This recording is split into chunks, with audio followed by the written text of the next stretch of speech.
Welcome everybody. In this video, I'm going to teach you guys how to climb from Unranked to Masters on Veigar. Over the past 5 years, I've hit Challenger multiple times and I've helped hundreds of Veigar players climb through my coaching program. Before we go into the actual gameplay, I want to give you guys a framework of how Veigar actually wins games and actually cover his runes and builds so there's no confusion there. So, the first thing that Veigar wants to do, he's of course a scaling-oriented mage. His early game is not the strongest. That doesn't necessarily mean that we completely sacrifice lane, are super scared of the enemies. No, we play with the mindset to be scaling up, get towards our level 6, 7 when we get a little bit stronger, but we also want to be opportunistic. If the enemies miss space, don't be shy queuing them. If the enemies make a mistake where they use a spell, don't be shy walking up and try to get a little bit of damage off. Because if you can trade onto the enemies and make them a little bit lower, it can sometimes be an easy way to reduce pressure of you. An active thing that I'm trying to do whenever I am actually playing Veigar is I'm actively trying to bait out the enemy spells in the lane. And this grants me this opportunity where I can then just walk up and get my creeps for free. Or I can potentially get a little bit of damage off onto their HP, which is then putting me in a position where I can actually skill up a lot easier. And what you're going to see is that because I'm so good at baiting out enemy spells, it actually leads to me getting into a position where I win a lot of my lanes. And that is absolutely viable if you get good at this as Veigar. Now, as Veigar, you want to get control towards the later part of the lane. So level 6, level 7 is when we really want to start fighting for the control. And the way that Veigar does that is especially because he has multiple points in his Q at that point, he actually deals quite a bit of damage if he lands it. So, few tips to actually get lane control at that point in the game. Number 1, time your Qs with enemy last hits, or whenever it goes through the minions and enemies don't really see it coming. Your Qs deal a shit ton of damage. If you can land 2 or 3, what happens is that the enemies are immediately into kill range. And then one cage can potentially kill them. You're going to see that this is actually going to happen in some of the VODs as well, where they don't respect the kill threat and then immediately you're in lane control. Now, itemization is the key to getting lane control as Veigar. You need to understand when to build which component, because your components is... the flexibility that you can get in these components is one of your biggest strengths as Veigar. And that's going to allow you to then be in a position where you can actually contest lane without the enemies being able to then match you because your components are stronger or smarter. We're going to go over that in the build section. Like I mentioned, right, your Qs actually get quite strong. So the moment you can fish some Qs and you actually land them, your lane control can actually be present and you can actually start contesting neutral objectives, play with your jungle.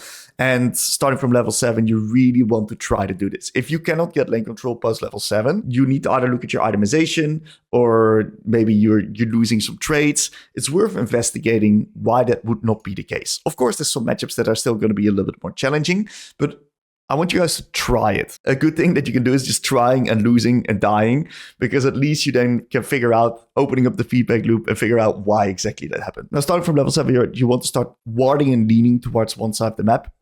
Ideally, try to play with your jungle. And you want to be utilizing the downtime in the game, the lull states, to identify the next neutral objectives. Because as a Veigar and as a control mage, Veigar is a control mage, of course, you want to be first to control the choke points. And that way you can make it harder for the enemies to enter, because it's so easy to land your E the moment you just chuck it in a choke point. And you can then get an insane amount of damage off when the enemies are trying to walk into you. When the enemies are trying to walk into you guys, your Q and your spells basically have artificially increased range because they have cast times and flying times. And if then the enemies are clicking towards you, you can put it at a place where the enemies aren't yet. So when they're walking towards you, it does actually hit them, but the initial time when you cast it, they're actually not in range. That's why you need to be first on these mages, especially Veigar, guys. Now, when it comes to the runes are actually quite simple. I want give a bit of a caveat, okay? This is especially a guide with the intention of getting you guys from Unranked to Masters, not Masters Plus, okay? Because if you want to get from Master to Master Plus as Veigar, you need to be doing a lot of cooking with the runes. You need to implement Resolve, you need to implement Inspiration and really try to optimize your runes. You also need to implement Celerity every once in a while. And you're also going to need to cook with the builds. As you can see, the best Veigar players in the world, they actually cook so hard with the builds, but it's not relevant for all the players that are trying to get to Master or Low Master, because it's just too much cooking that there's too little consistency. So I'm going to be providing you guys consistency in this video. Now, a very consistent build on Veigar is Airy, because it's so easy to proc with your Q. and it just deals a little bit of extra damage. Comet can work, but is a little bit inconsistent. Phase Rush, or the new one, Storm Raider Surge, inconsistent. Deathfire Touch, not good on Veigar. And Ahri is kind of the best option, and we need the blue rune page. Mana Flow Band is really good on Veigar because you're sometimes going to be running and it's going to give you a little bit of extra early mana because you usually invest in mana on a little bit of the later part of the lane and not the initial first base. And Mana Flow Band really helps with that. Transcendence is also insanely good because you want haste. The reason why we want haste as Veigar is because we're going to be building an item that doesn't give haste, and Gathering Storm to make the scaling even more powerful and give us a lot of extra AP. Like I mentioned, secondary rune page, Veigar loves haste. That means haste means more stacks, more AP, but also more rotations of E. Less downtime on E means that you're more safe and secure and the enemies can't really get onto you. And more uptime on E means that you can fish for more E's in team fights, disrupt the fights, and just get a lot more damage off. Then Cut Down is also insanely good on Veigar because of the fact that it brings people into your execution range of R very often. It just helps you with dealing way more damage already when your base numbers are so high. And a very important one is that in the stat runes, you want haste because, once again, Veigar loves haste. We have 33 haste already in our rune page, which is absolutely insane. Move speed is going to be absolutely vital for us in this slot because we're already going to get this 9 AP very easily with just stacking Qs. But the move speed is really valuable because it's going to allow us to bait out enemy spells with our movement, make it easier to survive with the range matchups because the moment you dodge out a spell, you actually don't lose HP, and it's also going to make it easier for you to get in range to land your E's. So move speed is probably one of the best stats on Veigar, hence why in Master Plus a lot of Veigar players also run Celerity. Now, for the bottom three, you can either go flat health if you're versus a Giga Lane Bully, or scaling health if you feel like you can get through the lane quite easily. And when it comes to the build, we're now going to talk about why the early game itemization is so important, because you can buy items that are basically so stat efficient that it's going to make it pretty easy for you to just get through lane. We're always going to start with Doran's Ring because you need the mana and it's one of the most gold efficient items in the game. With the HP that you're getting, of course, and the AP, everything that you're getting, it's just a beautiful stat stick. And then you want to either opt in for like early ruby crystals or an early boots. Why are these items so incredibly good for Veigar, and what is the mindset behind it? Okay, ruby crystal is one of the most stat stick oriented items in the game. This item gives you HP, and if you play versus someone in the lane and you trade onto them, while they have, for example, an M-Tome and you've got a ruby crystal gives 150 HP. An M-Tome gives 20 AP.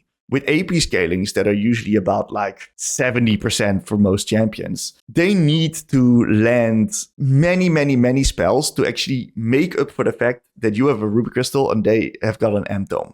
So the value of Ruby Crystal as a stat stick in the early lane is insanely high, and this is going to allow you to survive lane and actually stat check the enemy champions. You especially build Ruby Crystal into champions that have like undodgeable spells, or into most melees where they try to get on top of you and try to put you in kill ranges. You run early boots if you're in a position where you're versus someone with skill shots or where you can kite them very easily. Where you can kite them very easily, so it's actually kind of hard for them to then land their spells. These boots then allow you to also dodge their spells and stay high HP.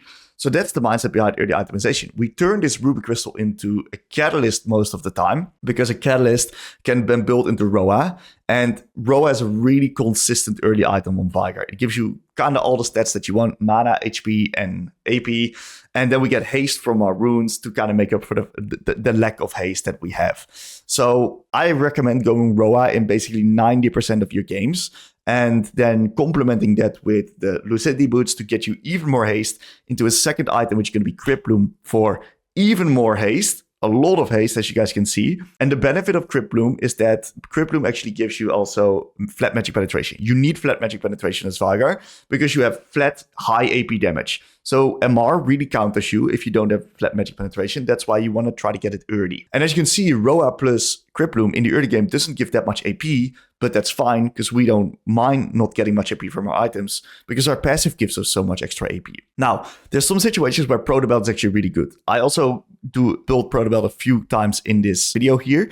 And it's really good if the enemies are very prone to getting collapsed upon by your E. So you can then Protobelt forward an E. And then a lot of people don't really think about this Protobelt or anticipate it, and they actually get caught by your stun. It's also really good if it can allow you to dodge a skill shot like Syndra QE, Protobelt to the side. Totally viable. It's just way harder but it's a good stat stick as well, and the item is fantastic. But you also lose a little bit of that early lane safety because you only have like one Ruby Crystal in this build, and then the rest is all AP. So it's a little bit more of a tricky one to build. I recommend especially like Diamond Plus players to really investigate this item, while all the other players are going to be playing Rod of Ages. As a third item, you generally want to do Rabadons, unless you need a heavy defense item like Sonias or Banshees versus the enemy comp, because they got so much fucking threat that you need to buy this item. Otherwise, Rabadons is the best item to go for because it amplifies all the AP that you've been building up, and it just makes you deal way more damage. 3 items is generally the point. You're going to be able to just 100 to 0 someone. So in this video, I'm going to be showcasing you guys 8 Veigar games that I've played, and they all have their different type of educational value. So in the first game, we're just going to have a very classic, great Veigar game where we have a good lane, we translate our lead, and we actually carry with him. Then we have versus Zoe, where we play versus a lane bully, and we talk about how to fight and use your spells as Veigar. Then we're going to talk about how to bait out enemy spells and get space in the lane, and also how to play out mid-game macro. More translation of leads versus the Yone game. We got another very solid educational game versus Kassadin. We got a game versus an assassin as Akali, and really watch the wave management in that game. We also play from behind in that game. Watch how I think and what my mindset is. This is a really insane one for you guys to figure to really break it down and investigate it. Versus Ryze, which is a pretty challenging game, but I am actually able to play towards my win condition. I'm able to gather that information, and that allows me to have a great game in the end. And then the final one is versus Syndra, which is the highest elo game out of all of these games, where I play versus a very strong Syndra player. And I'll show you guys the mindset in the lane and how to play from behind this Veigar when games just get tough. A big caveat, because some people get confused. This video is the blueprint to climb from Unranked to Masters on Veigar. This does not mean that I am smurfing in silver or bronze in this game. No, these games are all played towards my own elo. It's not like challenger level, but it's more master level. Because if I'm going to be playing in silver, guys, yes, I'm going to be showcasing how to abuse enemy mistakes, but it's going to be so warped from the reality that I'm going to be able to get away with shit that you guys probably won't, that we're going to be in a position where there's not much educational value. So I'm going to play in slightly lower rank, so I am still able to give you guys perfect educational value, but not just ruin the games completely or just take over. The final thing I want to mention is that I really recommend you guys to just watch the videos one by one. Don't watch it in one long session. You're going to get overwhelmed. Do it like one game a day and then binge yourself through it over the next couple of weeks so that you get all of the educational value. Apply it in your own games. And if you have any questions, check it in the comments. Enjoy, boys. Welcome everybody to the Veigar Unranked to Masters. I'm going to teach you guys exactly how to win games on Veigar. And step number 1 is to get towards your level 7. Veigar does not have the strongest early game because we have pretty low DPS.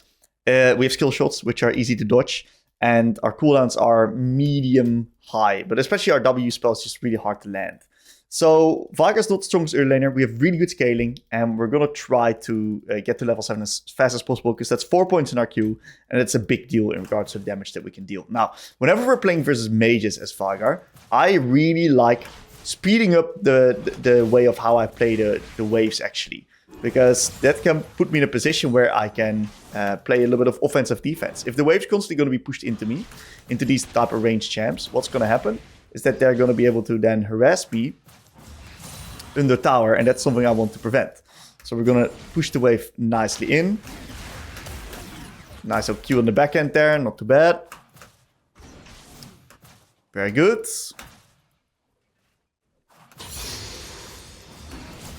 We can Q the Velkoz if he goes for last hit and he steps up. But generally speaking, the most important thing to do is to be in a position where we can just skill up.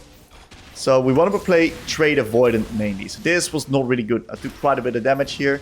Good that I dodged out on the passive there. And nice little Q. So we're doing alright. We are doing alright.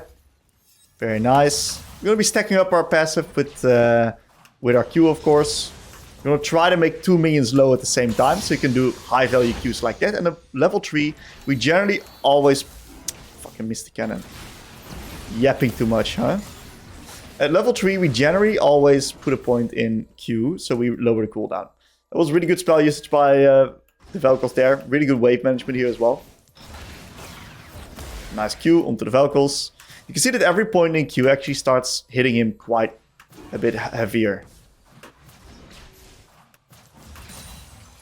Let's put an extra point in the Q here. Very nice. He's aggressive, this guy.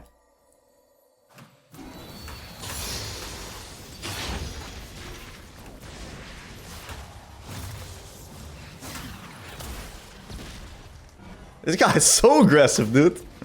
Look at him. Okay, we're doing a really good job. That trade was quite good for us. So we want to make sure that we don't take a lot of damage. And we stay high HP so we can extend the lane and not make it too heavy trading. But if you can take 100 to 0 trades, which is trades where you hit him and he doesn't have the opportunity to hit you, it's actually quite good for you to take it. So you shouldn't back down and shy off trading completely. You just want to be quite smart about it.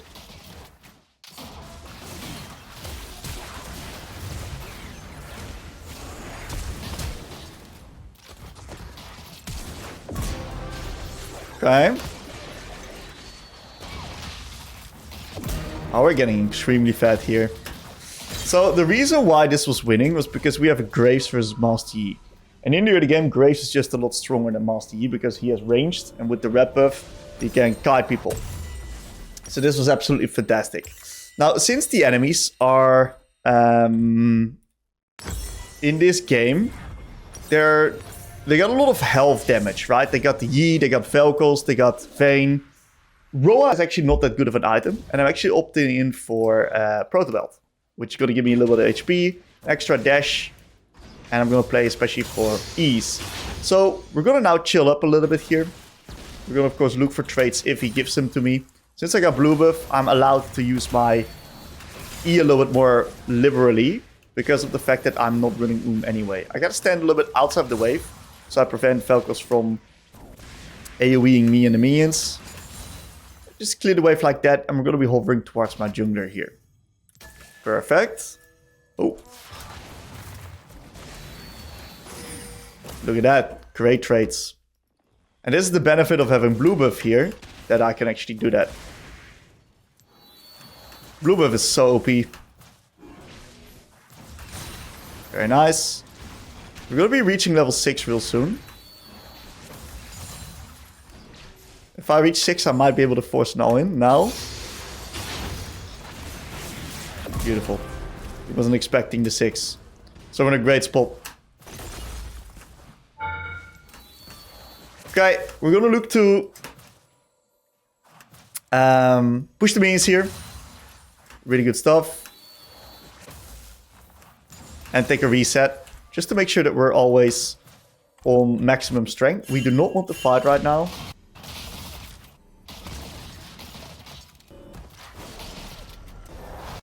Okay. Not sure if he lives that. He doesn't. Yeah, so my Graves is fucking this guy. Alright? My Graves is fucking this guy, so that's good. Okay, so honestly, this is a really good early lane for Veigar. Generally speaking, your early lanes don't go too well. They go fine, but they're just a little bit more slow. The key thing that you gotta keep in mind is that Veigar isn't the strongest skirmisher in the early lane. And hence is why I didn't also contest the Velkoz too much, but I was of course happy to take small win-oriented trades, 100 to 0 trades, and he's just doing a pretty good job, this guy, man. It's like an OTP. He's got some angles. This guy's been watching his app. Regardless, the thing I want to say, right, is the only reason why I took that skirmish was because it was winning because of Graves. You gotta be very mindful, very intentional about which fights that you do and don't take on Veigar. I think I spotted someone in there. That was a pretty shit E. I should E during last hits. That's also from this point, the moment you reach level 7 right now, you can look to Q the enemies and contest the lane a little bit more, because you're actually quite strong. A lot of my mental energy is still on not getting hit by his shit. And he will fuck me up, by the way. If he gets the chance. I am in kill range. 1 Q kills me here.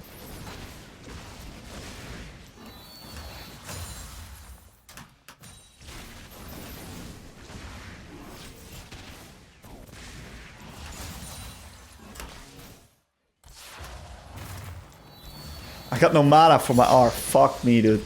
I was like, okay, great, he's dead, but I had no mana. It's fine. I'll have to reset here because this wave's a cannon and Grubby's coming up. And since I'm quite strong, you might be able to fight that. I'm gonna go opt in for Lucidity Boots this case. And Control Ward. And my goal right now is to start playing towards these neutral objectives as Veigar. Because I'm a really strong skirmisher if I'm first and the enemies are running towards me. Because in that case, we can use our E to block off choke points and can make it impossible for them to enter. And that's insanely, insanely valuable. So I'm going to try to be getting control around the neutral objective and allow them to walk into us. I can fish for some ease. Once again, I didn't properly time that with last hits. That's on me. That's a good dodge right there. And I'm just going to try to get the priority here.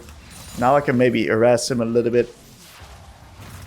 Okay, I got myself some space to hit the plate and move into top side. That looks winning. I'm going to control this bush.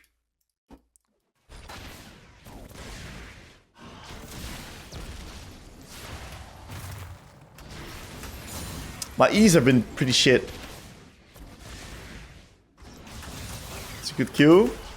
You see the damage? Insane.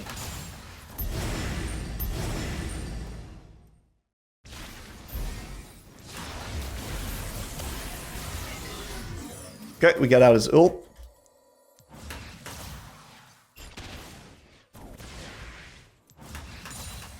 My Graves is onto the Rift or onto the Grubbies right now, which is good. You see how important the push is in these type of matchups? If you don't have push, imagine what happens to you when you're farming minions into your tower. You're gonna get blasted by these spells over and over and over again. I'm resetting. I got my item spike. I'll TP back, instantly contest him. And this is so OP on Veigar, by the way, this Proto Belt. Because this Proto Belt allows you to catch people off guard.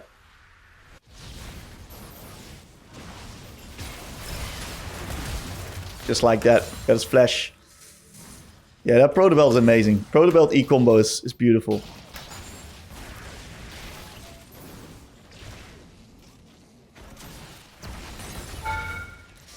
Ah, that's worth. I'm going to just start pushing and moving a little bit more. I'm going to now look to expand my lead into bot side. Especially towards this Drake. I want to get a little bit of vision there. Velkoz TPs. Oh, there's a play on bot. I might be able to move in there and get some kills. No. But you got to ping Drake. Make sure that my Graves also moves towards Dragon.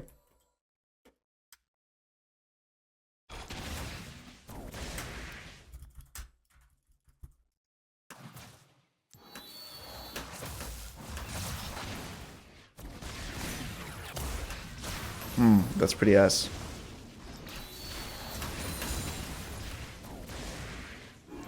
There's a lot of spells flying at me.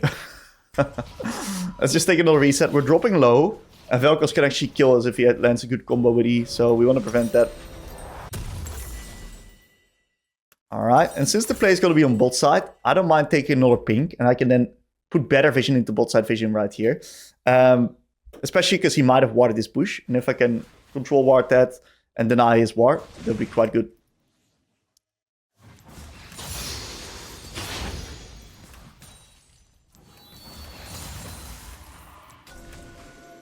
Okay.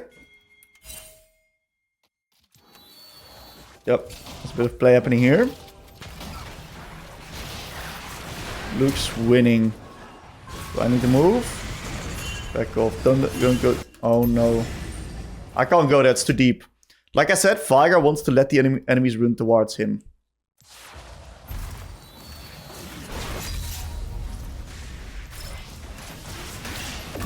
Protobell, baby. Beautiful. That was beautiful.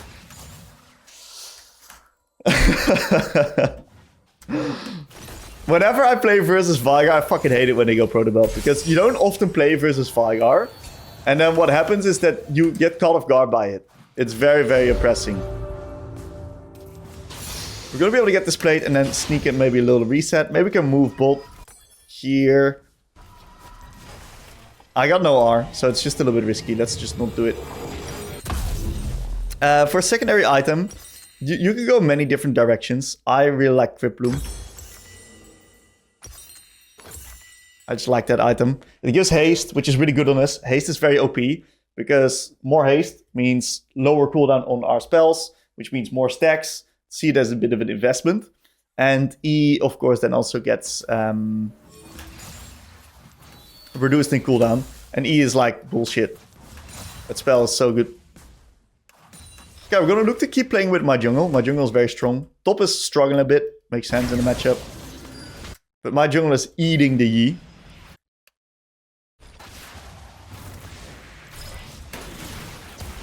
Okay, we just go for a little protocol trade like that. Get in range.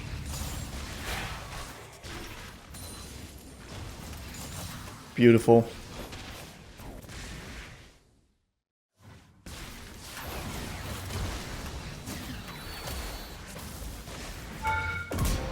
Oh, that was fucked up, dude. He walked into this cage the last millisecond. It was gone and he walked into it, poor guy. So, the key thing to keep in mind is that you want to use your E at times when the enemies are last hitting, okay? And I sometimes fucked it up in this game here. But as you saw, is that the moment I used my E, when he was forced to CS his minions, he was kind of forced to step up. And that led to him basically killing himself and dying.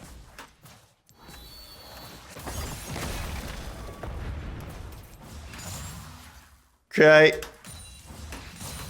Get the wave out. And now we can take a reset and swap up the lanes. Because Rift Herald is spawning. We need our Smolder to be around mid. I can go to bot and I can have TP up so we can play around Rift with an extra number. With an extra man around it. So I'm just going to move into bot. Man, there's so many AD carries that refuse to swap. You got to be very, very intentional with your communication. And even if I lane 1v2, great. That means my team is 4v3 on the top side of the map. So I'm just going to then chill if there's two people here. I'm not going to do anything crazy. My Swain is doing something crazy. He's suiciding.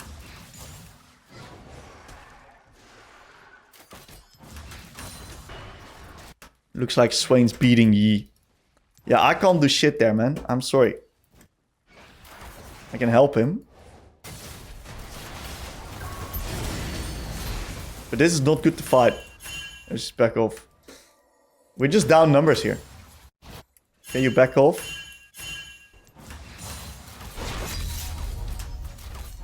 So I'm just chilling 1v2. You know, they can never kill me. I'm pretty tanky.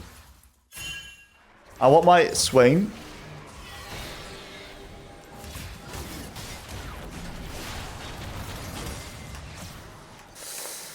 I want my Swain to go away. Actually. Oh, that worked out. Great E, Swain. Keep it up, brother. I guess Swain is just strong as fuck. This guy's got Ryze. My bot lane is dominating so hard. We can just do that. Yeah, so this wasn't particularly the highest percentage play, but I think that the good thing is that I adapted here towards what my Swain was doing. We've done a really good job of farming it up here as well.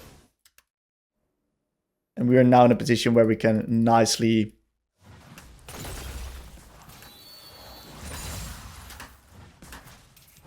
hit turrets.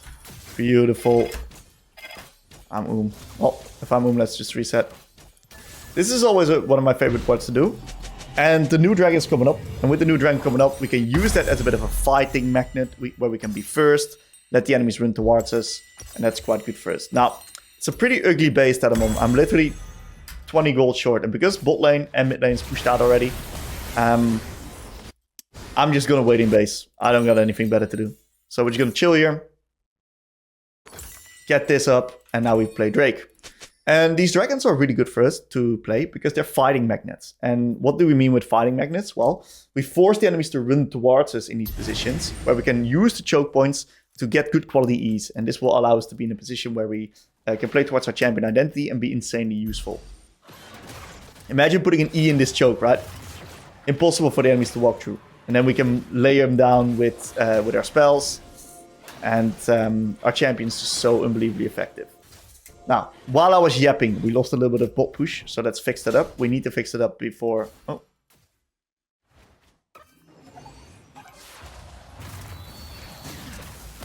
I misclicked.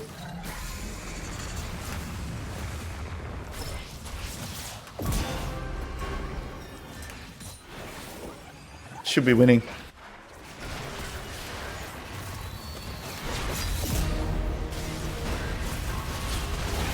I gotta hit the Velkoz if possible. Swain E fucked me up. Yeah, we're just so far ahead that it's just slaughter. We do not flash there. If you're behind, you can flash for a kill like that. But when you're ahead, you don't take any risks like that. You want to keep it nice, steady, and prevent the enemies from getting shutdowns onto you. Let's siege a little bit.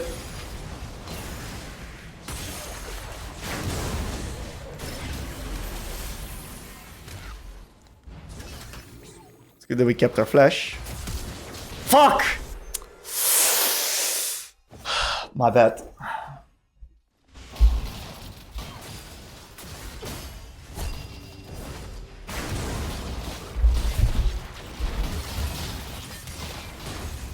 Okay, pretty good stuff.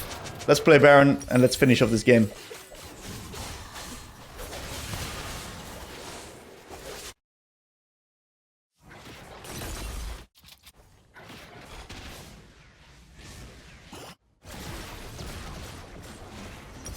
Okay, we're gonna get another needlessly.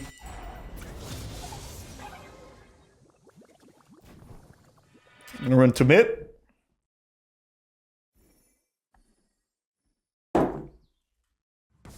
Bot lane's all the way pushed out. Top lane's pushed out. Mid's pushed out. So mid's just the shortest role, shortest lane to move into. And this also keeps us flexible. Let's see what the enemies are going to do here. Okay, Yeast crossing over into bot side.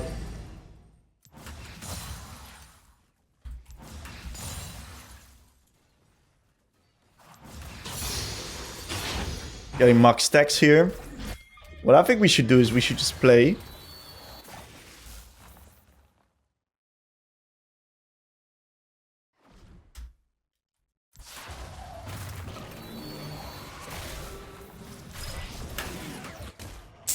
I thought it would just be walking in.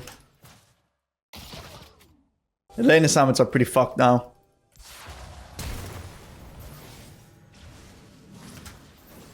We should start it.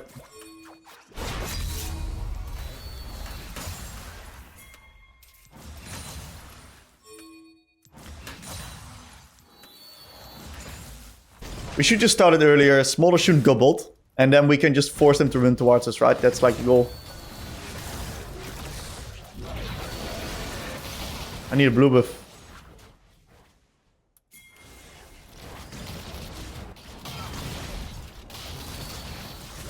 We gotta prevent Yi from entering. That's my job here. If I do that, we succeed. Great, we get the Baron, and now we're gonna play Drake.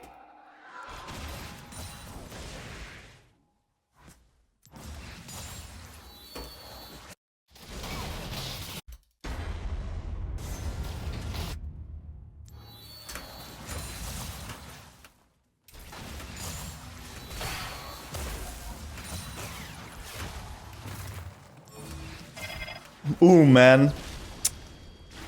Otherwise he's dead. Let's get this plant here. And then we can start sieging. Veigar's a very strong sieger. He's a very, very strong sieger.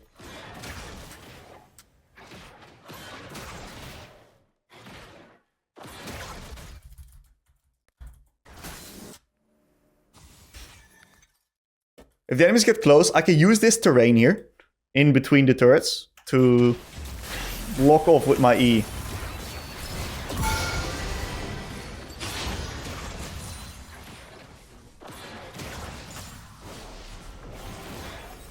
I can, for example, block them off right here if they would be walking through. see what happens when they run towards you? You can just kind of just combo them like that. FF. Yeah, so pretty good game, you know? It was pretty clean. Overall, very solid game on how to play Veigar A to Z. Alright, for this next game, we're going to be playing into Zoe.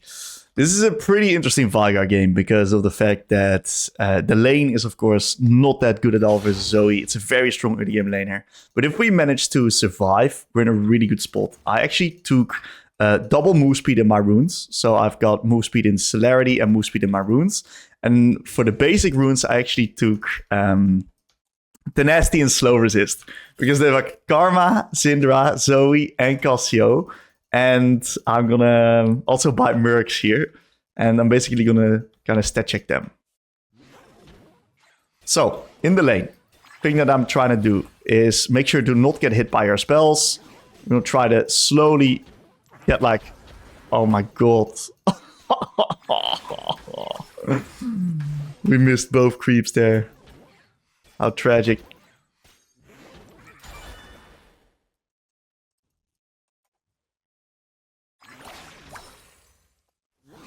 We did a really good job staggering the minions there. So that we got the creeps under the tower. This was beautiful. Okay. This far, just unfortunate that we missed the first two creeps. But for the rest, we're in a really good spot. We've kept our HP high. Okay, we don't really mind missing that Q because we don't lose out on much.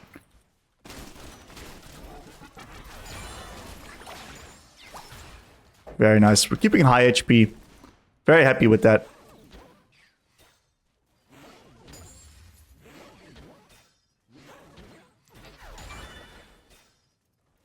So the goal is to just get to level 7, right? Slowly. Slowly and securely. Really good Q there. And we've caught up in farm. Not bad. So Skarner just fucked us clear with that, I think.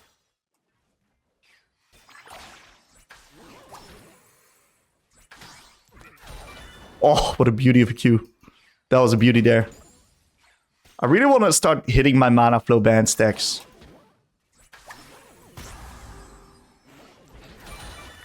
Okay, this is good.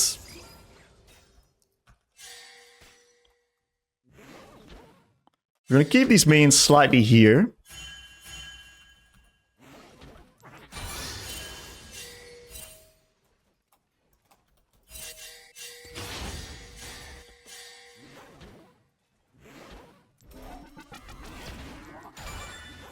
Zoe shows mid.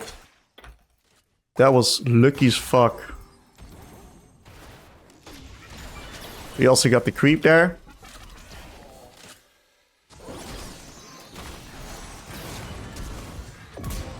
Not sure why she didn't flash, but hey, we take those. See if we can nuke this wave on time.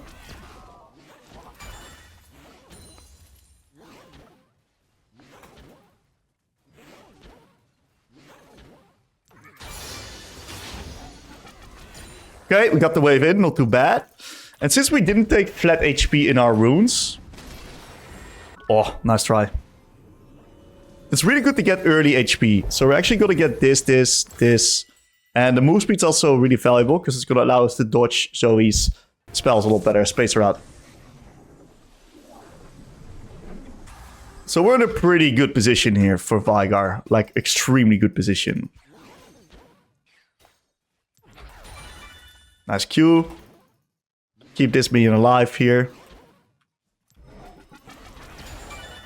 Very nice. 1 minion, so the wave stacks closer towards my side.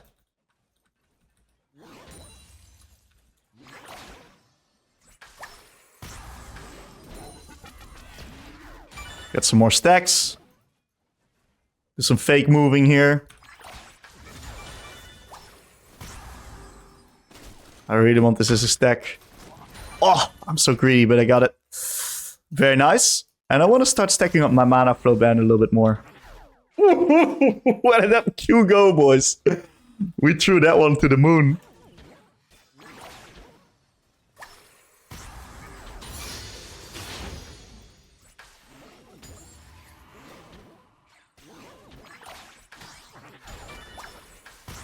I really want to get this cannon. This cannon gives extra stacks.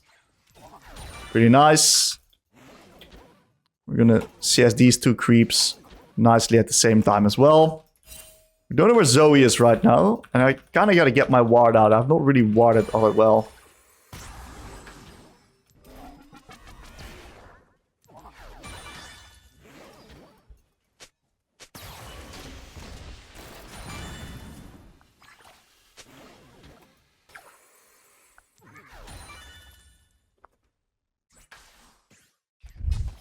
Let's ward in the bot side. I'm very scared of Zoe, like potentially ganking my bot lane. That is something I'm insanely scared about. If she can just run there, fish for a bubble, and tilt my Draven.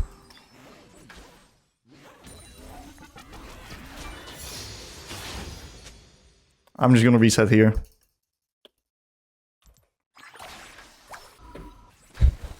It's best if I do. I need to get some mana, right? Now the really good thing is that I can get Catalyst and Null Magic Mantle, and this puts me like into Exodia territory. That was a great fucking dodge by the Skarner, dude.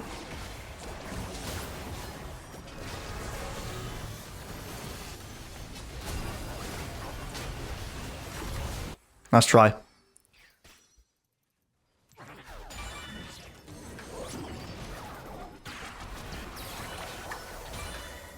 Trading.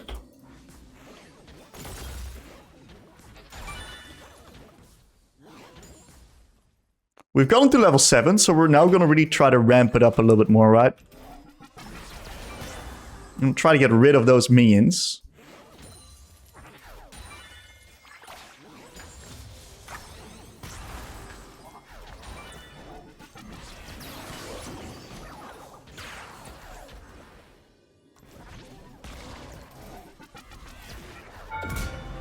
And we even get a solo bolo.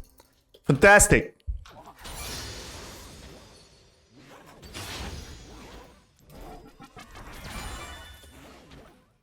So this puts us in a position of massive lane control. I can get a plate, get the plant here onto bot side, and then help my Graves before opting in for a reset.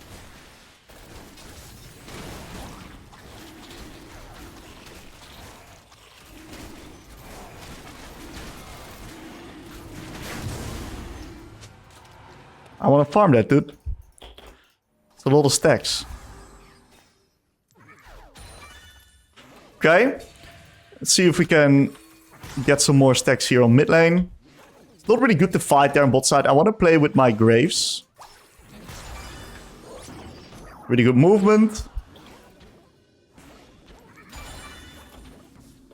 And we're in a great position right now.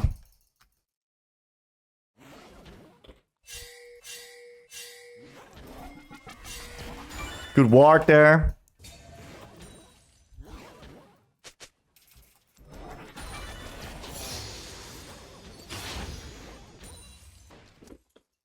Do I run top? No, I got no R. No R is not that smart to fight. Without R, you're actually not super strong. Just gonna get a Roa, move back. We got a nice push out there. And we've done a great job, right? Getting through the early lane into a really strong early laning champion.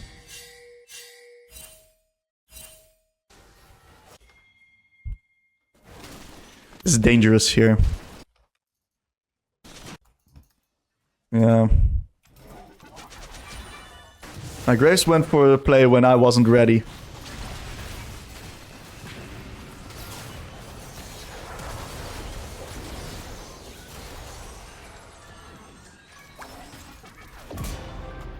Okay, it's fine in the end. Maybe I should have done a better job pinging him off, right? What I did is I pinged on mid and I pinged right here instead of on him. Because I didn't know if they were contesting, but I left it up to a gamble. You don't want to gamble, if not possible. Okay, really good. Gonna be able to take another plate here. Oh, I don't one-shot yet. That stinks.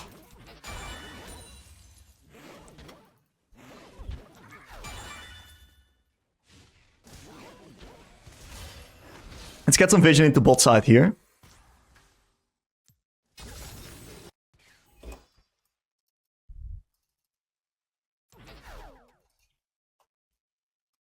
I really want to proc my mana flow. Well, that's perfect. Got 3 more left.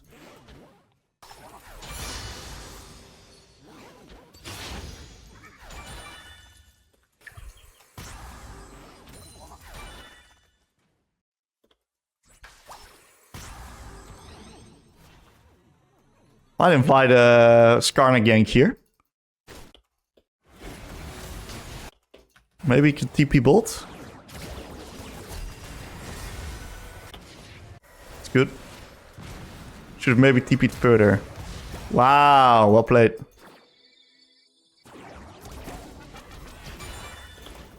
That was a sick play by Graves.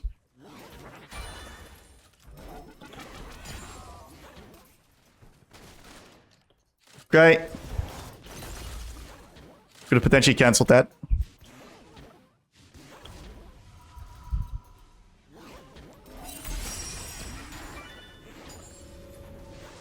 Raven needs to move mid.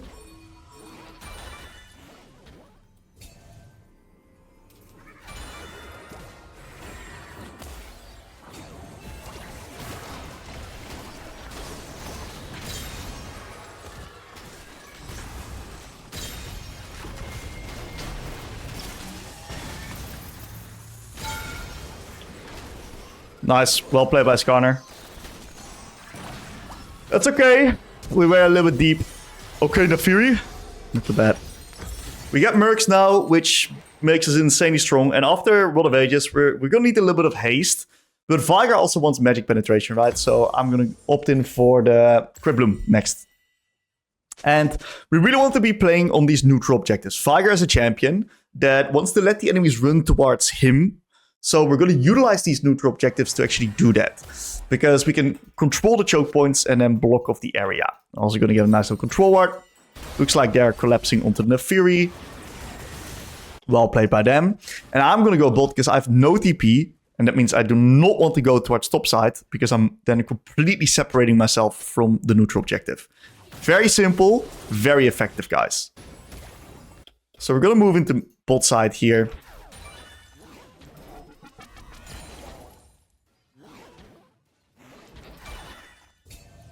Get some vision.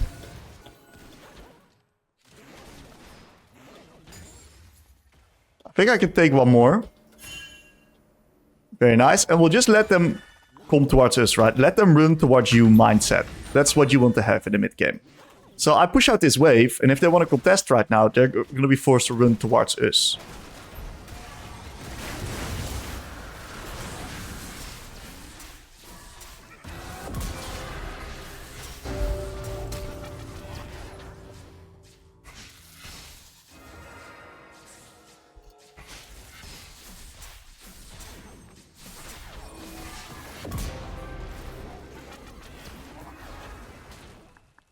Okay.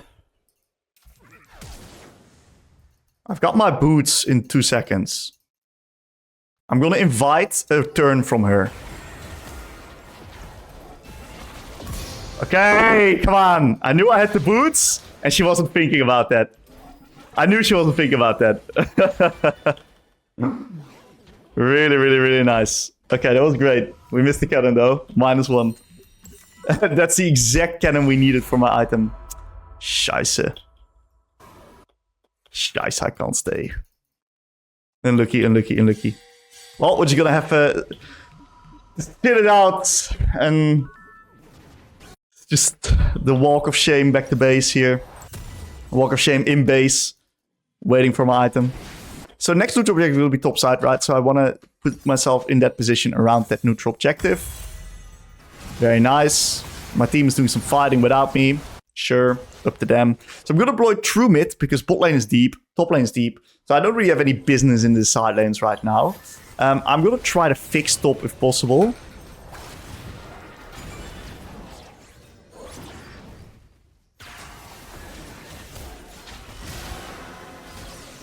Fucking hell, really?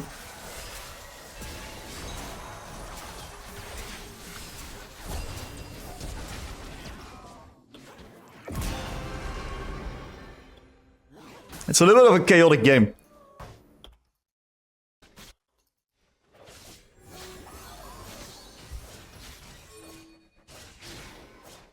I'll go Syndra of Naafiri goes bot. That's good.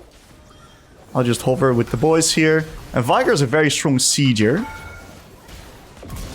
As you can see, they can't really walk up. Ah, that is that is fucking AD Scanner right there. I've never seen that in my life, dude.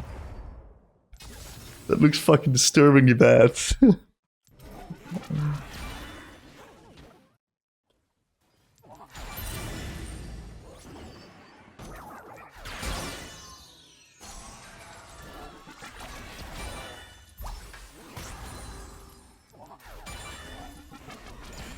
Maybe if he gets onto you, you just one shot. That's probably the case. If he gets onto you, just dead. But it's a big if. Third item, I kind of want to opt in for like Rabadons maybe. To get my AP stacking. Skarner shows bot, so I'm pretty safe here.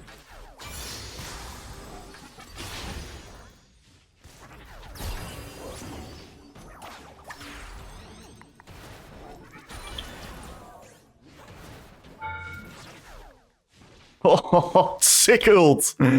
Well played.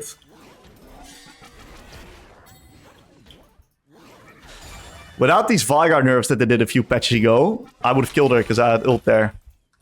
But they nerfed this ult cooldown so she didn't die.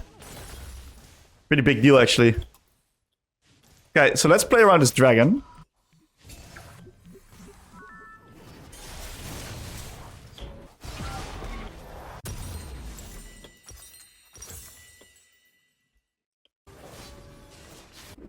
Very good. We're gonna deploy true mid because we want to get close towards this Drake, right? Even though that we have TP up, we can be top if necessary. In an ideal world, we're not. In an ideal world, we're already around.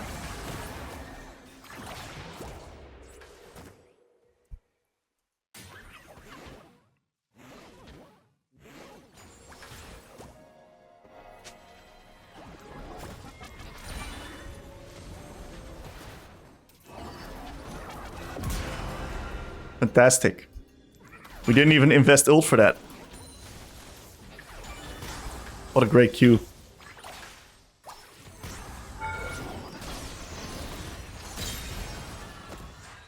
Beautiful. Good cages.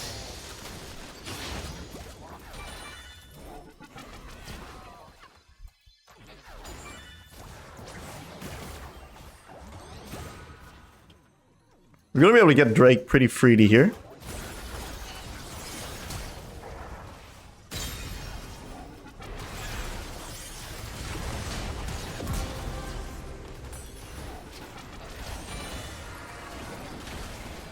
Maybe we can just siege. Veigar's a very strong sieger.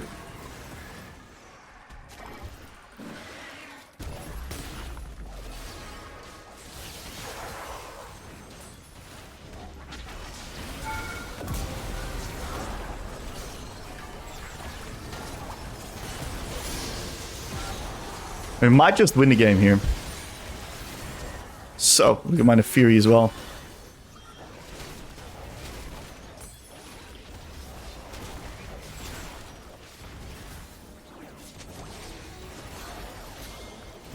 It's too risky. I don't think we can end.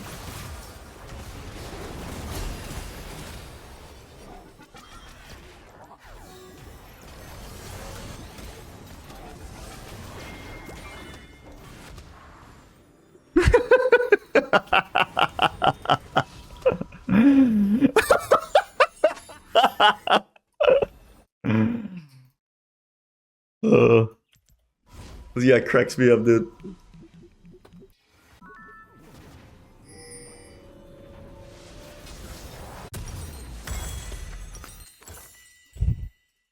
Alright, if necessary I can TP. I'm not gonna do it yet, because TP is a really valuable summon spell, of course. Oh, that guy is fucking dead.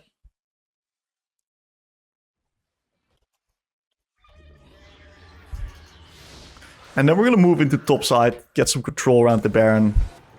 That's a free kill.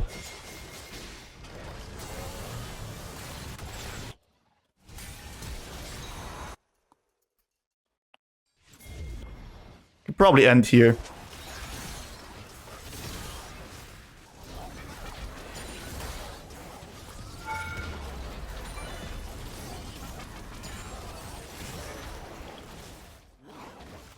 Very nice.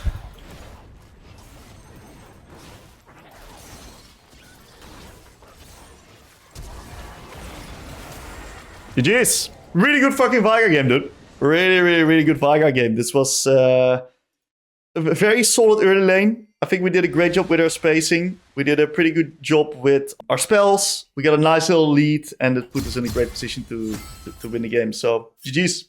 Alright, in this next game, we're going to be playing versus Orianna, which is also a very strong early game mage. So we got to be a little bit careful with how we play out the lane.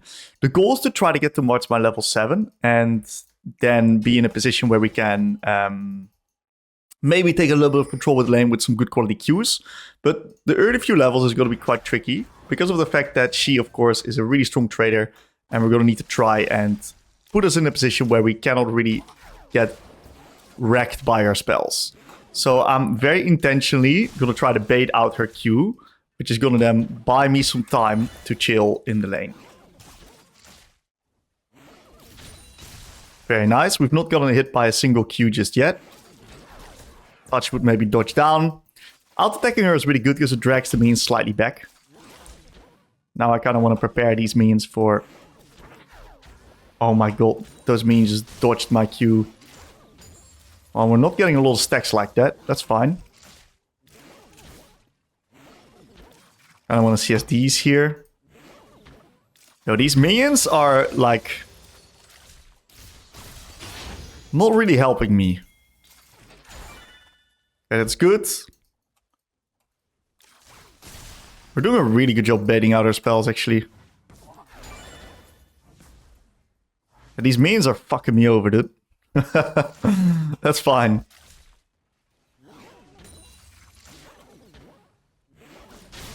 It's a good QW by her.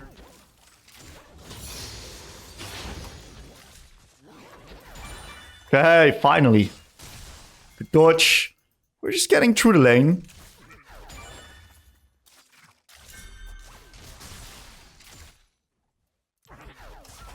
Great Q there, getting the mana flow band proc. Okay, we're taking a little bit of damage here, that's fine. We still got 2 pots, the wave's in a really good spot. We're gonna try to juggle around this Orianna ball and make it hard for her to land. She's gonna look to throw. Good dodge again.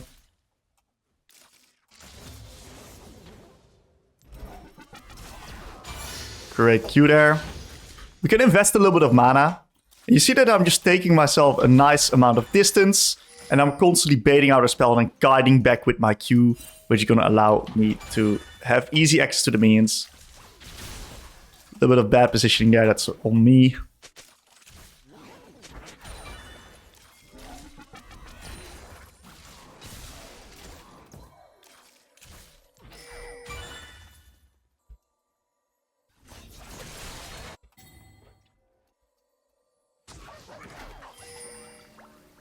Okay, I want to get a reset off eventually.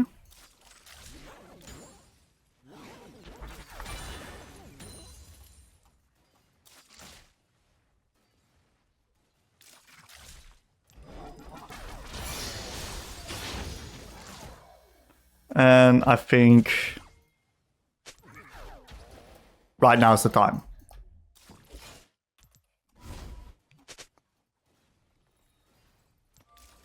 Let's see. Let's not reset on this wave state here.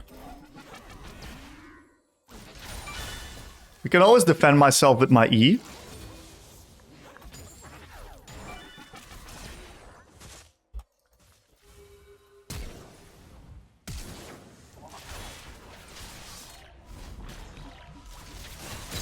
Well played, Jarvan.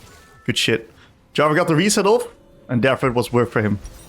Now I'm going to ASAP get the Catalyst, because Catalyst is going to allow me to survive in this lane. So I'm very happy here. Very, very happy. Now I can actually punish her a little bit. Not too much, but just a little bit. Because I'm not like extremely strong just yet. But if I grab 6, that's when I can actually do something. So onto this minion if she disrespects. Oh.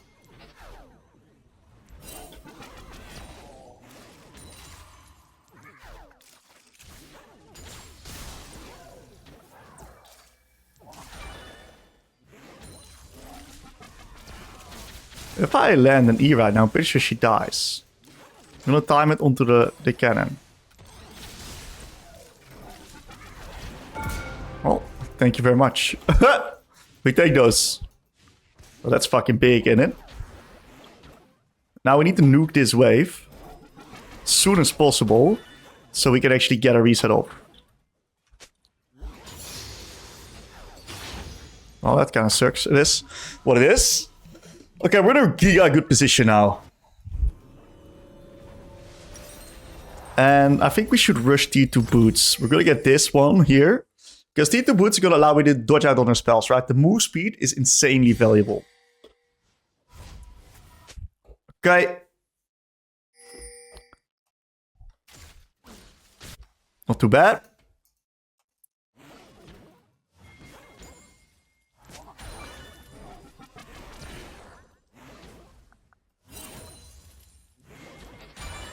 Good CSing. We're nicely ahead of the Ori. Yep, I was expecting her maybe to be in that bush. Good movement by her.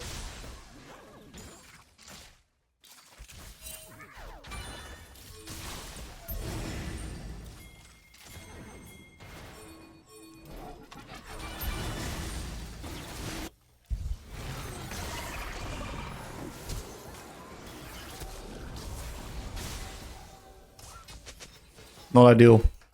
I lost a few creeps.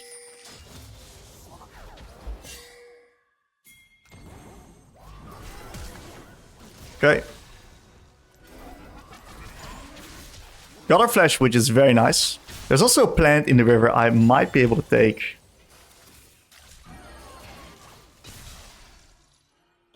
Plant's gone already.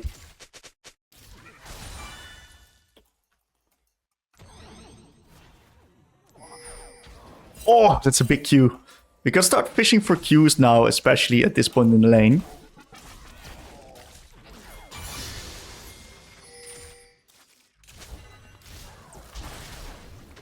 Didn't have E yet. Should have pinged my E a little bit earlier.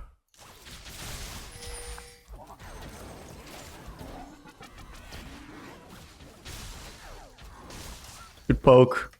She's kind of forced to reset right now.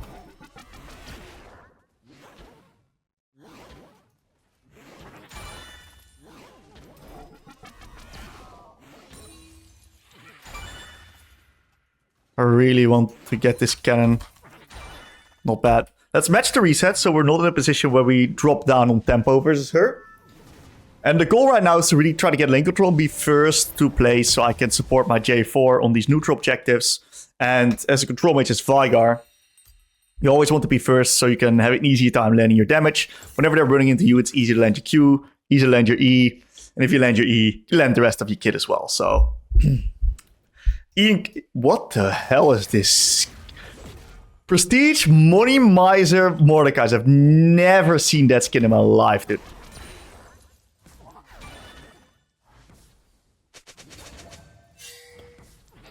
I'm telling you, these minions, this game, they got something against me, dude. This game, these minions literally got something against me. The way that they're moving is constantly fucking up. Oh, that wasn't me.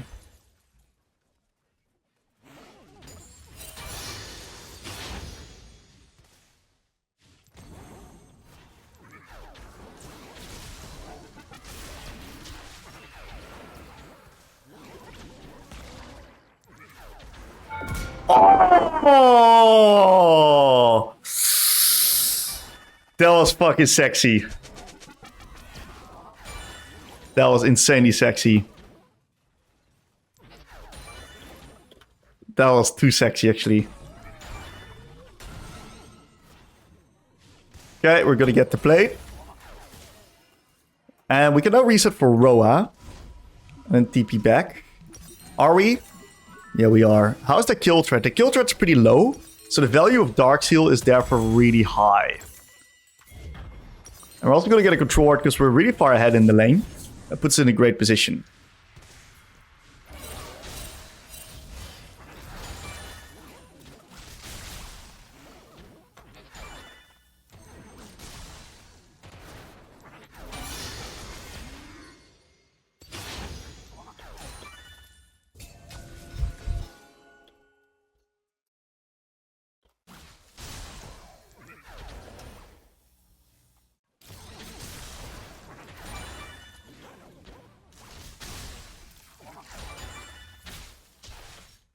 Okay, we're gonna get a lot of stacks here, right?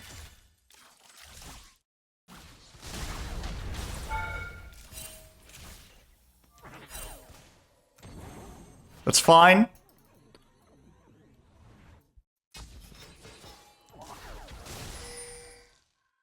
I don't know where Belvav is. I gotta be a little bit careful. I might get lane ganked here.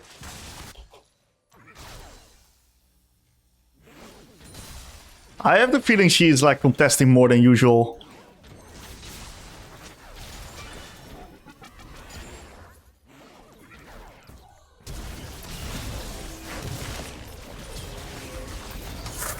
I knew she was here, but I just got baited in the 1v1. I'm such a freak, dude. My bad. That's on me. I should not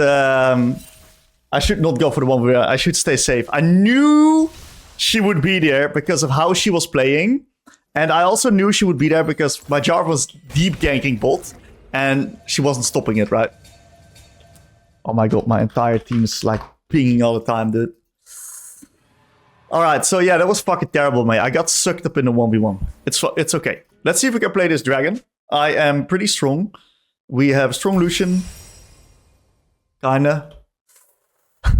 A little bit. Not extremely. But it would be amazing if we could play it.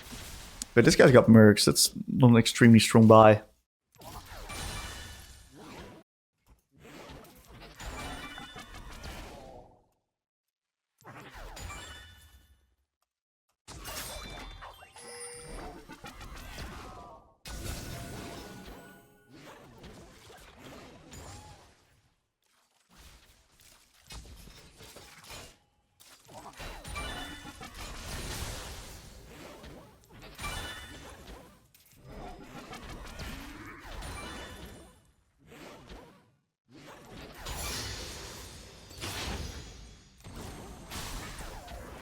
Am I getting ganked by Belvav?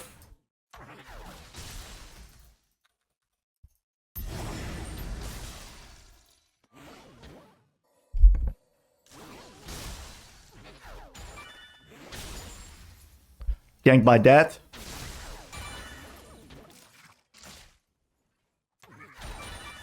Okay, we're in a really good spot where we get this dragon here.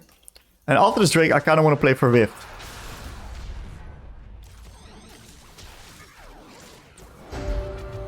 Getting a gank.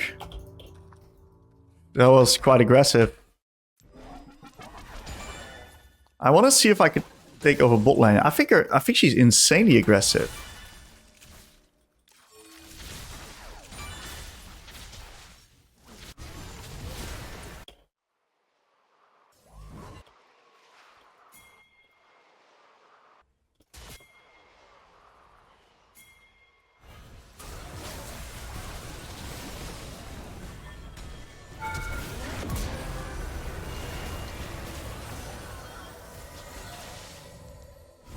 Okay, free kill.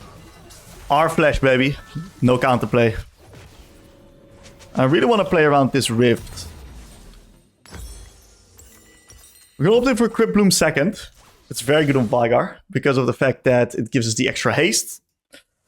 Yeah, it was a pretty good play. This really helps out our bot lane. I should move bot here and leave this next mid lane wave to Lucian. And that's going to allow us to play Herald a lot easier. Because I'm then in a position with TP.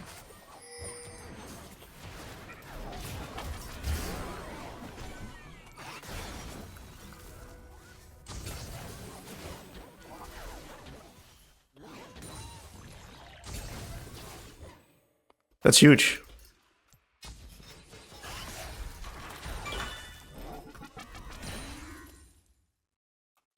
Belvav shows there. We got the Ori flash there. I don't really want to TP there. Yeah, we're drawing out a lot of pressure here. And now I can keep pushing bot. I force them to respond while we are also pressuring Rift on the other side, right? Very devastating macro here.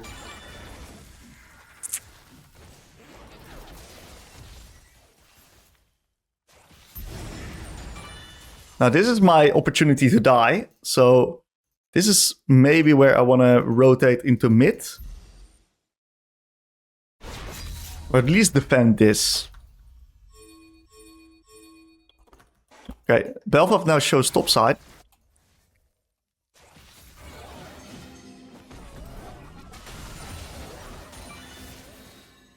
So this is unlosable, by the way. There's 2 people bot lane. Yeah. See macro, guys? Really fucking good macro here. 3 Rift Herald.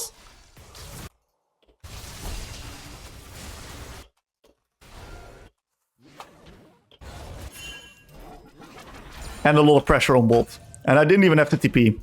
And the reason I didn't TP is because Melio showed bot side. This gave me enough confidence for me to just stay and do my thing here. We're gonna let these minions die to the turret while proxying the next wave. I can basically one-shot this thing anyway.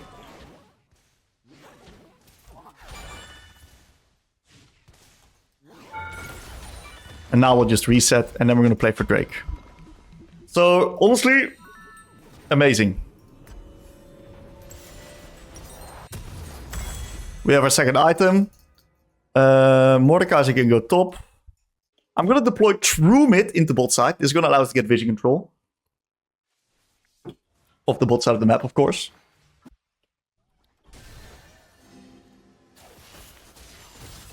And we might even be able to fish for like a pick with my E.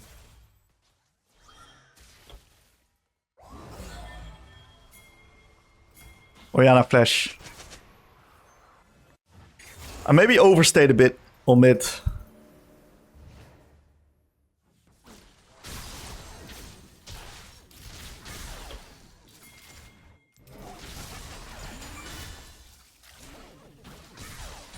This guy's got no flash.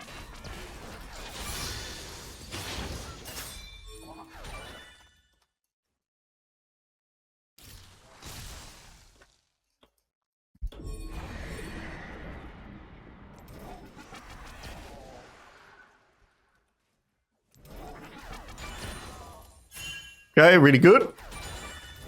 This allows me to now push bot and now shift into mid with a good pushed out wave state. Gonna port.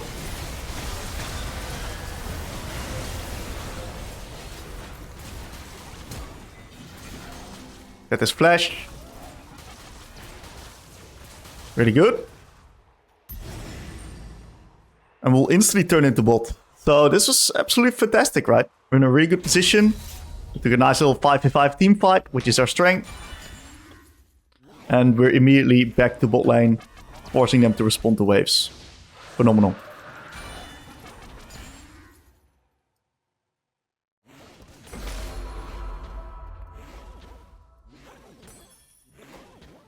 I'll probably take one more wave here.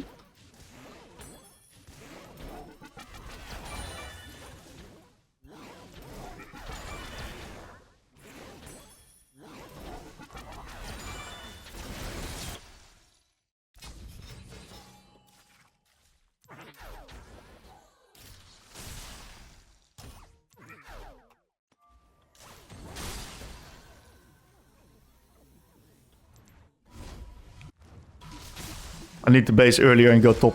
My bad. I shouldn't have skill checked her there. I missed a few minions on top side because of that. So I should have just left bot lane immediately, reset, and then deploy top. Why should I go top? Well, Baron is next. I want to be on strong side. I got no TP. It's much better if Mordekaiser is actually going to be catching weak side. I'm going to then be part of the action. And since I'm super strong, that's going to be very good for me.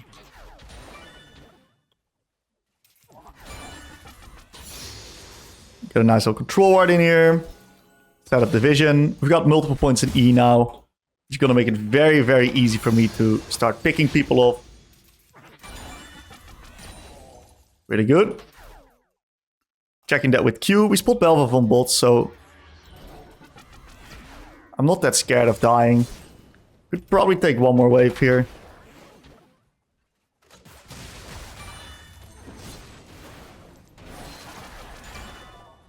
And now we need to back off here, because there might indeed be a Velkoz coming.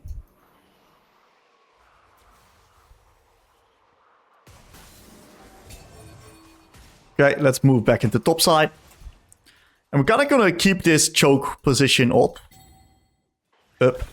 So that we are in a position where we can kind of force the enemies to just bleed out slowly.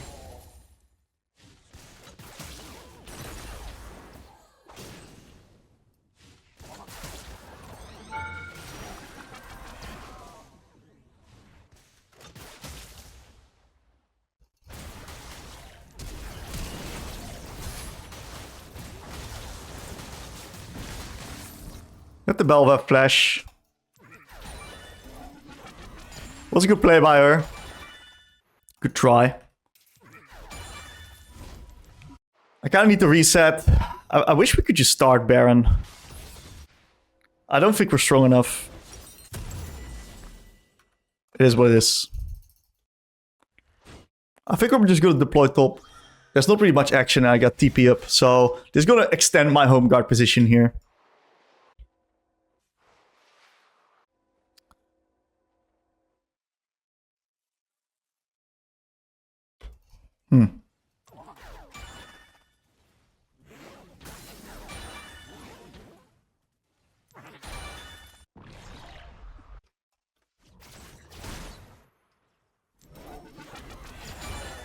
Okay.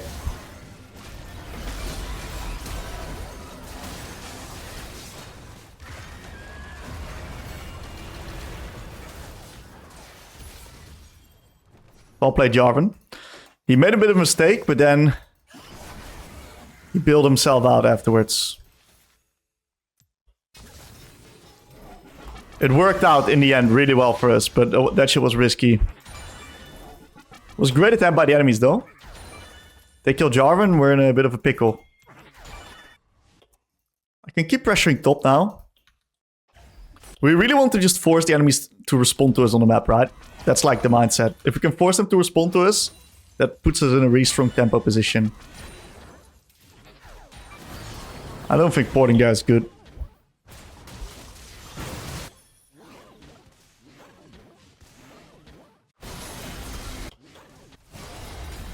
Or port mid.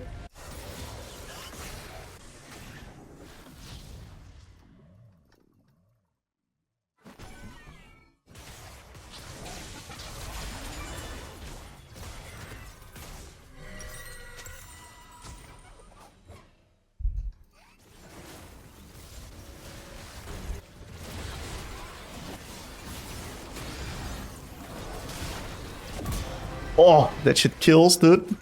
So much damage. Okay.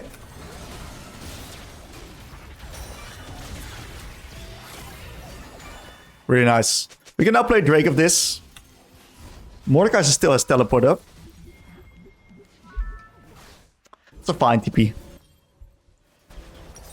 I'm just gonna reset on my item and get a new pink because I want to see if I can get my vision lines a little bit deeper for this Baron. Like, this Baron is going to be insanely important. So I'm not even going to go bolt.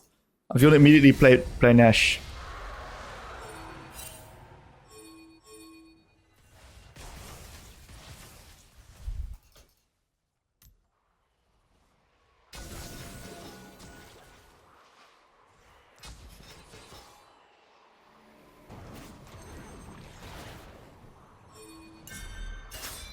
We should take this. This is our jungle here.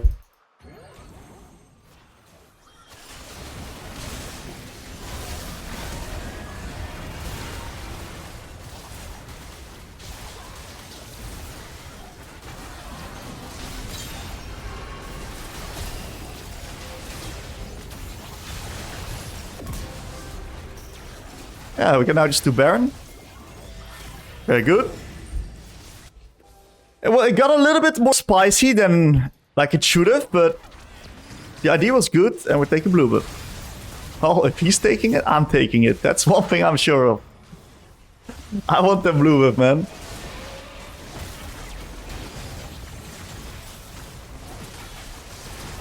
Okay.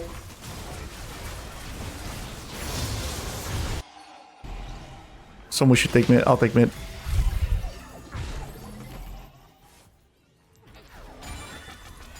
I don't actually have the base.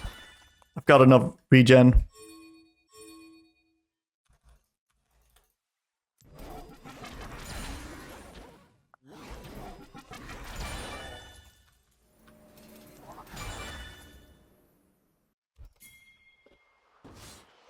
I think Lucian should have went top.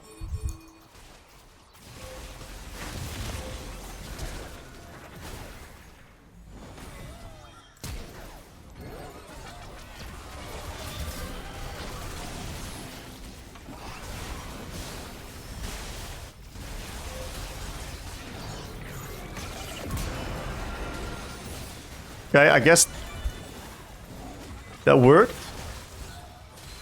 for the enemies. I thought we could like do that, but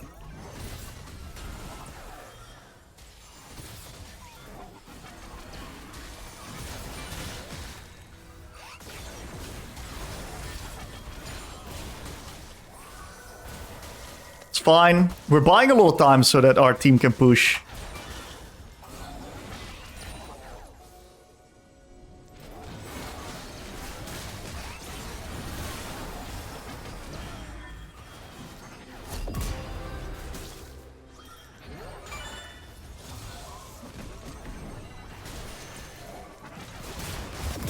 Okay, we're playing Veigar Nami here, which is a deadly combo.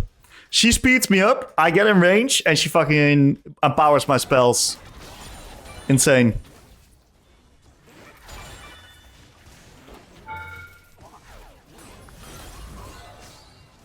And it looks like we can just end the game.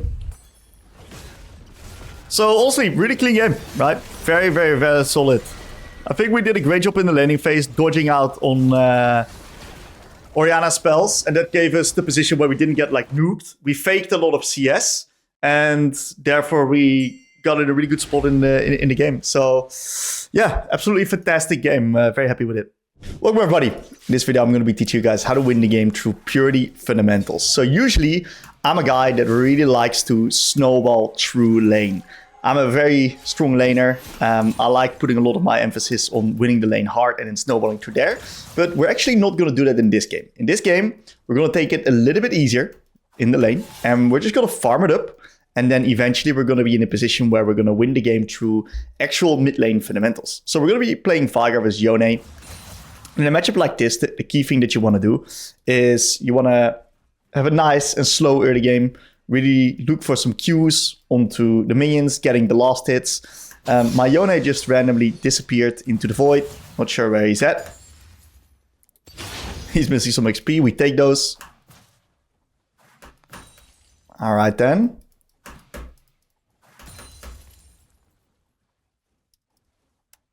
There he is. Okay. Probably changed settings or something like that. So he lost a little bit of XP, and that's good for me. I'm just gonna stack up my stacks on him. And we gotta be a little bit careful, of course, because Yone is a little bit stronger than me at this point in the lane. Of course, whenever he walks up, I can potentially out-attack him. I'm gonna need to try to get some stacks here. Great Q.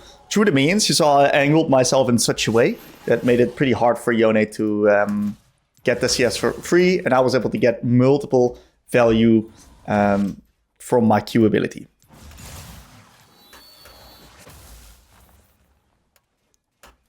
Okay. So we put an extra point in Q because we then have lower Q cooldown.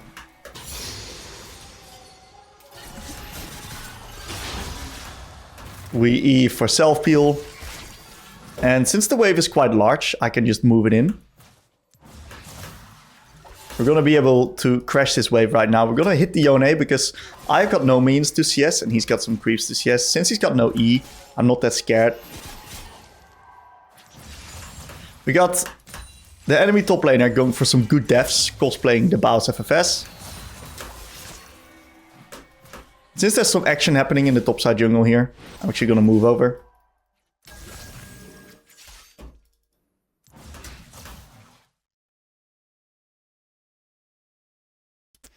Alright, we're just taking it nice and easy here. Getting towards our key spikes.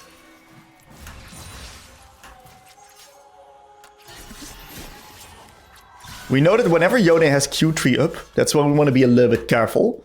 And that's when we want to take a bit of distance from him, because he is going to look for Qs. I'm going to put an extra point in Q. Every single point in Q is going to be very important because it lowers our cooldown. Now you see that I don't let this minion wave crash. The reason why I don't let it crash is because if it crashes, it's hard for me to CS those creeps in the tower. Plus, now the wave is located a little bit closer towards my side, which means that I'm in a position where I'm safe right now and able to just farm up. And whenever he's walking up, I can potentially hit him, but we're just going to do it like this. Perfect, get the creeps. We're now in a very controlled position. My goal as Veigar is to just get to level 7 safely. Now he does a little bit of... He uses his E for this. Great. We're really happy here. Nice high value Q. And we're just going to hit him a few times whenever he's this deep. We're going to try to get the most amount of value from these Qs if possible. But as you can see in this case, that is a very nice high value Q. And we're going to once again hold the minion wave, because the longer we can extend this laning position, the better it's going to be for me. Perfect. Great stuff here. Great stuff. We're going to be able to reset real soon.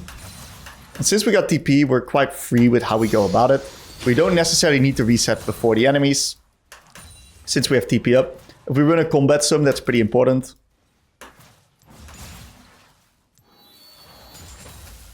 Okay, he might hold it, but it looks like he's just barely too late. We got the wave out just on time. Little rat on my screen. That's fine. We're just going to TP back, and we're going to be in a position where we can buy the initial components of Roa and this. And this is quite strong, because it's now pretty hard for him to punish us.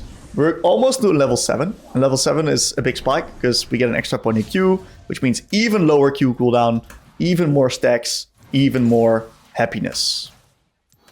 I'm gonna CS the minions in the tower. We're not CSing shit in the tower. Okay. We're very hard to kill right now. We got so many resources. We're in a really happy position. Very nice.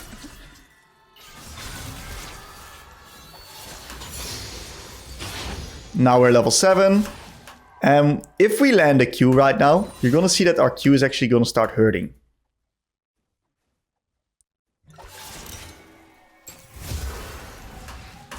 Just like that. What a hit. Crazy.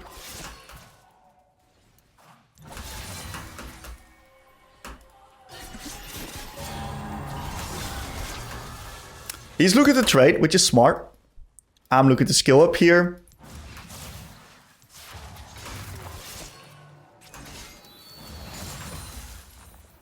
And I get a bit of a gank.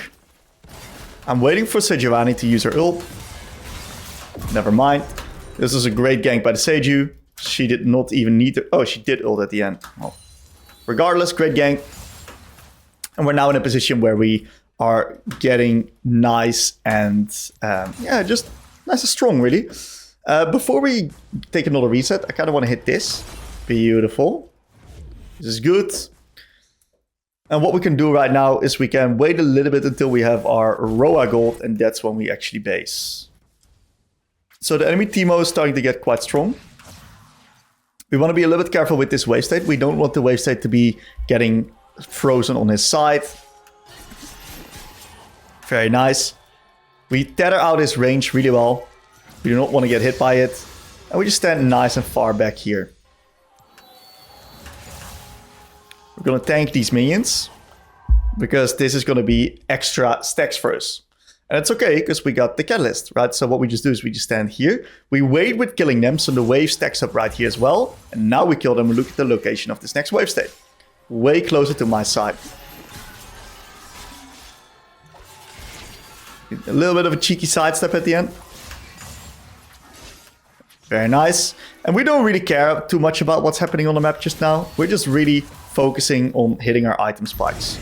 So eventually we're going to look for a little bit of a reset.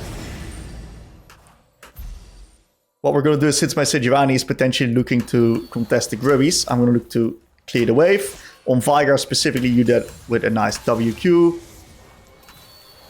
Just like that.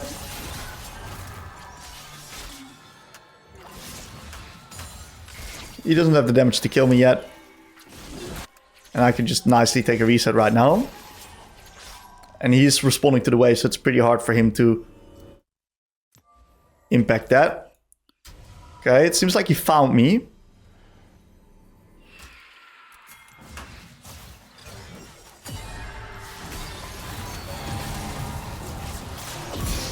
Okay, thankfully we had the Sejuani around.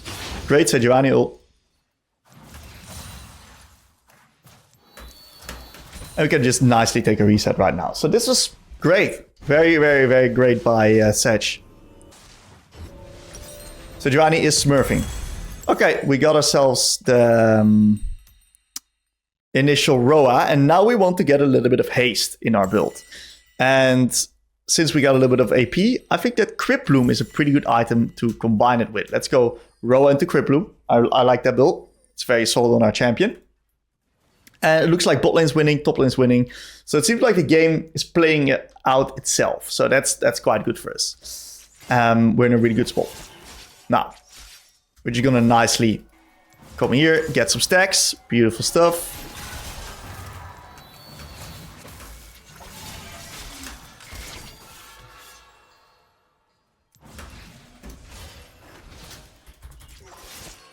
And we have skilled quite hard right now. We're actually really strong. You see our Q already like one-shots the minions here. We are very, very strong. See if I can maybe bait him in.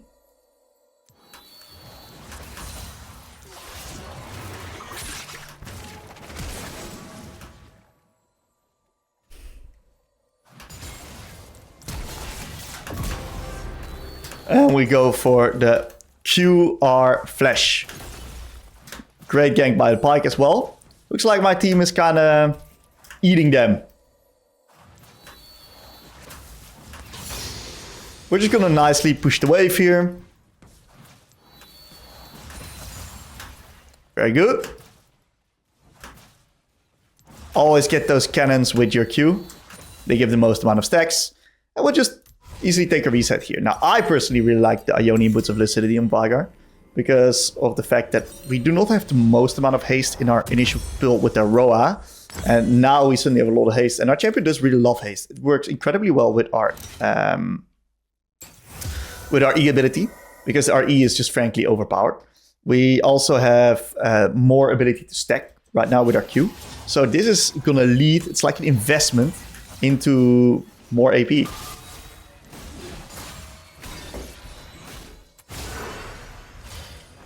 There's a bit of a fight happening here. You see how I placed that E? That E is placed on the back end of where the Yone was, so that he's in a position where there's no way for him to dodge it. Very intentional E placement like that is going to allow you to grab up kills that otherwise you wouldn't be able to get. Now, since my team is stomping everywhere, right? The game is going to be probably a little bit of a fast one. So I'm going to look to maybe make a TP play into bot.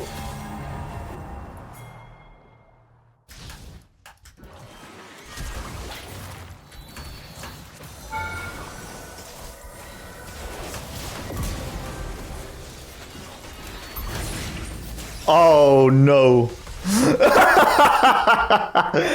Okay, it was maybe a bit overforced, so it looks like they had a ward in there.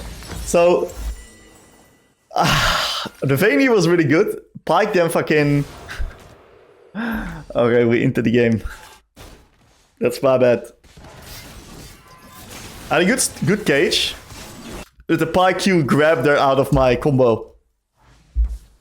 Maybe I shouldn't have went for the dive. I should have gone the sums and then back off. So this was a little bit overforced. And as you can see, sometimes if you can make a play, it's not always the smartest play.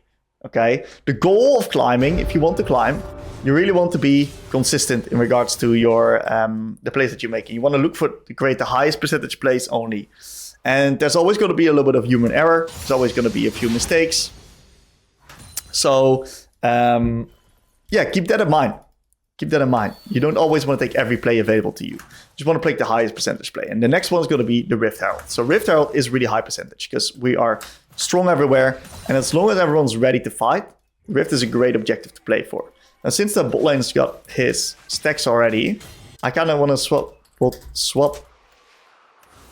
I want to swap with bot real soon. But I can only do that when the wave state's in a good location.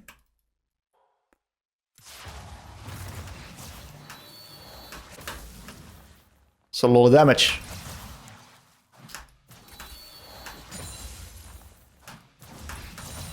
Very nice.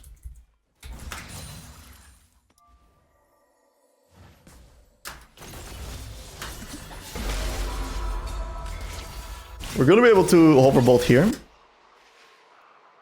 Seems like bot's already fixed up.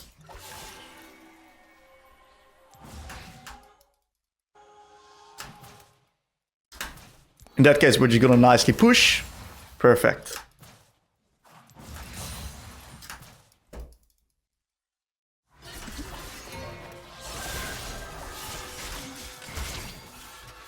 Okay, a little bit of an aggressive ult by Yone.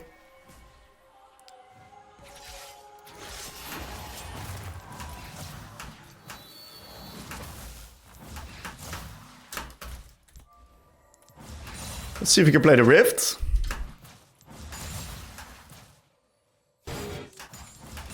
And we might be able to get the turret here.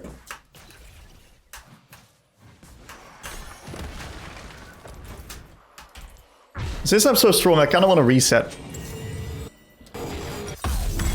And I'm not going to go bot, even though I want to swap up lane assignments with bot lane. I'm not going to go there just yet.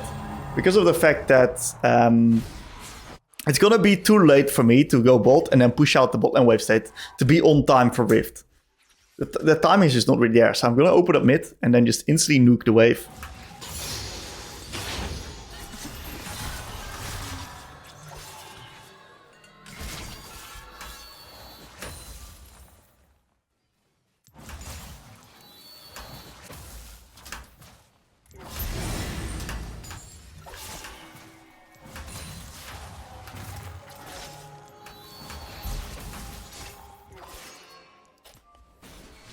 Gonna make sure to guarantee the Rift Herald here.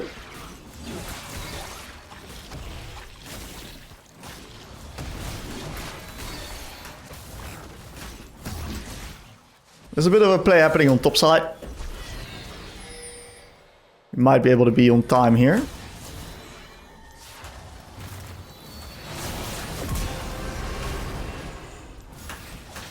Good stuff. Not too shabby, not too shabby.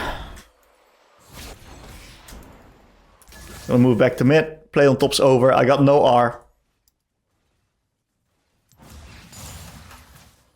Just gonna nicely push here.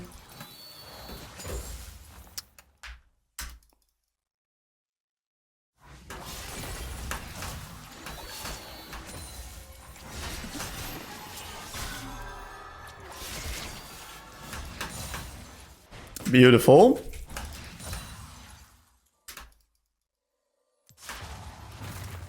And now we're going to reset and swap up the lane assignments. We're going to ping Dragon, because Dragon is the next neutral objective. And we want to be first at neutrals, forcing people to run towards us. So that's why we ping Drake.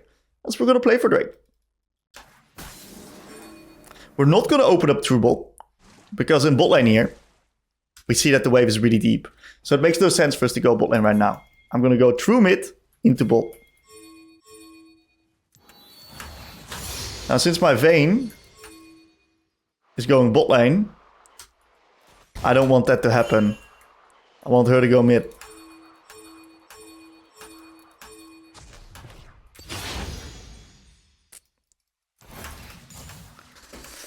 She's not listening. So the first thing that we try whenever someone's not listening is just yoink the wave. If they then don't listen, we're gonna swap. You see? Just yoinking one wave was plenty for her to go to mid.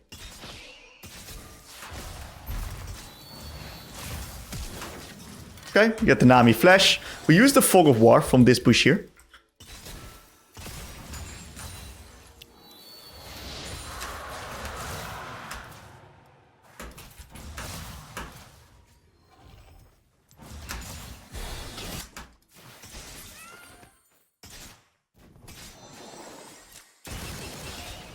Since my team is making a play on mid, I can just keep him at bay here on bot lane 1v2.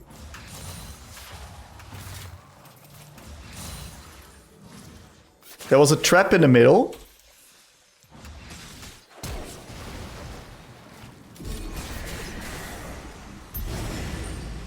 All I need to do is just survive. I drew 3 people to side, and my team in the meantime is just winning.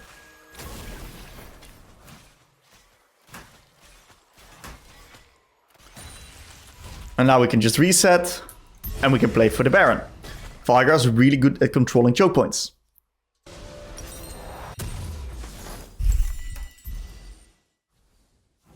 Since my team is still playing on the map, I'm going to TP top here. If they wouldn't be playing, I wouldn't TP. We got 2 plates. 3 plates even. Veigar actually takes turrets really fast because of his high AP.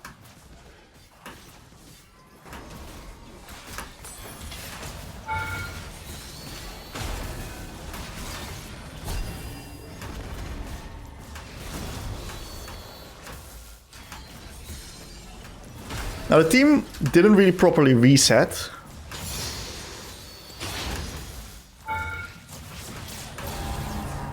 Okay, we get the Sign ult. We gotta be a bit careful because my team is off tempo, right? Seems like we're fine. I'm just gonna place a nice little ward. The deeper we can push, the better it is. Whenever you're on the side, you always want to try to push as deep as possible. So that's exactly what we do. And then we can potentially play the Baron with my team. The moment my team is ready, that's when I'm going to start playing as well. I'll take a different summoner. I like Barrier right now. Barrier is great. And looks like my team killed the Yone, so we can now translate this into Baron. Phenomenal. Fantastic.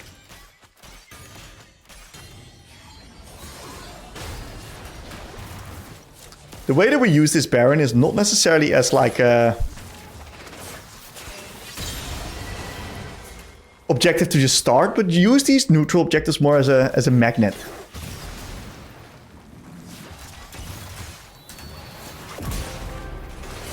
Just like that.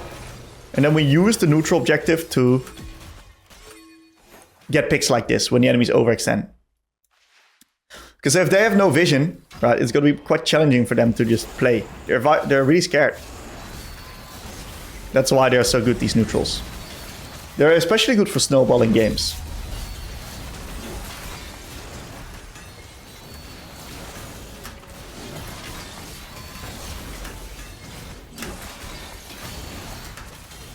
Very nice. We now get the neutral objective. We get ourselves a little bit of extra items. And now we're going to play for the next neutral objective, which is going to be the dragon.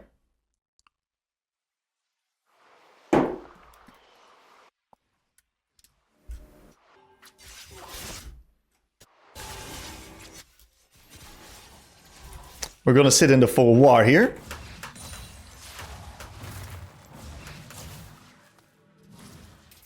Let's see if we can make some progress. I gotta make sure to not get engaged upon.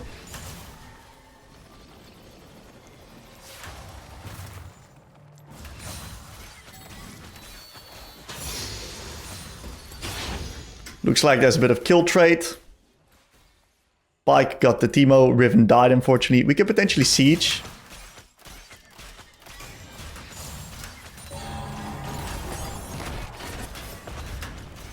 Very nice. With Baron, you want to ideally make progress, and we can just move in here because these guys are overextended.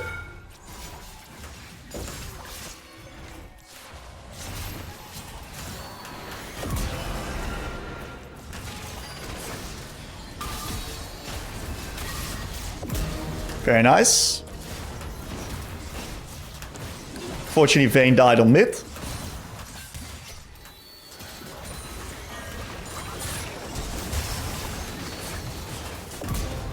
And as you can see, the Veigar is really good in these sieging positions, right? Where the enemies are walking at you, they're getting close to you, and deals so much damage.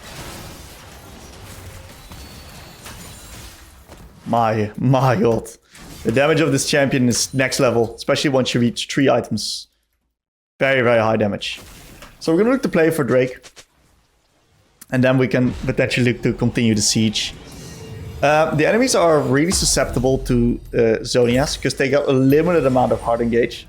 And Zonias can block out a lot of their damage. As you can see, Yone ult Zoniasable, Cyan Zoniasable, new word by the way, write that down. Teemo Shrooms, you can just Zonias the moment you get hit. So a lot of this damage is actually easily denied through the Zonias. Now that's pretty fucking ass, because Riven dying, it's pretty bad for us, because that means that we now need to slow down and delay our siege a little bit.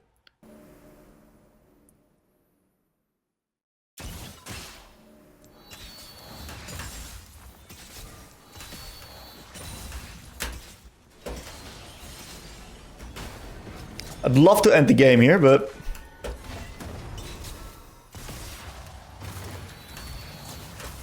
it's pretty challenging. We're using the Fog of War.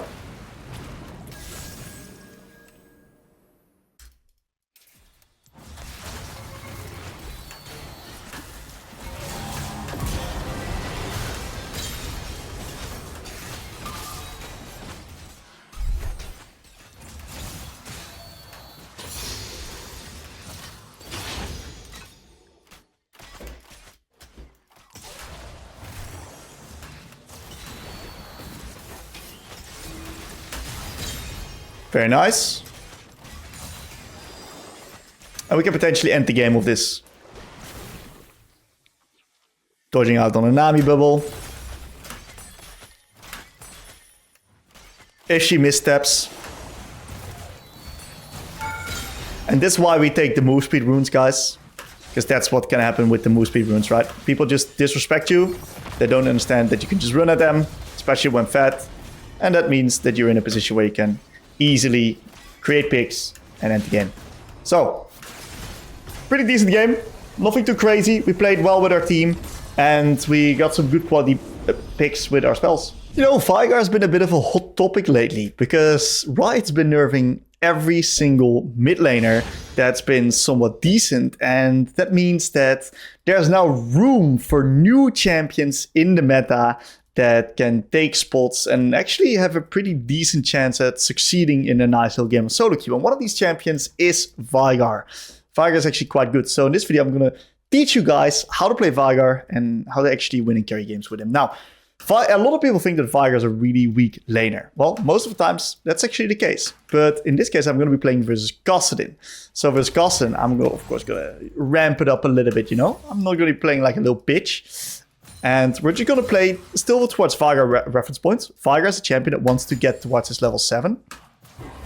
And at level 7, he is in a position where he can actually deal quite a bit of damage with his spells. So we are nicely getting into spot of lane control versus Kassadin. Whoa! Turret? Oh, he's very happy with that. Okay. I'm just going to give him some nice little out text to the face with the Airy. Very good stuff.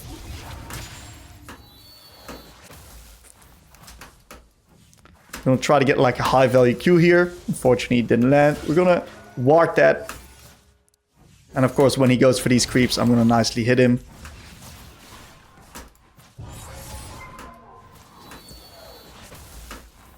Very good. We punished Kassadin pretty well onto the last hits there. Veigar is actually really good at punishing on last hits with his own Q and his W. And we're going to try to make the Kassadin sweat a little bit. Fortunately, we had the Q for that creep.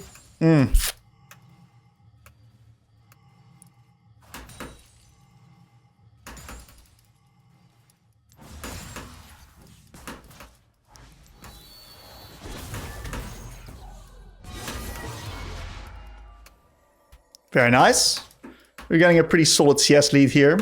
This is actually not that good of a matchup for Veigar, because Kassadin outskills with his dashes.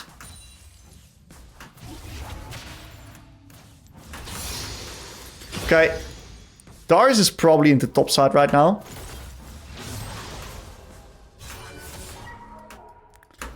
Very good. We've got a 12 CS lead. We're going to let this next wave come out back to neutral here. Oh, he out-attacked the minion.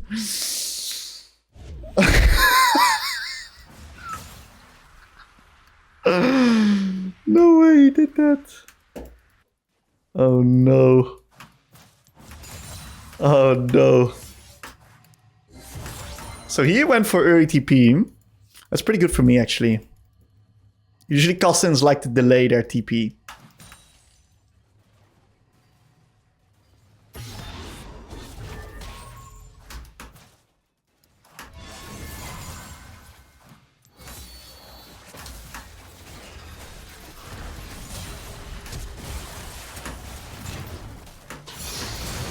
That was sexy, dude.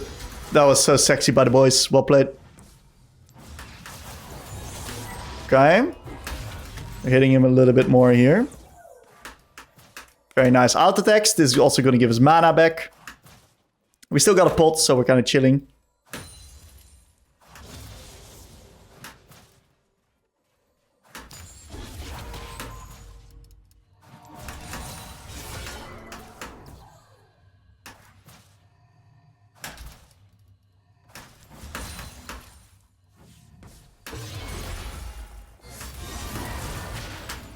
Okay, we should take a reset right now.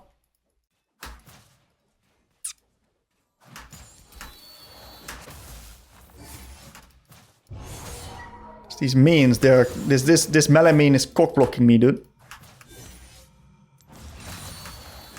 Very nice. We'll just take the reset. And we're quite strong. And since the enemies are really squishy and I'm solo AP, I'm actually going to go a little bit of a unique Veigar build. Usually you could go in Roa and stuff like that, but we're actually going to go Ludens this game. We're going to TP back because there's... Don't int.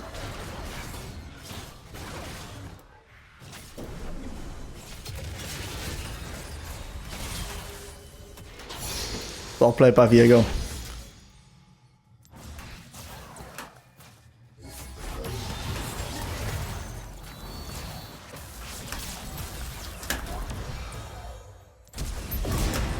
Okay, really nice. Okay, so we had a really good cage on top of ourselves, which led to a position where we now get the beautiful solo kill. You're actually pretty strong if you buy some AP on Veigar. You deal quite a bit of damage, because your scalings are actually really good. Now we're going to insta-reset. We're not going to hit turret, because there's no plate on it. Plus, we are in a position where if we hit that, he's going to get tempo over us, right? We don't really want that. So I'm also going to opt in for Dark Seal. It looks like my team is doing great. This is fantastic. Beautiful. A little bit of winner's queue here. So that's awesome. Now we... Ooh, he's inting his build a little bit. Shit. We still gotta be a little bit careful of the Kassadin, yeah. So we bait out his R here.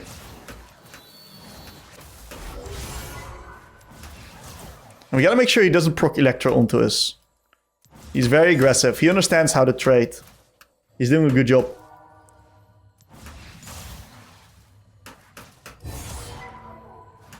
Just not good enough.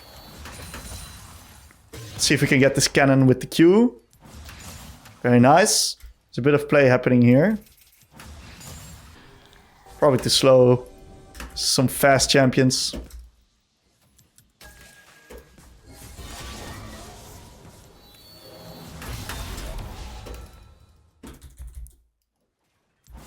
I gotta be careful of Darius now. I spotted him on top side.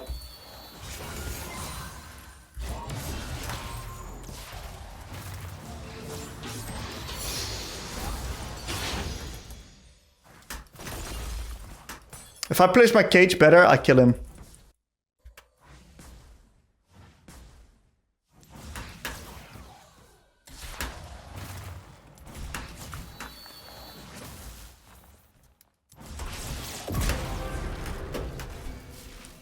Alright then. Damn, if I'm Kassadin, I'm pissed off now, dude. I'm gonna reset. It looks like, yeah, the team is just destroying the enemies. What are we buying? Are we gonna go Swords? Yeah, we're gonna go Swords, dude. Full AP one-shot Veigar. We've also taken the runes. That gives us a lot of free haste, right? We have Transcendence. We got base haste on the ability haste. We have also this Legend haste. So we can opt in for a little bit more raw power and penetration. Because of the rune page.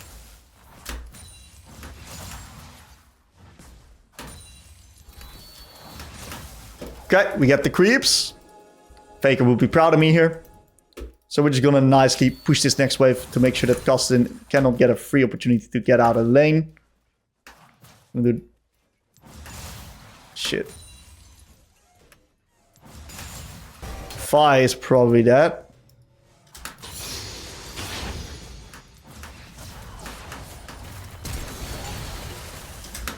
I think that's a great attempt from Blitz.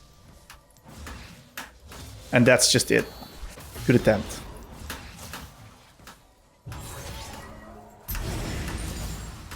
Okay, our Q now one-shots casters, which is huge, of course.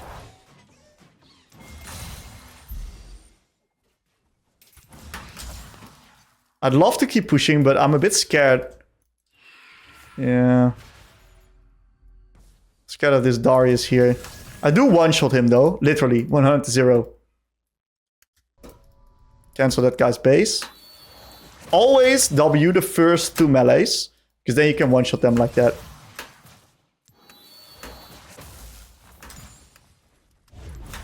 Fuck! Let's match the reset, otherwise he's going to be in lane stronger than me. Especially because I'm a bit low on mana and my jungle's also in base. It's pretty easy for me to match the reset here.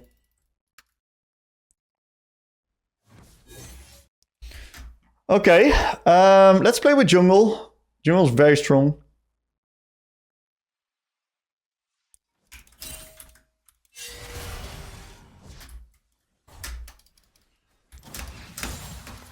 We're gonna just chill, get all of these creeps here. Just like that. Now one more with the Q. Do I port bot here? I've pushed out the wave, I can port.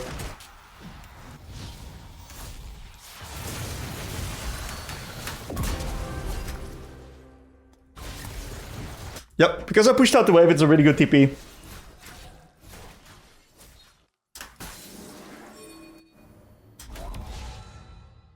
And I'm behind them, of course. And we had Veigar in the area, Darius shut top. So it's just all pretty high percentage. Flipping a bit of E there. Ooh. Be careful, Pike's coming.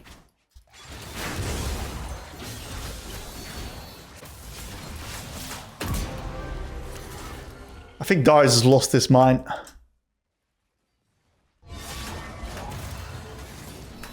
Kassadin too.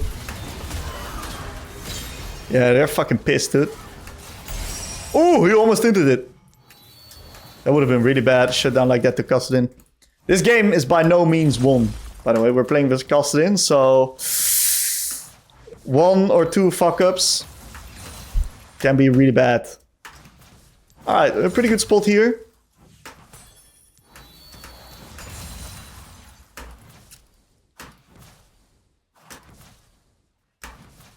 Let's reset. I'm rich as fuck. We're gonna get the Ludens. And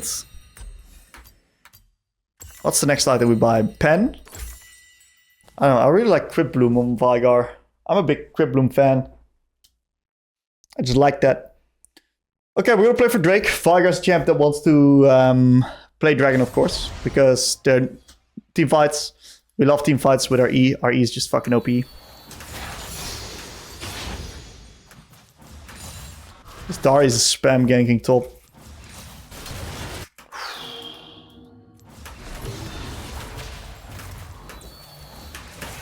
So!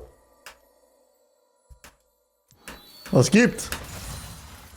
That's some damage.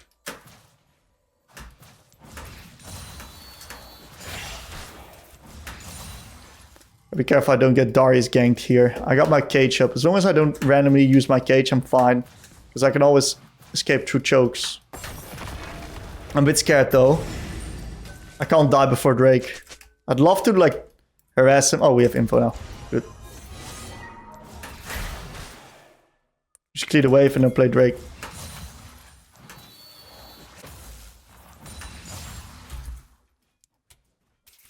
Very good. Move in here.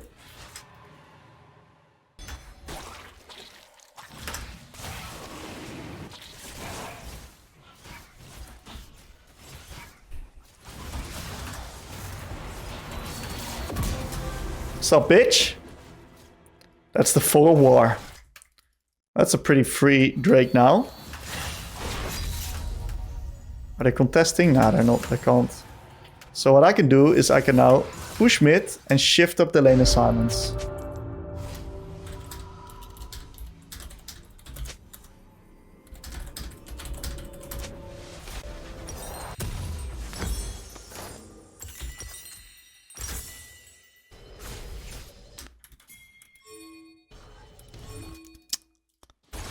I want them to swap, but it's not smart. They're inactive play there. They can progress.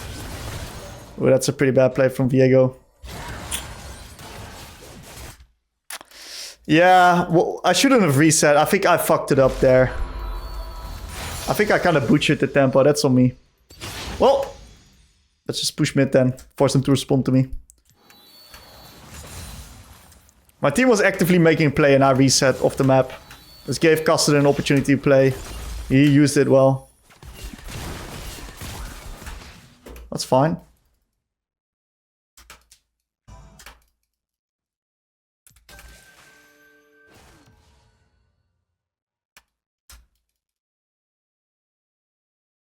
I need to swap up the lanes.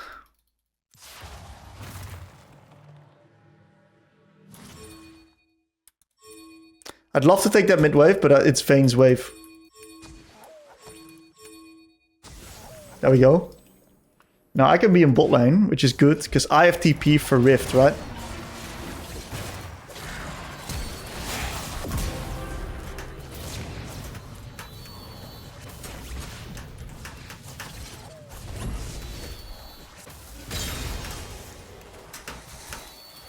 And because I just beat the crap out of these guys on bot as well.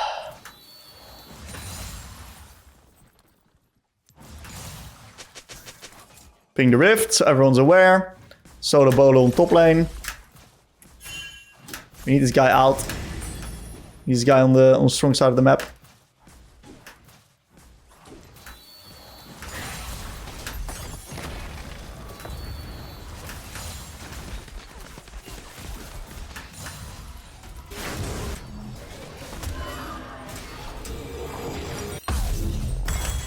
Okay. What's the next item I want to buy? I think I just go Rabadons now. Now, I'm going to take over top. We're going to send Vibot. And I'll take over top here. So otherwise, she's going to be too late to catch this top lane wave. Well, bot lane's probably going to get pushed out here. No, they don't push. Alright then.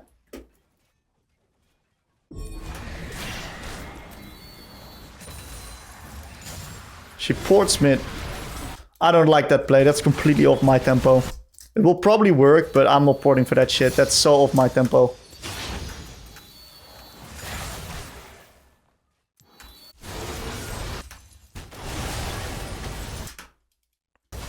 I should have probably ported. I'm a bit pissed that they take the play. But that's me being rigid, right? I think that's just me being rigid as fuck.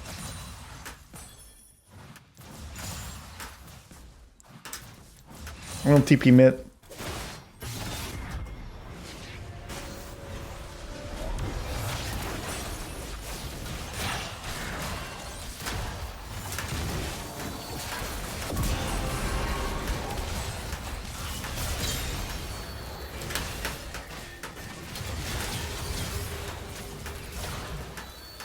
Ah, my cage was shit.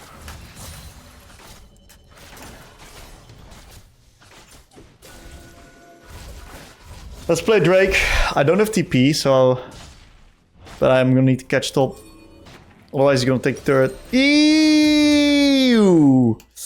Ew! That's some ugly macro. Ew! It is really bad that I'm forced to go top right without TP when Dragon spawns in 30 seconds. But I might have to, otherwise he just takes the entire...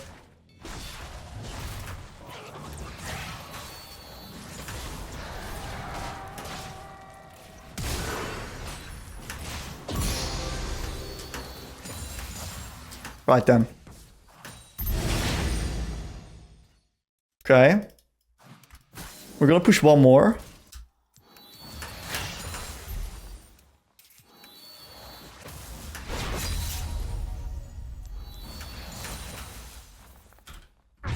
Gotta make sure I don't get Darius killed. He might be in his bush. Yep. That's what I thought. Little bitch.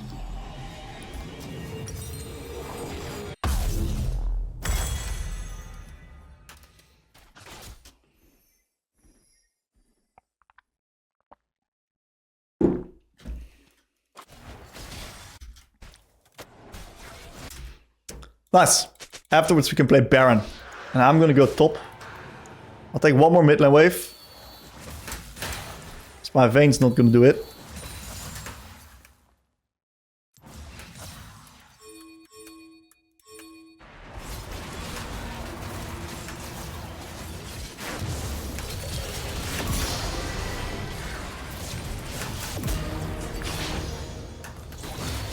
Fuck! I think I should have not face checked that. I'm too greedy.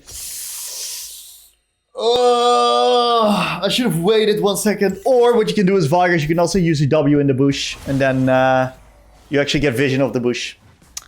That's my bad. You can also throw Q and then you'll get a sound effect. But I was just too rushed at running in there. Okay then. Let's see what the boys are doing here. We want to play Nash.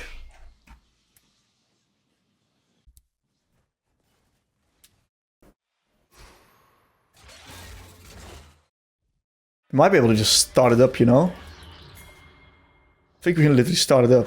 Yeah, he's clearing the bot side. Oh, free Baron.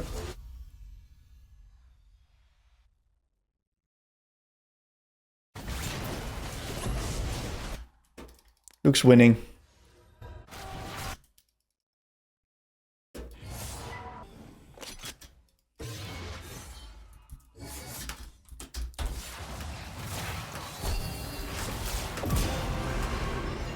Nice full war usage. Let's take the mid wave. Since the enemies are not contesting anyway, I can just take this. Very nice. And we want to play bot and top with it, so I'm just gonna reset. And deploy into bot. Oh, sure. It's pretty good TP. In that case, I'm just gonna deploy mid. Now this is Vayne's wave, unfortunately. In the past seasons, I would take the wave. But since AD carries get extra money, I'm not taking the wave. I'm just moving into bot here. Looks like Darius is fighting the Vi. I wasn't even close. Vi annihilated him.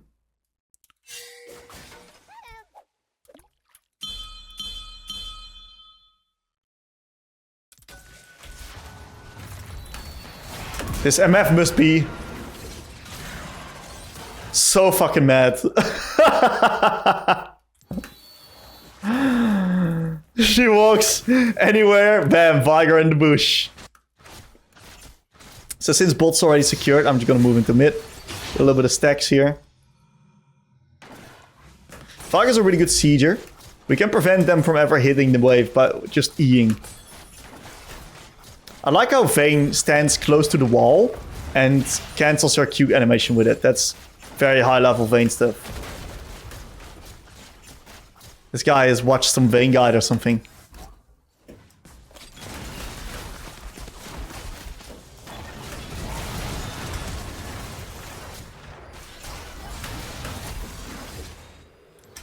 Gosu. Wait, did I just W the bike? That pike just walked in my W.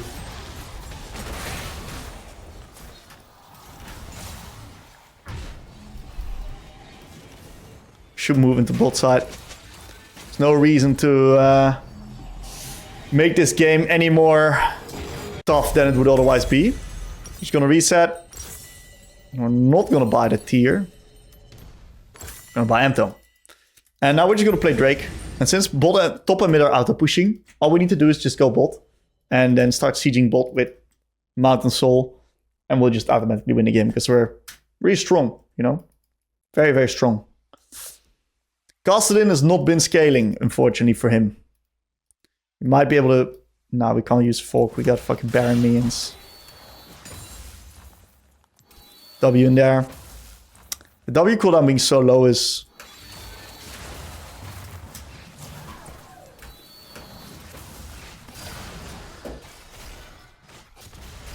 Do I flash for that? I don't think it's worth flashing for it.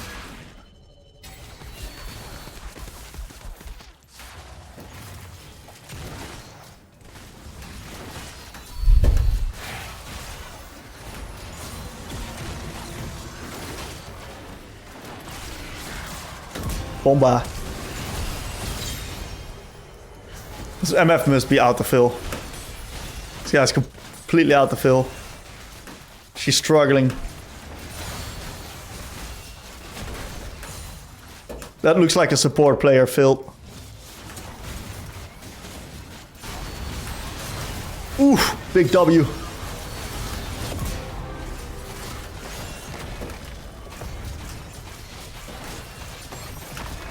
Alright. GG's, boys, GG's.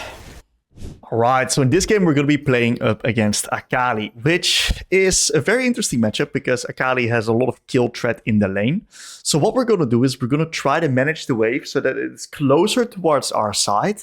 And that makes it very hard for Akali to get good quality trades onto us. So we're going to be a little bit careful versus her in the early game. And eventually we're just going to stack HP and therefore make it harder for her to actually get close to me. And that's going to allow us to eventually start teamfighting in the front and back. We will never win the side lane into Akali. That's fine. We make peace with that. But we're going to just beat her in the teamfight game. Because our cage does really well versus her, right? So we're going to be very happy if minions die at the same time. I want to last hit kind of late so that the wave doesn't really push towards her side. Very nice. And as you can see, I delayed the last hit more than she did. And because of that, the wave is now pushing towards me. And I'm very, very happy with that.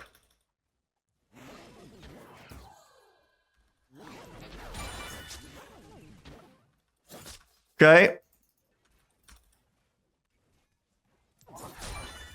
Really good. Really happy wave state.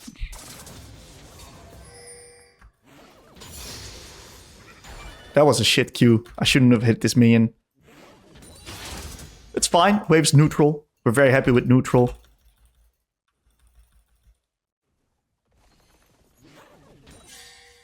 She knew what my plan was, so she countered it really well. Good movement by her.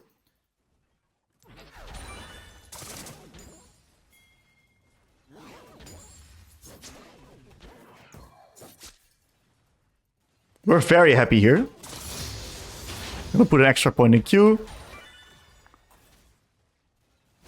Should have kept my Q for this cannon. Cannon is way more important.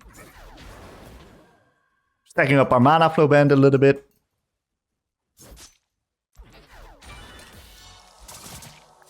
Just gotta make sure we don't give her the electrocute proc. That's when we're chilling.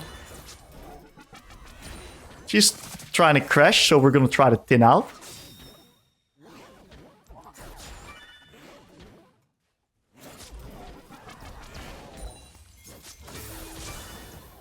And we can just keep this one main alive. This is actually a pretty tricky way for her to reset on. Because she's probably going to try to reset on this one. Let's see what she does. Or she's going to let the wave push in, which is also fine. But you see that this wave management is like the key to playing into these assassins, right? If you just have the wave in a good spot, I can't really get on top of you. Weave in some out attacks here and there. Red Q. We didn't give her Electro, so that's good enough. Red Q again.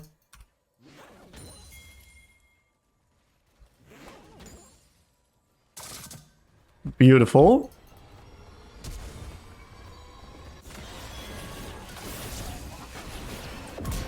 And what an amazing gank by Nunu. She had no shroud, so that was really good. We also had a fantastic E to follow up on it.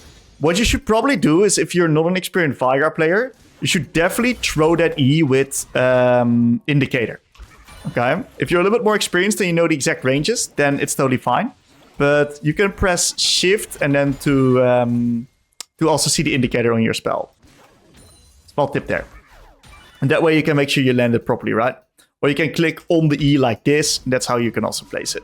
Those are great tips for you to get into good position. Now, we've done a great job in the lane. We've kept the wave in a beautiful position. And because of that, we are now in a spot where we can get an immediate catalyst, which is, of course, an insane base. And that's going to allow us to keep getting the control of this lane. Now, it kind of sucks that our top lane is losing because he's, you know, kind of the only AD champion in our team. And we're going to keep trying to manage the wave in such a way that it's kind of close towards our side. We'll try to get, like, maybe I can bait her into nuking this wave state and queuing me here. Because I kind of want the wave not to be stuck here. Doesn't seem like she's going to be falling for this bait.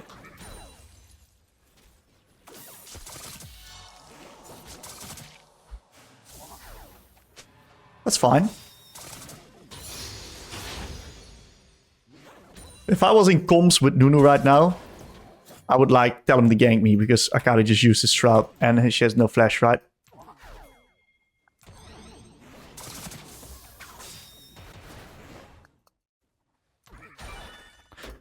We can be a bit more free flow with our spells right now. And I'm intentionally trying to stack up mana flow band. Mana flow band is a big deal.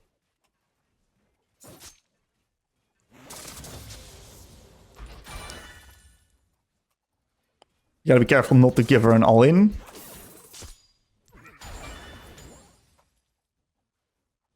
Zoning her off this creep here if possible. Nice try. We're up 15. This is insane, by the way.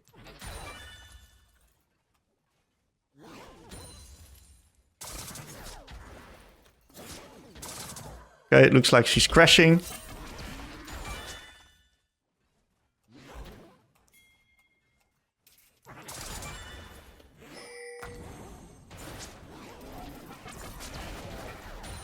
Good movement by her.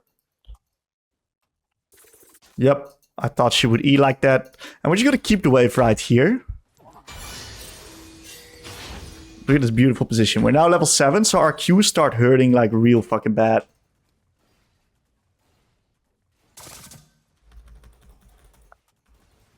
And we're just scaling up insanely hard right now.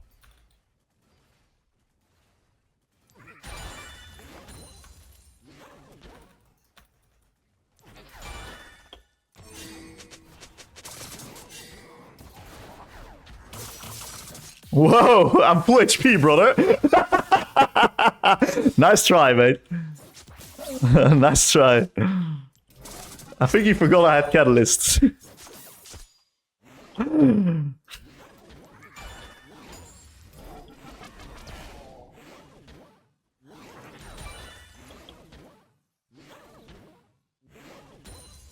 Let's just reset on this wave. I don't think I'm going to get it out on time before anyone can hold it. Maybe Zillion is even going to come. Matter of fact, I'm one fucking wave of my Roa. I should just push it.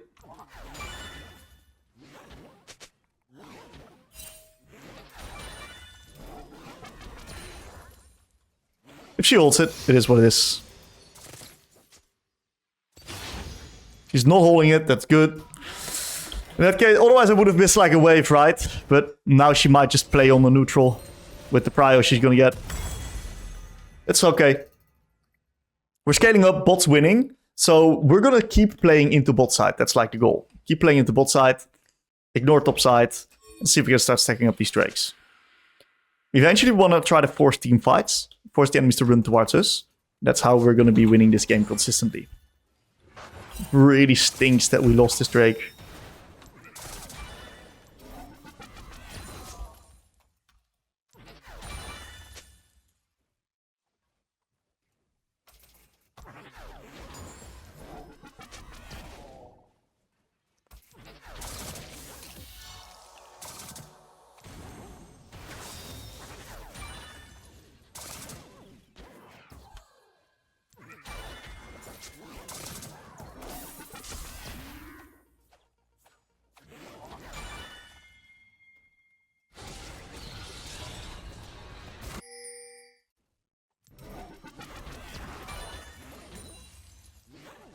Okay.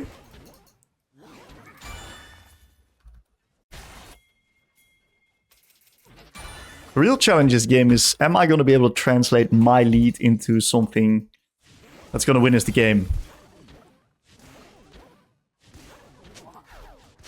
Let's get some vision. I don't think I've placed a single ward yet this game. Lol. My bad. I was kind of getting pushed in all the time, right?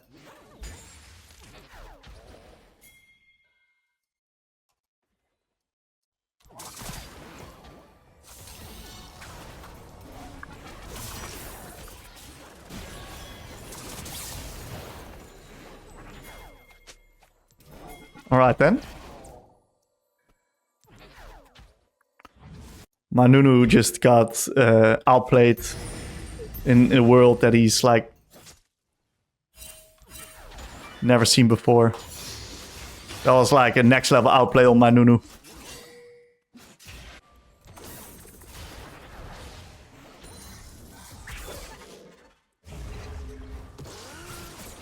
I think I'm fine. Need to flash, unfortunately. Yikers. Let's hold this 1 min here.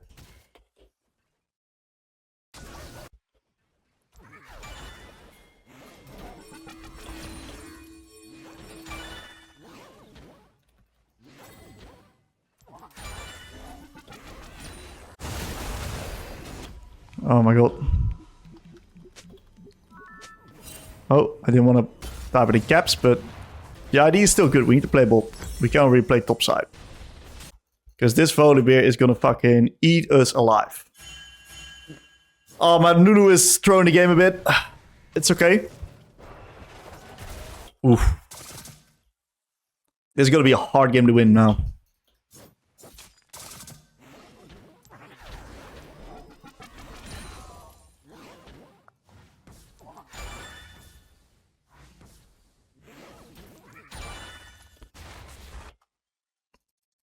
It's gonna be okay.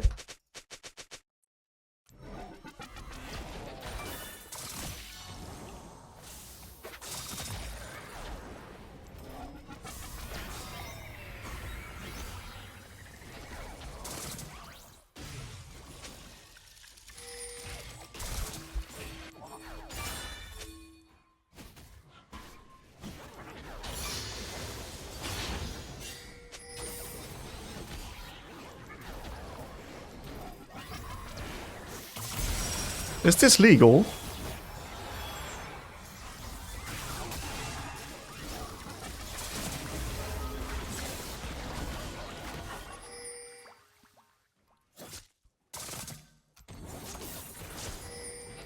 I guess it is. We gotta be careful of the Volibear now. Okay.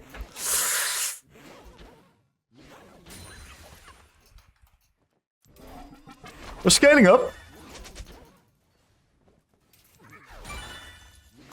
Gonna get as many passive stacks as possible. That's quite good. Could have maybe hit the plate, but I'm not sure where the Volibear is. So if it was hiding, I would have like died and that wouldn't have been worth it. Let's just get this. A little bit of haste is always good on Veigar. Probably looks like we have to drop Drake.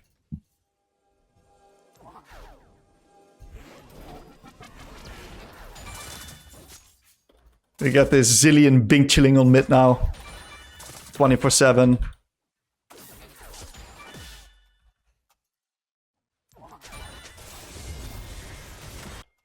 That's nice. We drop Drake and we trade top. We cannot fucking die though. If Nunu dies, I'm pissed off. Good shit, boys. Good shit.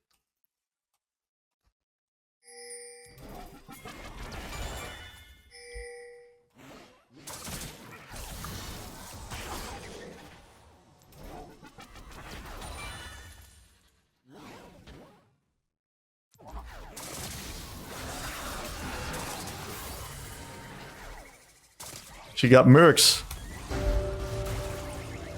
Little bitch.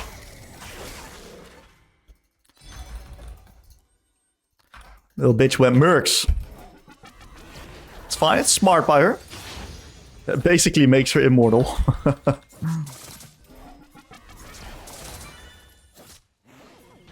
Oh my god, that minion dude. We should kill the Aphelios again.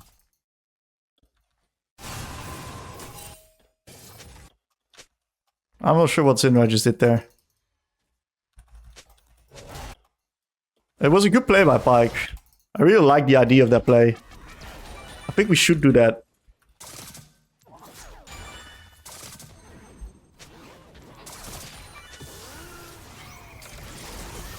Holy scheisse.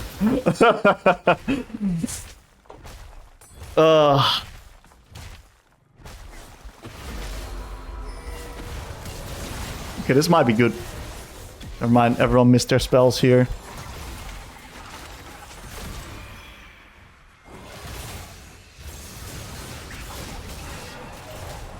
Please kill him.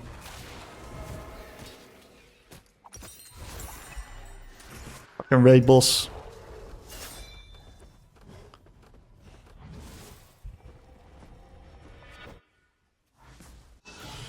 Tough game to win. We're not FFing yet though. Let's see if we can make it work.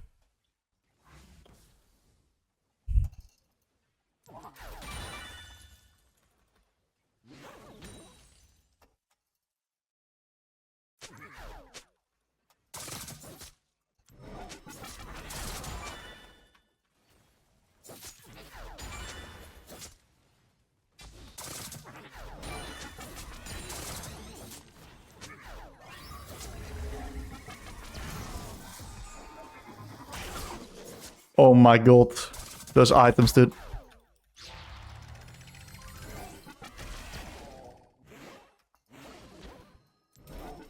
I'm gonna try to swap up lanes with Syndra soon. We're gonna need to wait if they're like int.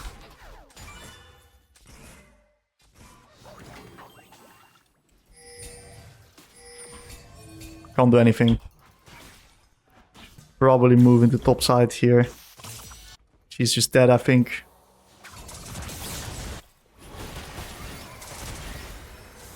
This is a play we should make, though.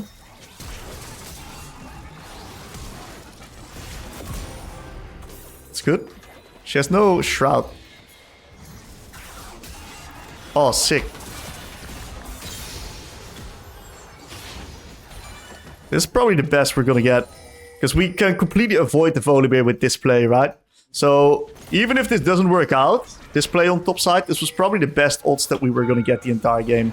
So, we should always take that. And is it perfect? No. Do we lose some stuff? Yes, but it's still fine.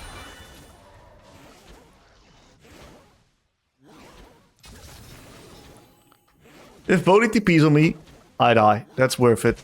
In that case, it's not worth it, but it is what it is in that case, you know? I just gotta play a little bit more greedy. I can't be playing stock standard League of Legends from this position, because we will not win the game. So I just gotta play a little bit more greedy, and maybe I can find a TP angle right now.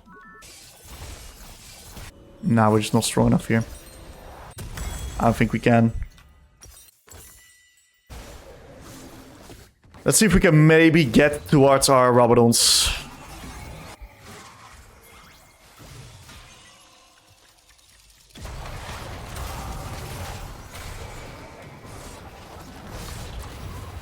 Not terrible.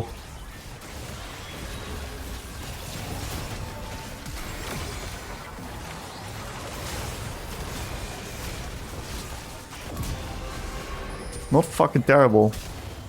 Hook that bitch, boys. Okay, so it was a really good odds fight there again. The enemies were completely out of position. And we punished them for it. My E could have been a little bit better there. We might even be able to take this dragon. If we can take this Drake, the game is completely winnable. Yep, Akali kills top with ult. That's huge, so Drake is ours. That's insane. Holy shit. Game is winnable.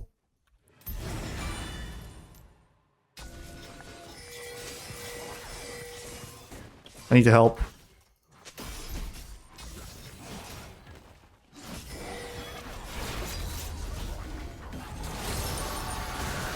We got it.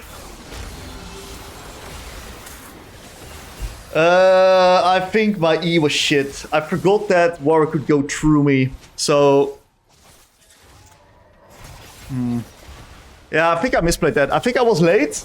And I think that I misspaced. I didn't expect him to go through me. So well played by him. Wasn't going through my mind. I think this play should be harder winning. So we kind of threw there. Okay, that's kind of good. Good pick. We're getting close towards our Rabadons though. Rabadons is a huge spike. If we can get 4 items, Rabadon, Zonias, we start hitting like a truck, dude. I fear they might have backup. Otherwise, I would potentially like TP in the back.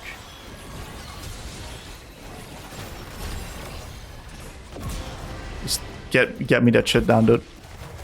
Give me that money.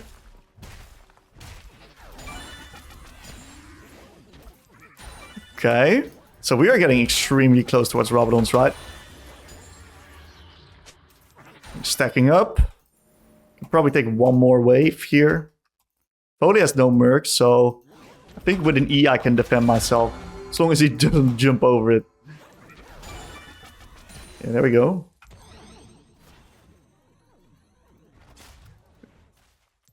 Little rats. Little rats in the bush there. GP, was machen wir da? Okay.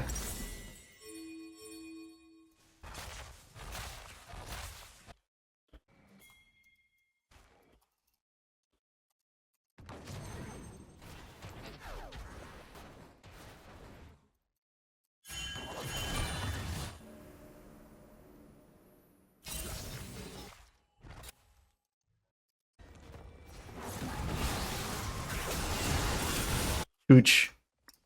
Maybe I can move here and help out. If I can stun this Warwick.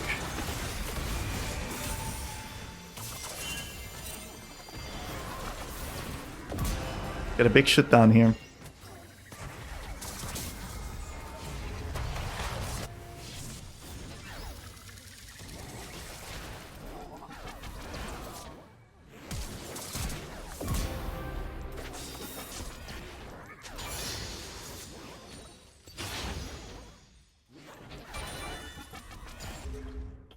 Very good.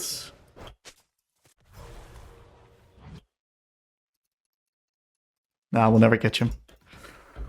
Okay, so I'm getting extremely rich. Next level rich. Jeff Bezos rich. Elon Musk rich.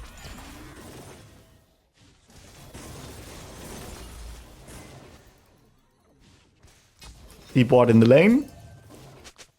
And now let's reset for my Rabadons.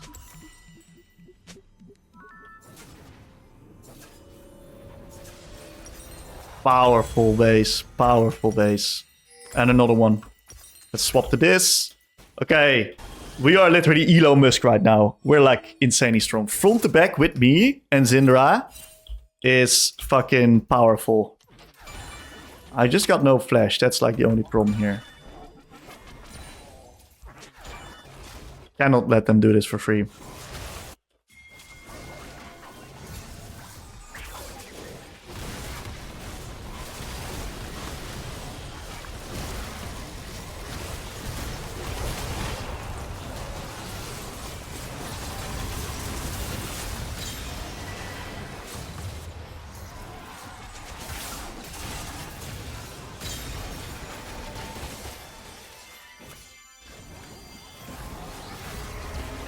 Damn, I fucking missed my E. I'm missing all my spells.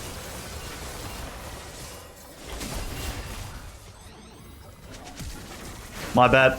I fucked up all my spells. This was a really bad team fight. This was extremely winning, but I trolled my ult because I threw it too early on the Volibear. I fucked up my E onto the dead Cillian. I missed a lot of Qs. I missed a lot of Ws. So this fight was like on me, you know? This fight was on me. This fight was winnable if I played it better. Damn. I just got overwhelmed in the fight and I just threw my spells out like a dog. Happens to the best of us, boys. Happens to the best of us. Okay, maybe we can play Drake. I do have TP up. It might just be gone already. If we can contest, that would be nice, but it looks like we have to run too deep. The Akali is top with Ignite. Right. Nunu has flash. I think we should play this. Where's my Nunu going?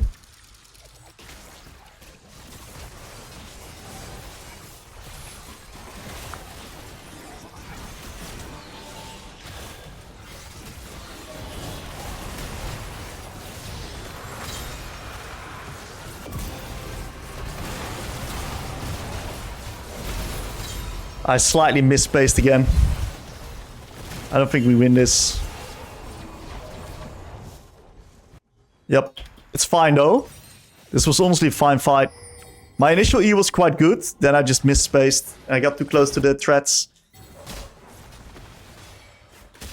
I think we're fine. They can't end. Okay, this is good. We're gonna get a lot of money here. And this Zonias is going to make it easier for me to survive there all in. If I could just land a few spells, it would be good. So the good thing is that we engaged in a lot of fighting while they had the Baron. So they didn't actually get the chance to like do some big time sieges. And this is going to allow us to wave clear. And we love that shit as Veigar. That is free stacks. Free money.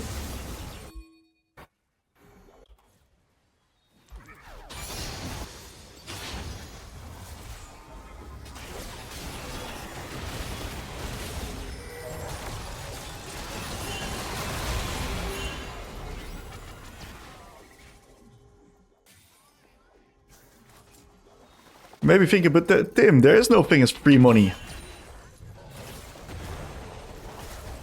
Trust me, dude. I fucking hate that interaction, man. My bad. If I live, it's good.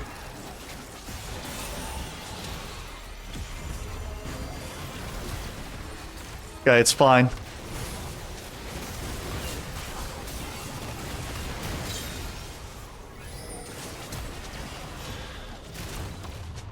I think it's winning. If we keep on playing, it's winning.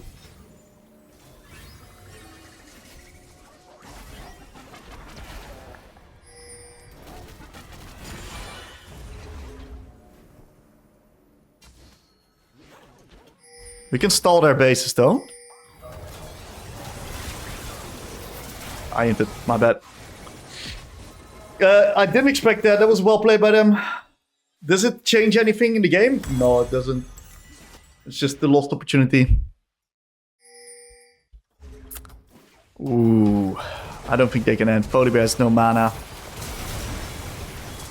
They might be able to end now with Syndra dead. Oh, she lived. Great Nunu ult there too. We did not kill Volibear yet. So they can't do anything. Nice. Whoa! Nice try, Pike.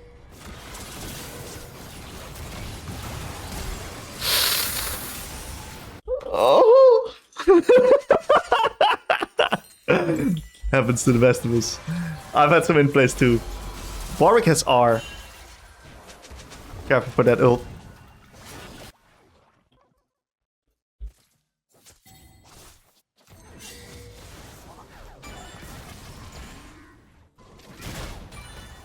They're desperately trying to end. They know that if the game goes on like this, their time's gonna be limited. Warwick is gonna be dying here.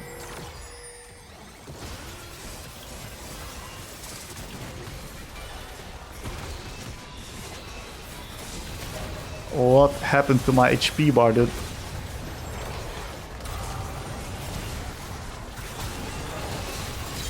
Oh my god.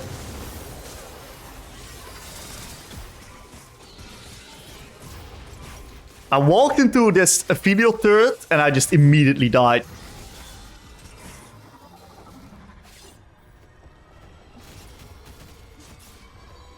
Oh, this game's a banger, dude.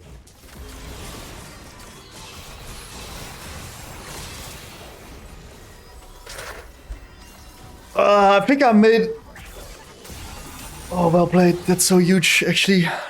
I made too many mistakes in the late game. I think the early game was really fucking good. But my late game was... I just overplayed a lot. Amazing. That might be a dragon for us because of these great plays by the boys. I think I should TP in.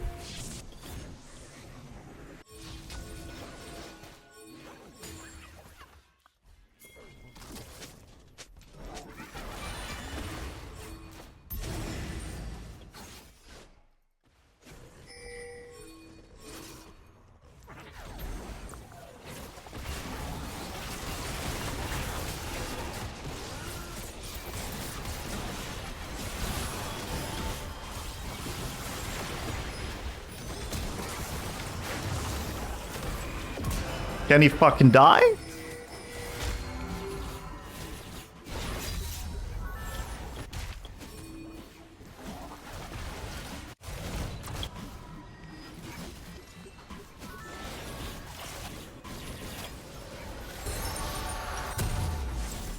What's my next item?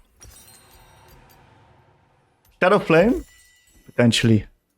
Or Banshees. They got no jungle. But they got Aphelios.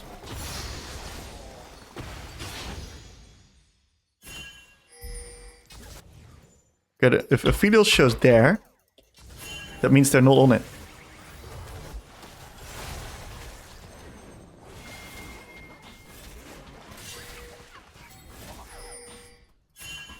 We need a GP to defend. Or someone with TP.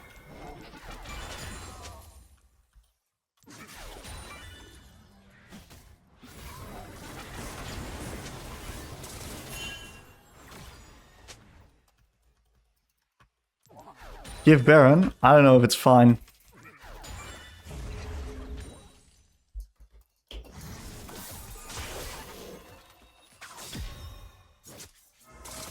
I think that's Nash. Can't really walk in, unfortunately. Now we need to back off.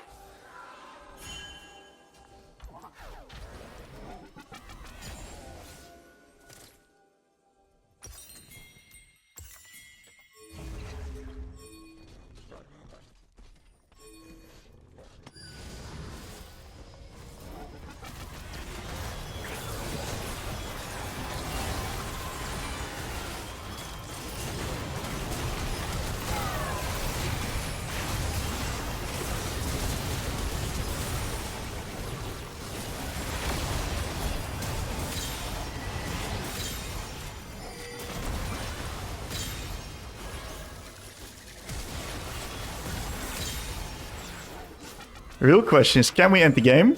We cannot. Can't end. Unfortunately.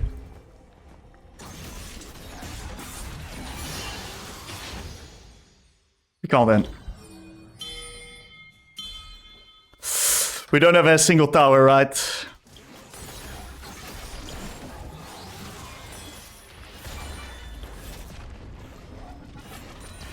But getting 2 turrets already is nice. Well, my auto attacks take a plate each.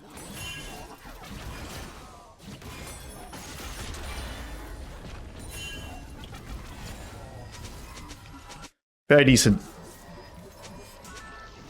We can be very happy with that. I think this is a good item to buy. Prevents the Warwick ult.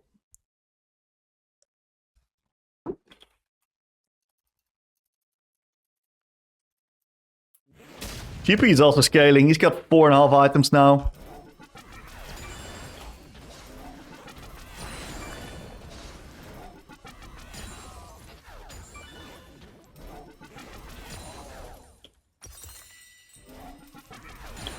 I've got my item here as well.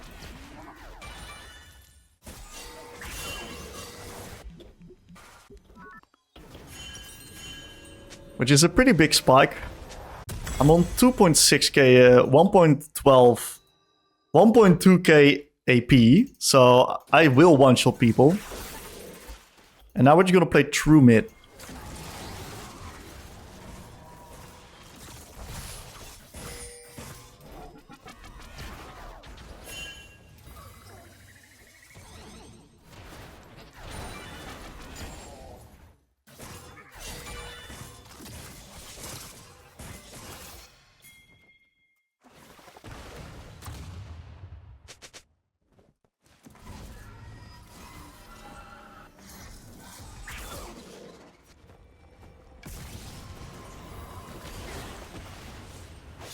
Motherfucker's fast as fuck, dude.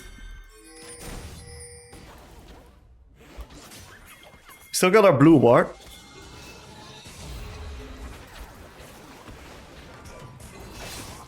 But that's a great fucking...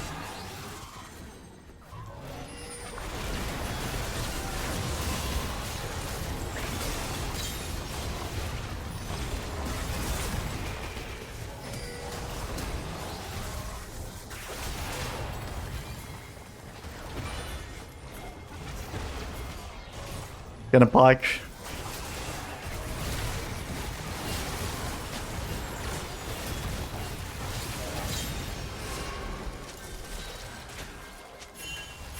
We have to do Drake.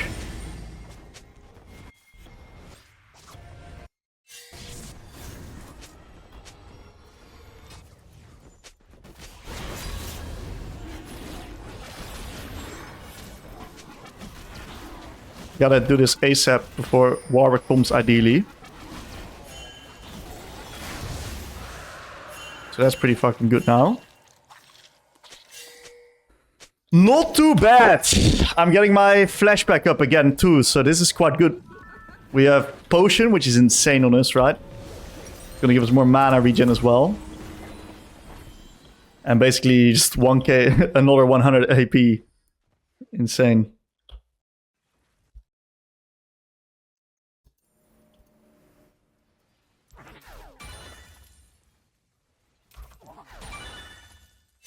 Syndra is not in position here.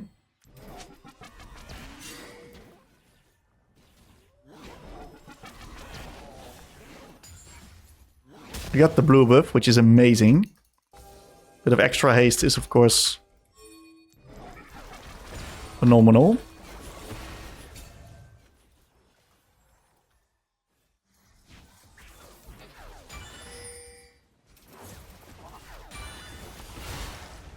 I can't walk in there.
Okay.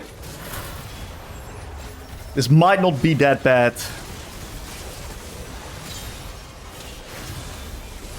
I think I played the fight like pretty ass again. But I think it's fine.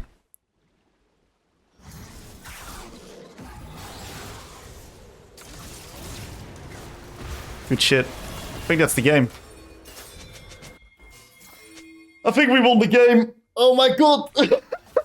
What a fucking banger. That's a banger, dude. That's a certified banger, actually. Hidden pike. That's a certified banger. Holy moly. Did we win? I think we did. Yeah, I got TP2. This is an easy win. Akali can't clean. Fuck me. We kept in the game with a good lane. I think that... my late game was a bit off. My late game just was a bit off. That's just the reality of it. I didn't play too well in the late game. I made a lot of mistakes, but it was a great game regardless. GG's. Alright, for this next game, we're going to be playing Veigar versus Ryze. Now, this is a pretty interesting matchup because Ryze isn't really capable of like beating the crap out of us in lane through trading because we can take our distance from him quite easily. The biggest problem that we're going to be finding in this game is if he's going to be able to take over the map or not. Because Ryze basically has full priority in this lane. He can do whatever he wants, while I'm going to be basically stuck catching waves. And yes, I will be more useful in team fights later down the line, but he will be able to explode the map in the earlier parts of the game. And Ailey's top is very cheesy, because if she can get ahead, it can be quite hard for Akali to play. But if she falls behind, she's like super next level useless in the lane. And bot lane's probably going to be losing, given the 2v2 of the enemies being a little bit on the stronger side. Ezreal Karma, I don't know about Electrocute Ezreal, but I think that the biggest action in the game is actually going to be towards bot side. And we might even see Elise move into bot side every once in a while. So I'm going to need to beeline into this bush ASAP, so that I can get into a position where I can get an early one up. Okay, this is really good for me. The fact that I don't get contested is very nice. Getting an early ward is really, really, really good. I don't get prio into Ryze. I can flip a Q, but I don't have to. He's trying to bait it out very clearly, right?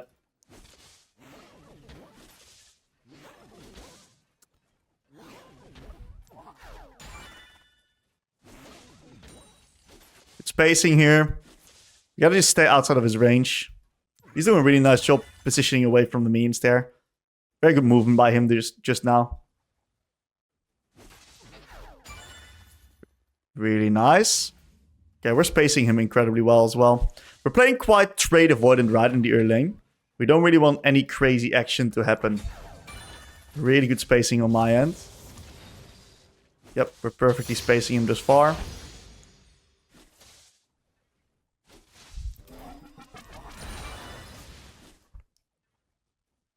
That's fine.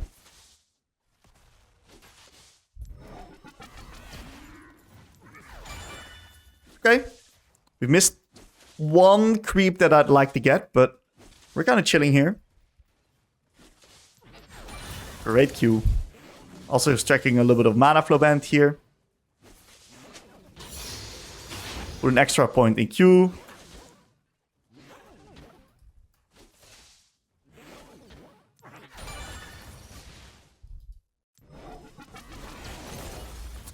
That didn't go as planned.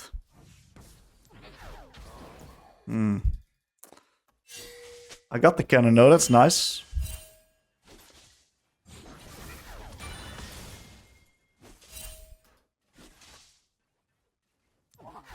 Very strong laner near the game. Okay.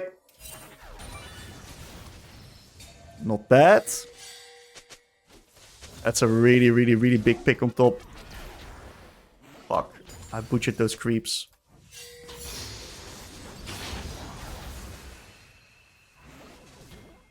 Missed a few too many minions on the tower because I'm not prepping the creeps well. That's good.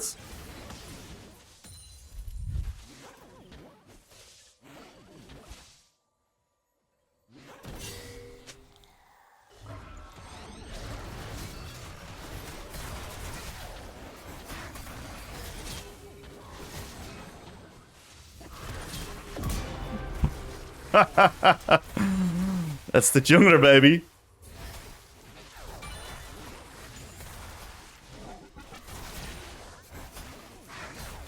Did a pretty good job baiting him out there.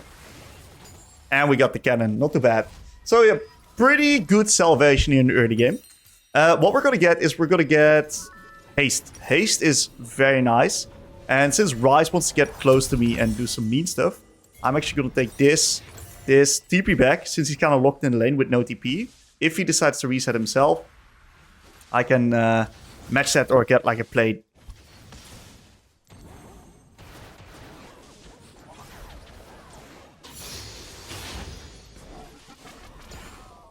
The goal is to just make him lose as many minions as possible on the reset. So we're not going to hard push this wave. I'm going to fuck with this guy a little bit. Okay, we lose a little bit of HP, but it doesn't really matter. The goal is to just deny Ryze as many minions as possible. So we're going to keep these minions alive. It's nice.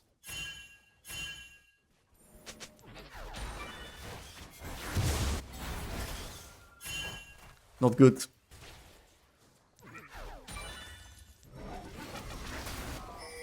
I really want to farm my wave.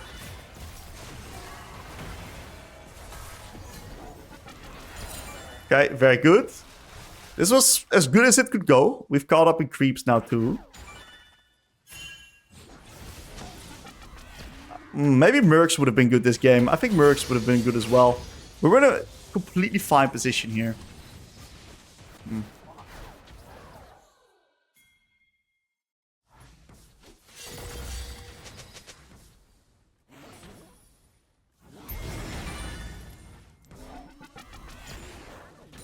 We still got a lot of mana.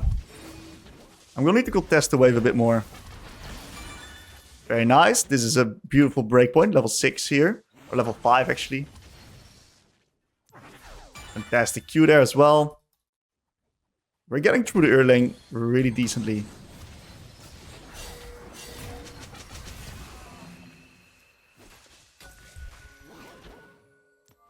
Looks like we're getting Drake. Oh, Veigar shows top. I'm still gonna do this.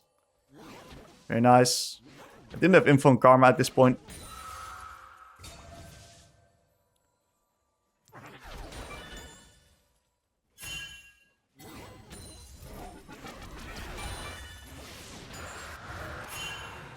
It's good. Even if he kills the Akali, it doesn't really matter. I got a nice plate for it in return. Good sacrifice, Akali. Okay.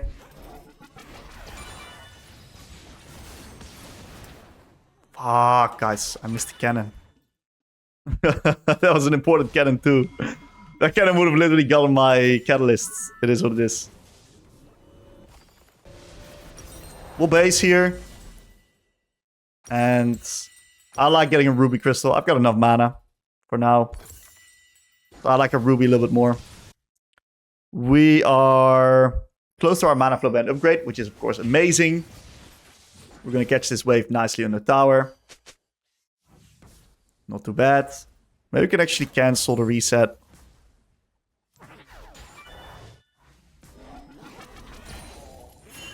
Good attempt. Okay, so Void Grub is spawning soon. Might be able to play on that. Since Ryze just reset, makes no sense in hard pushing this wave. I'm even CS with him. I'm very, very happy with that.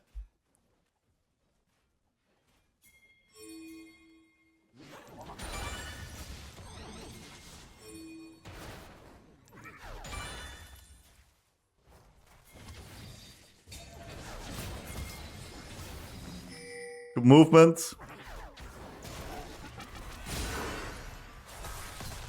Got his ghost. Chunking him a little bit.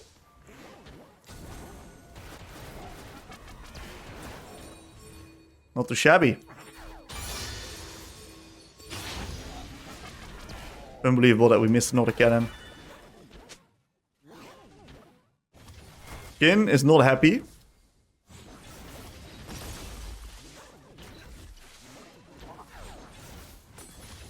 Okay, we got another plate. Luxury. Absolute luxury. We're getting close to our TP. I think Akali is fine. Yeah, it looks winning.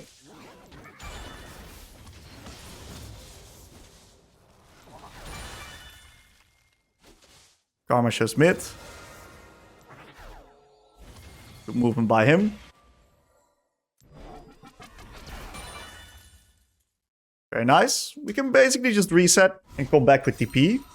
I'd like to get a little bit more value for my money, so I'm gonna kind of just fake reset here. If possible, I'd really like my catalyst ASAP.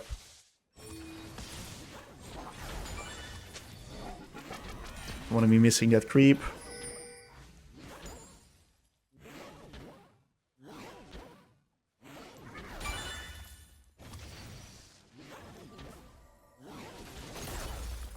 Missed that Q.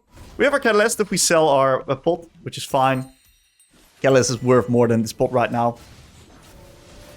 Or just TP back. Very good. Nice, scaly game. So we got Drake, we got Grubbies. We have a very strong jungler who we want to be playing with. Which is what we're going to try to do. put an extra point in our W right now. Should have cancelled this reset there. Small missed opportunity. And I'm going to look to hard push this wave and then maybe we can play into bulk. Very nice. We're going to be hard pushing these waves here. Interesting how they died. Maybe I can move here.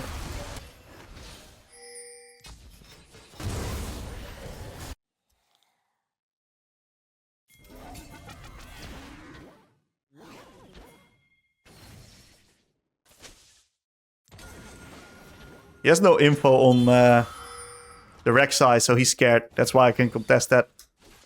Okay, very good. Level 9. We can kind of just one-shot these. We want to, of course, get as much AP as possible, right? That's like the goal. He might contest me here. Nice try.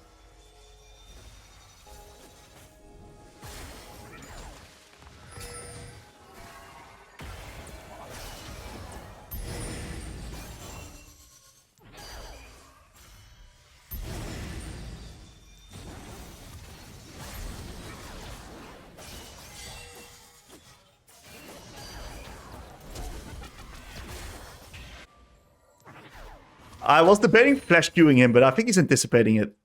So I'm not doing it. I think if I hit the Q, I can ult him there, and it's going to be a kill. But I think it was too risky. We're not in a position where we want to be taking these risky plays, right? We're winning the game, so there's no reason for us to take that risk. Let's just reset right here. Ryze is like one of the highest base move speed champs in the game, right? On mid lane especially, so it's quite easy for him to dodge out on those spells. Okay, we're getting places. Oh, it looks good.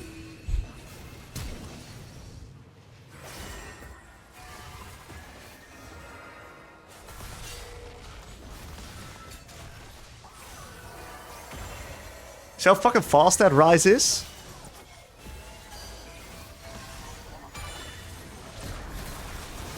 Yeah, that was really bad. Can't really blame Rek'Sai for it.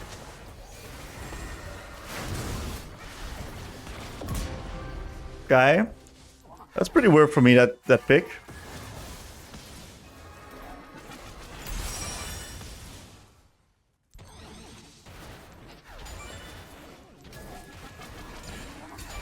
Ah, that's a nice ghost E. All right. Dodging out on that. See if we can cancel his base. Just get these. If he doesn't allow me to cancel his base, right, we just hard push the wave. And then we're going to be able to get all these stacks. And maybe a plate. A plate would be amazing. And we're going to see if we can play with the Rek'Sai. Veigar got the shutdown, which is fine. Since Veigar has been a bit unique. You can use your W like that to sometimes push enemies into a specific area.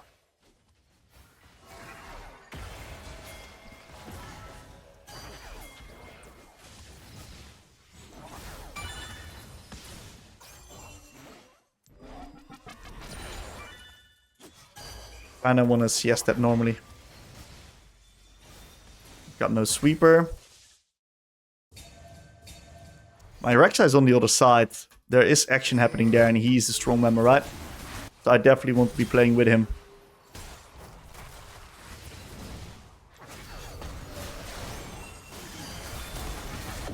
Beautiful.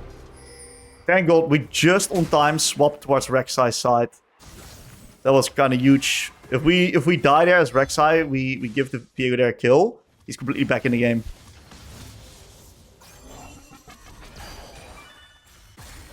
Okay, let's find a way where I can CS all of these with my Q. It's of course a lot of AP. We even spotted Elise moving down. We're gonna look to swap up the lane assignments real soon and get towards bot side.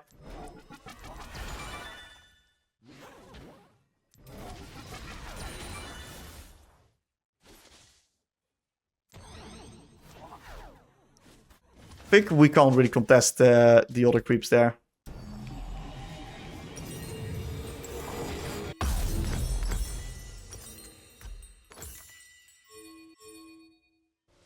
defend the Jhin mid now. He's gonna get collapsed upon otherwise. Bro, the way he's moving, that was so fucking criminal. He is out of the game. He's like mentally out. Now, there's no sense for me going bot lane right now because we need to defend mid. Damn, that was fucking terrible by him. We're gonna push this wave, and then next wave, Jhin can go mid again. Attempt number 2.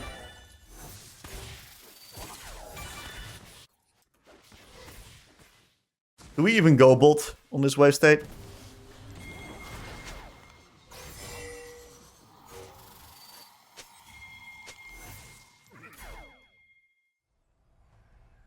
We're baiting him in.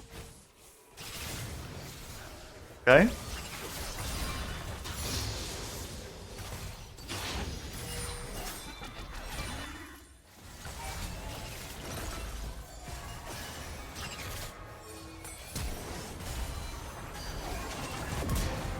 Okay. I was debating if I wanted to flash for it, but... What did he bury her? Is he tilted? Yeah, I was debating if I wanted to flash for it or not, but... I think in hindsight I'm pretty happy I did. We're able to secure a lot of objectives here.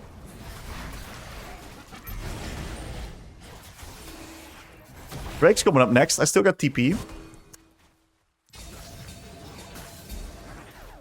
I think some people are like mad here in this game. I think Jhin is really mad.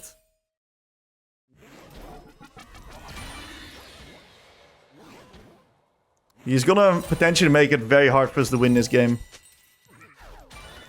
I don't think we can play here.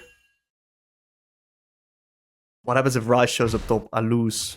I have no options here. Rek'Sai should over me. The moment we die on mid, we should give Drake. Wait, maybe it's playable. Ryze has no TP.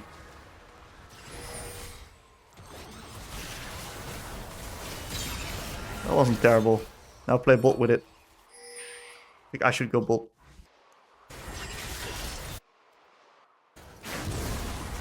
Well played.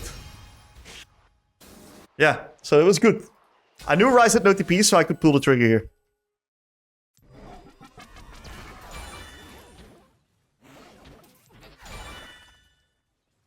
I really want this cannon. Nice. All I need to do is just lay down an E here. Yep, we just ult, because there's no downside in not ulting, right? We're gonna get it back up on the next fight anyway, so... we can just use it. Alright, this really allows us to snowball the game. Jhin looks to be fucking dead again.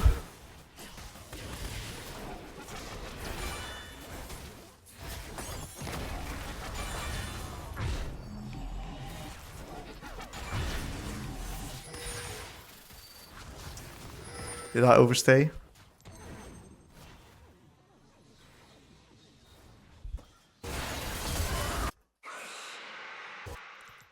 I didn't, Rex, I did. Alright, let's get a bit of AP rock in here. We got Rabadon's third, which is of course amazing. Looks like Akali can't really go there, so it's her top wave. Now we're gonna deploy with Jhin on mid here. Maybe we can find a pick.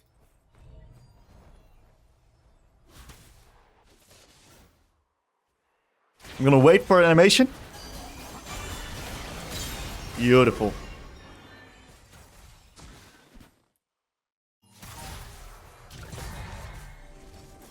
There's not really any reason for me to move into bot, so I'm gonna move in together with Lux.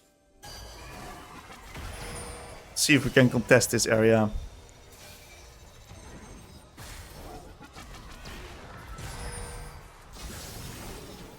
Very nice.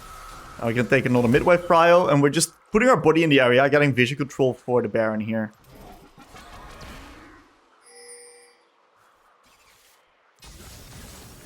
Oh, that's shit. We're ulting on mid. Good play by Ryze.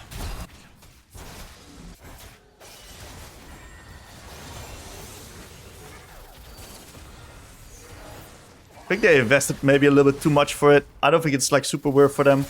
Good play. I like the intent from him.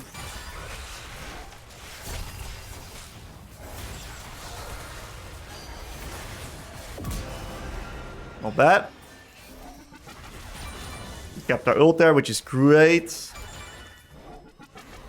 Ryze shows bot now. Gonna be able to get mid here.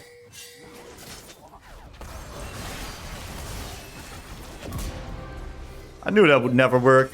I still had R. Can we do Baron now? I think we can. Jin's going bot. That's of course a little bit more important comparatively towards Nash. I don't know if we can do this. He's gonna be standing here.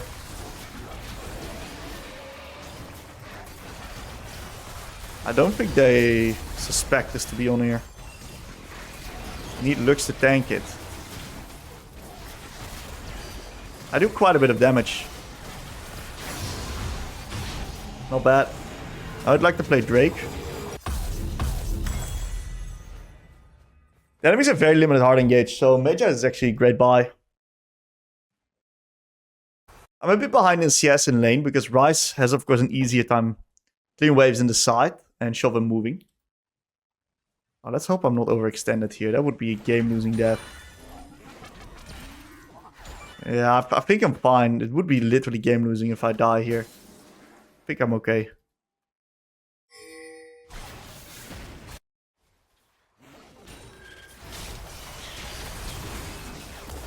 It's a big pickup. I love that I get it there. I think this is just a hard force angle.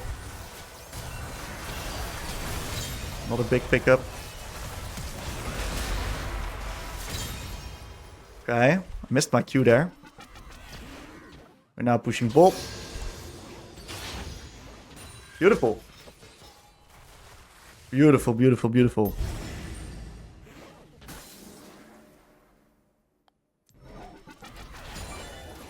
We're gonna be able to continuously push. We do get the cannon, but not the stacks of it, unfortunately.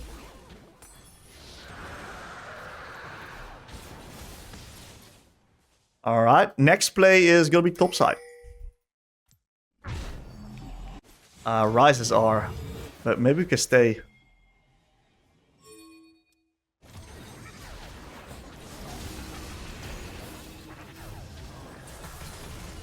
We shouldn't overchase. Ryze got no R, so they can't do much more, but...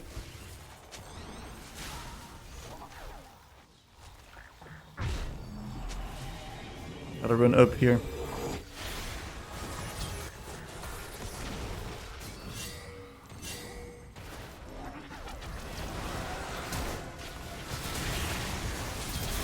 Oh no, it's a throw, I guess. It was just terribly played. I think overstaying there, I think we can do it because the enemy's hard engage is just not that high, right? So I think we're fine tempo trapping him there for a potential opportunity.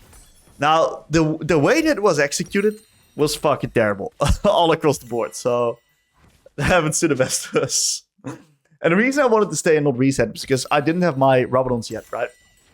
So getting that extra pick would allow me to get the Rabadons. It's just a way, way, way bigger spike. But them getting caught wasn't really on the menu. Okay, that's the downside of overstaying like that. It induces a little bit of chaos and can sometimes lead to some awkward results. So let's get the Rabadons here. We are now immensely strong. Great pick by the boys. And we're gonna just probably have to play for Baron. Game's gonna get stalled out for a few more minutes. Because it's really challenging to end before that.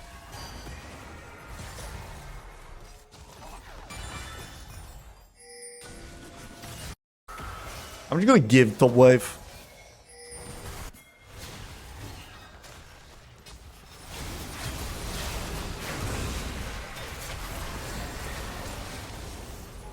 Not ideal.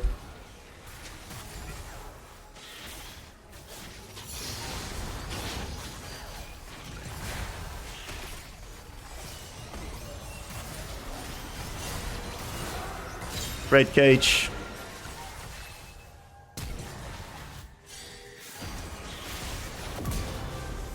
Okay, we're getting some stacks on the Magi's back. It's fine. A little bit of sloppy skirmishing here.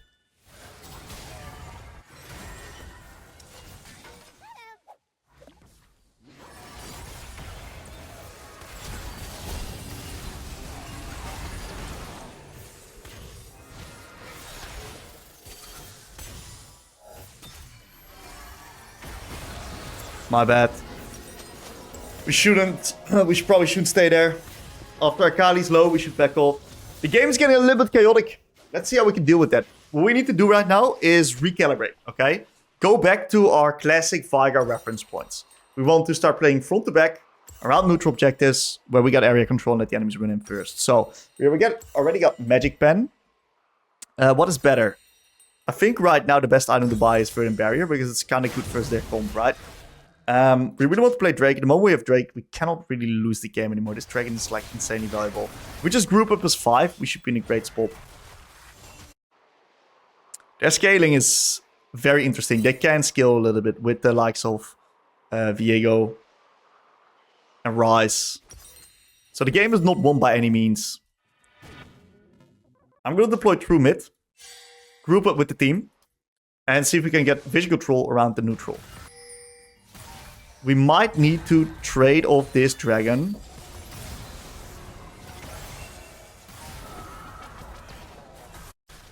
For Baron, since the enemies have topside area control, right?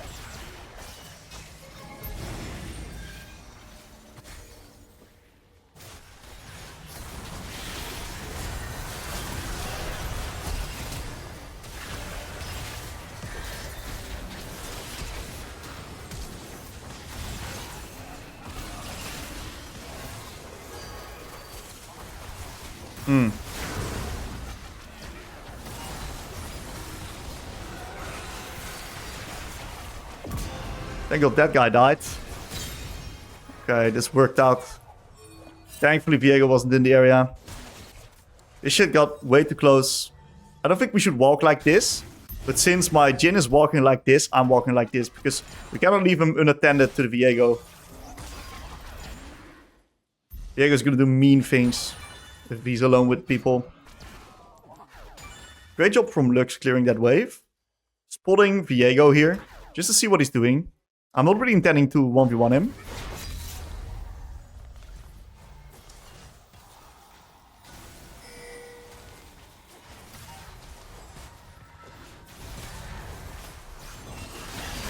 That's disgusting.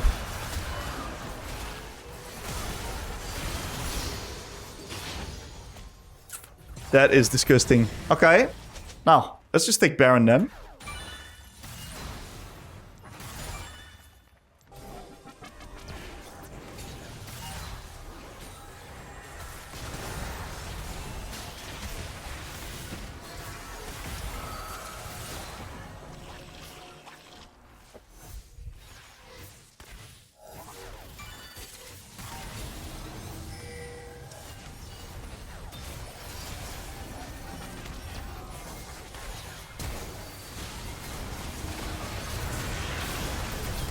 Well played by Elise.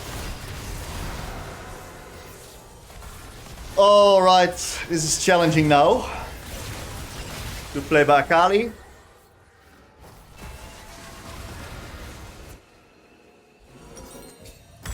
We're gonna grab a Banshees. Oh, this game is gonna get extended. It's crazy how we got the dragon there. Fuck, dude. Okay, Baron's next. The enemies can't take it. And we have a bot lane inhibitor wave pushing out, so that's quite good. We have 4 items from Jinrao too, so he's going to be quite strong. It's very important Lux doesn't die here.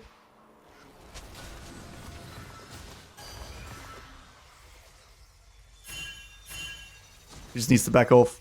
If she dies, we're in insane amounts of trouble. The final item I'm going to buy. I don't know yet. Maybe Shadow Flame. Shadow Flame is fine. Okay, they haven't done Baron. We really want to ARAM. We just have no hard engage. Get back off here, be careful. Like, that's legal, right?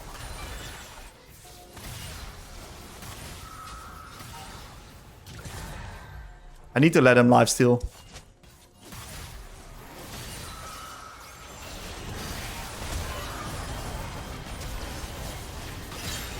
Okay, not bad.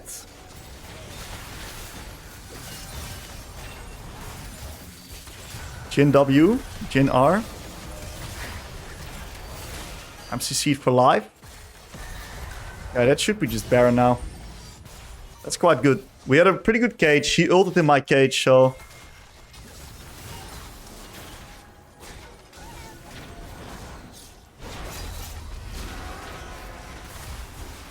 Ryze is in base. I almost trolled there. If I got cocooned, I'm pretty sure I would have died.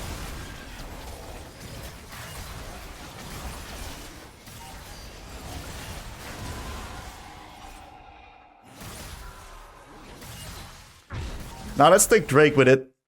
And then we also like the siege mid. I'm gonna go Shadow Flame. Let's take this, because we're a little bit later in the game.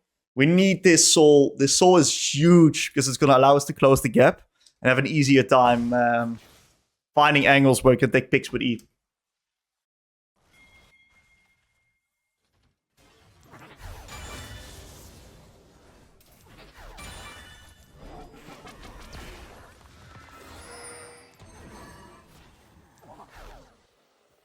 You gotta be quite careful here.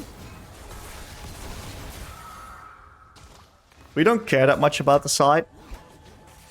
But you want to ARAM through mid.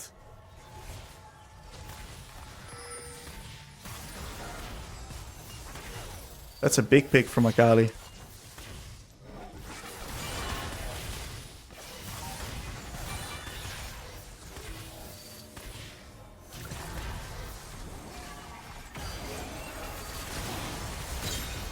Good cage. 2 picks, that means that we can probably just end.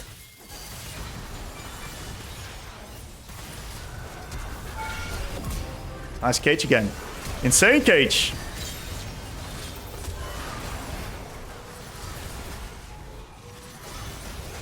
Should be winning. Nice. It's probably game. Very good cage. Come on. That was a really good cage. Okay. So yeah, I think it had a pretty good early lane. We had a pretty good start translation of the mid game. And it got a little bit sloppy towards the end of the mid game. Probably because I induced a little bit too much chaos in the game with this bot play. I'll take responsibility for that. And besides that, I think we talked about a lot of good educational concepts of Veigar. So, not a bad game. What we're going to do is we're going to look to take it quite easy in the lane. Stand nice and far back. Make it hard for him to punish me. Try to get as much CS as possible. Dodge out on his spells. We're going to try to get early boots as well. We might need to go mercs this game. The main thing that we're going to try to do is just not really interact with the Syndra. Let's hope they're not in here.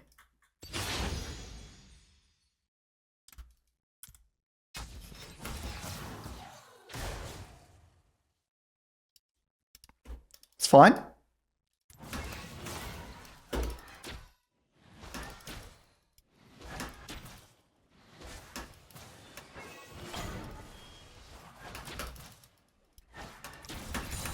We're going to stack up as much as possible.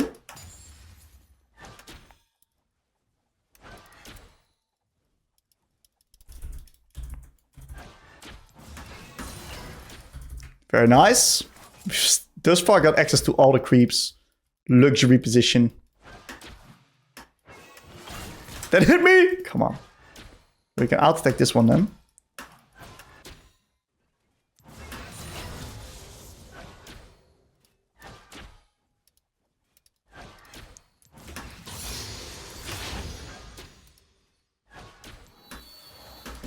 Okay, we tin out the other one as well.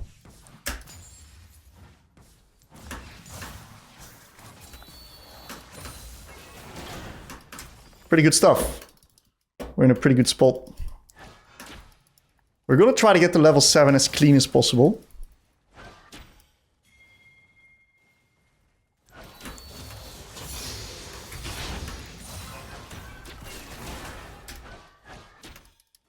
We still got the movement, boys. Still got it.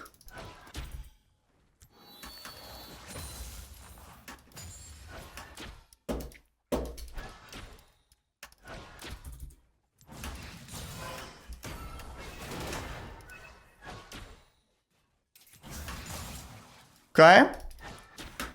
We're chilling.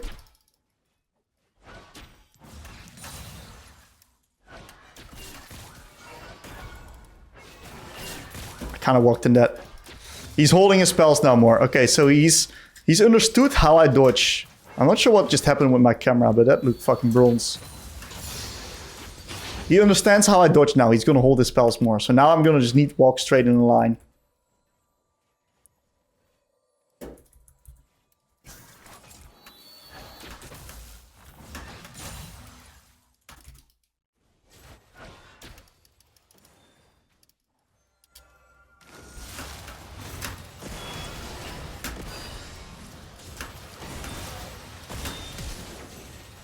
Good stuff.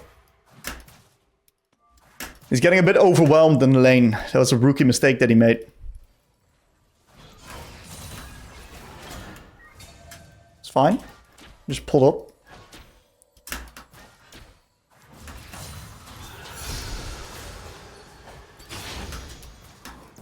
Did he ghost? Yeah, he fucking ghosted.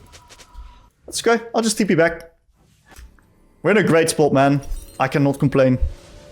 We're gonna get this, this, and this. It does suck that top lane is feeding. Us losing versus the Aurelia is pretty bad. I've got no flash now, I gotta be a bit careful. But neither has she.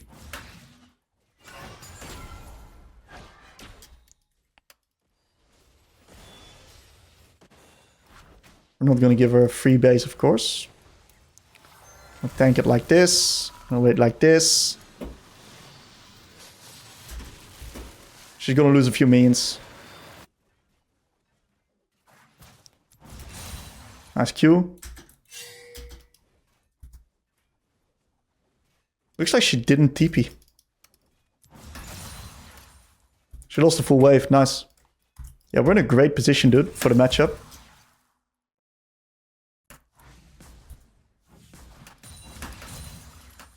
Great hold on the wave state.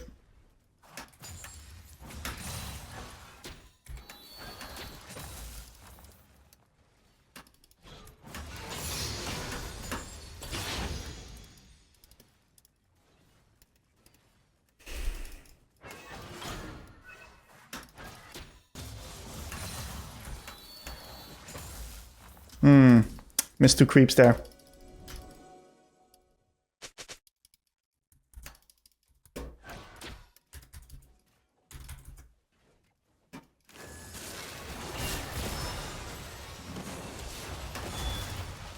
Try to stay far back to incentivize her to walk up. But she had vision on both sides.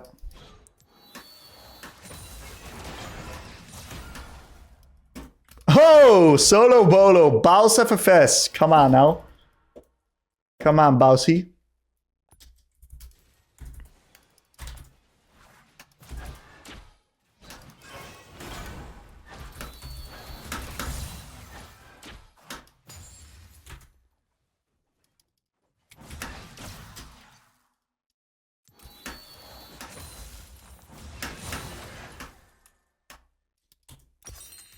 Need a little bit more from my catalyst.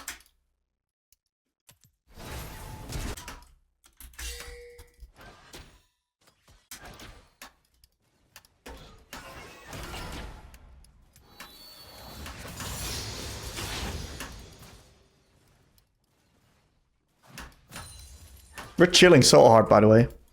We are chilling so hard.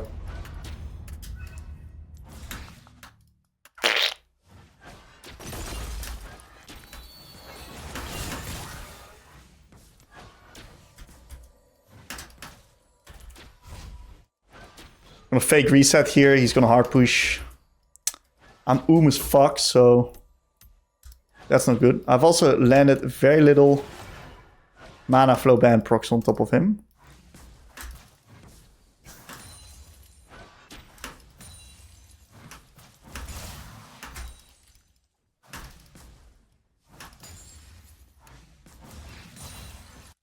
That's just base. Otherwise I'm gonna be stuck in lane forever.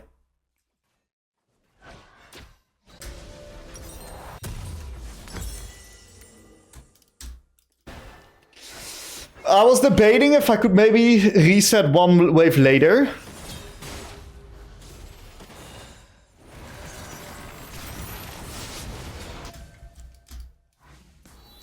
But I think that cancelled Syndra's base.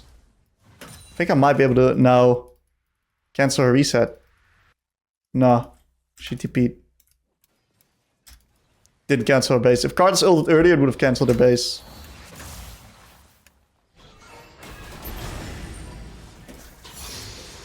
Okay.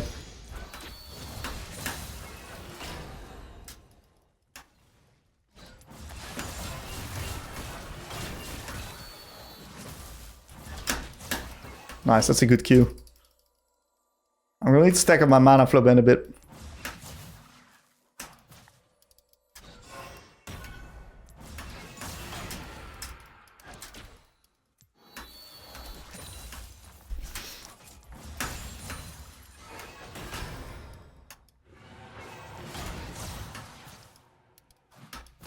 Very nice.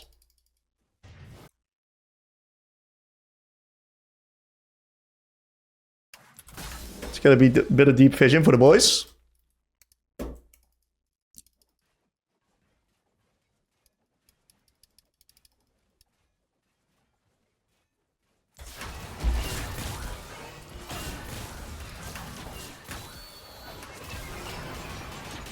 That kills me?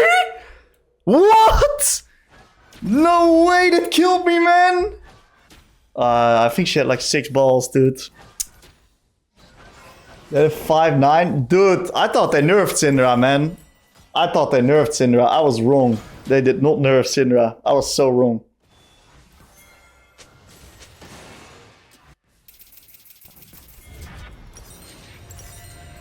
Let's get boots. I'm not going to go Mercs because I'm not a bitch. I gotta get the XP of it. Yeah. Damn, dude. I thought I dodged her Q as well. That stinks. Oh, my lane went so well until I did like that nonsense there. We're chilling though. We skill.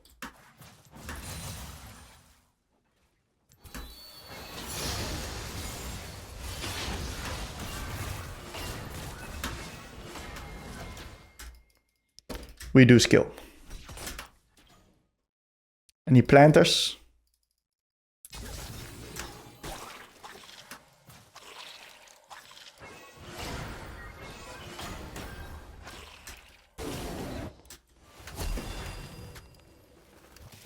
Well, that is quite terrible.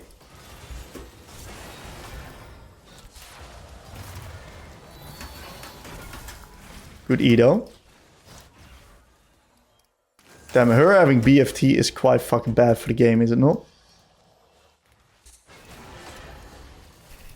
I think I just remit.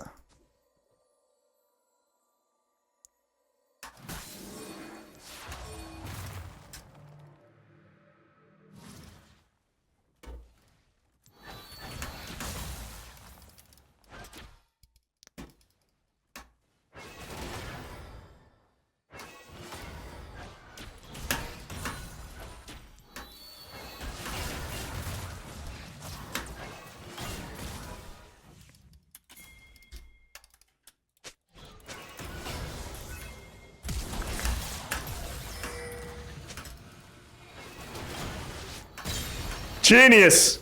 Come on! Genius! She was like, what is this Veigar doing? Nah, mate. 5 steps ahead of you. 5 steps ahead. Can we push one more wave? I think we can with Hecarim and Bolt. Damn, my Rakana's AFK. We need him to come back. Otherwise, this game is not going to be looking good.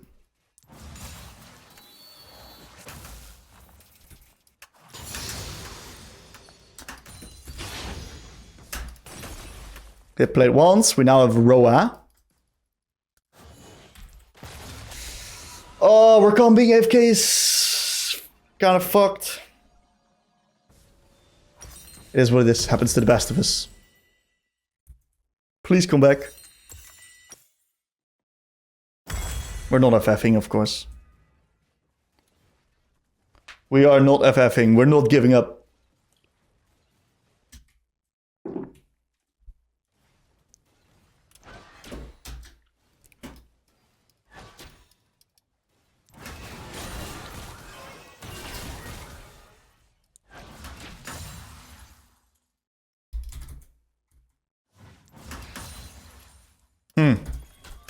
I have to pull top.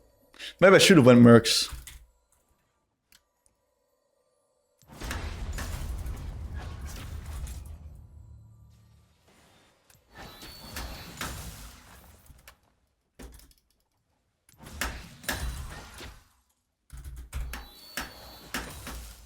I like that the W has a delay.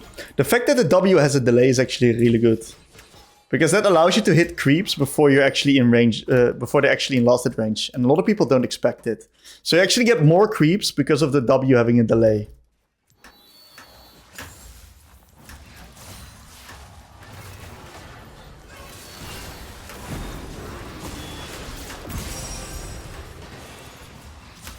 Great gank again.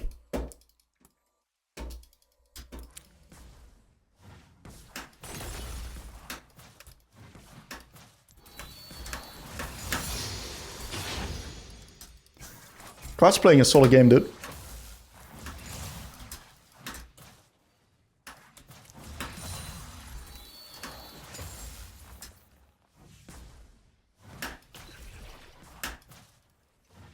Gotta be careful of Syndra TP flank.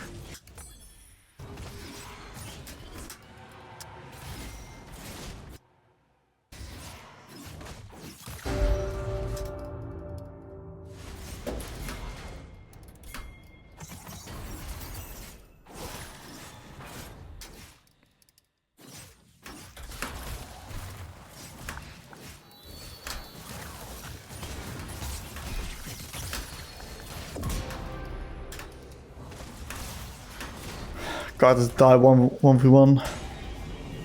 Got one shot probably by Syndra. Didn't understand the damage that she deals. I'm flipping. This is ultra flip what I'm doing here.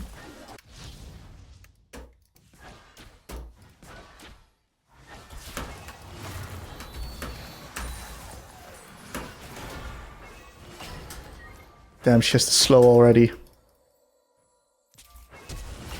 I got a flash. She has the slow already. If she didn't have the slow on E already, which is quite early for the E, right? I would be fine there, and I kill her.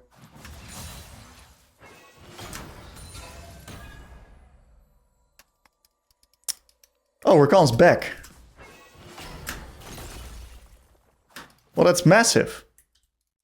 Well, might win then.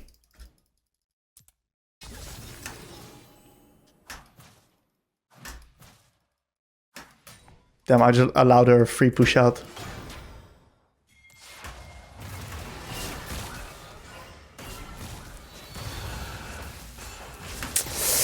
Oh, my bad. With a Hecarim gank too.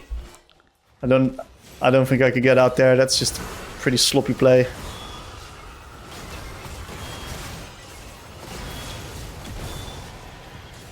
He's dead.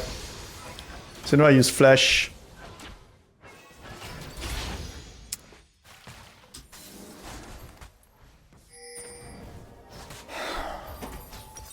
Alright, we're getting stronger though.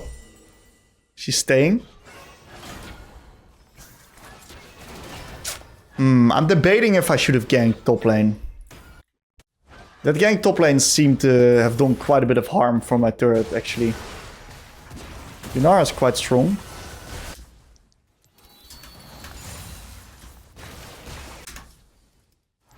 Well.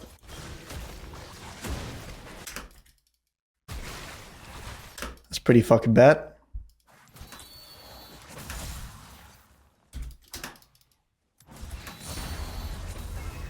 Smooth bot lane, catch the wave.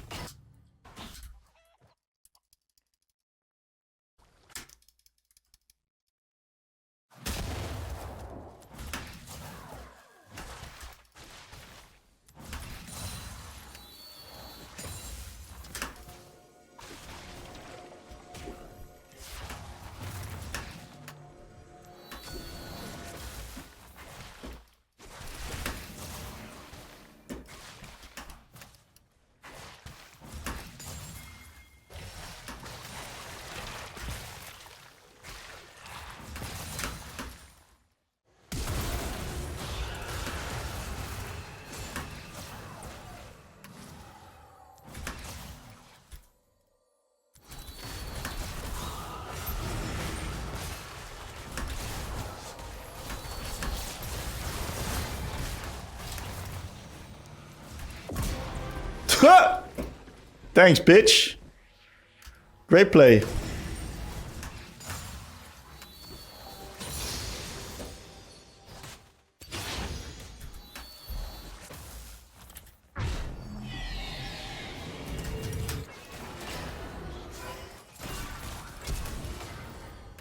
That vision in there. Unlucky. I have to reset here, otherwise I'm instantly dead to his Syndra ult. Man, losing flash on Veigar kind of stinks, does it not?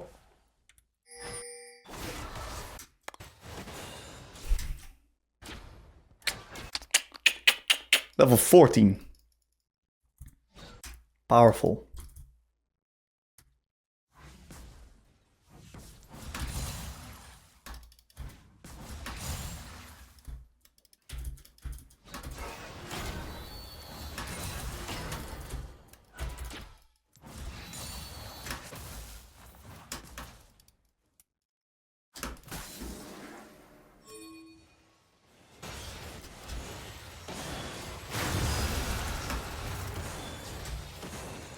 If we kill Hecarim there, we get the... I think we have to commit here, man.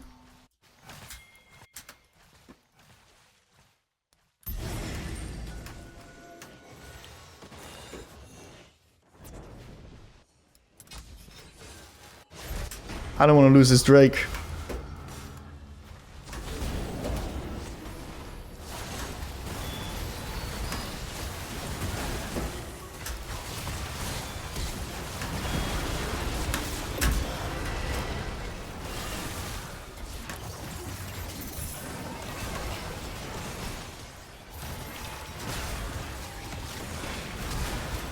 I think we are just too weak.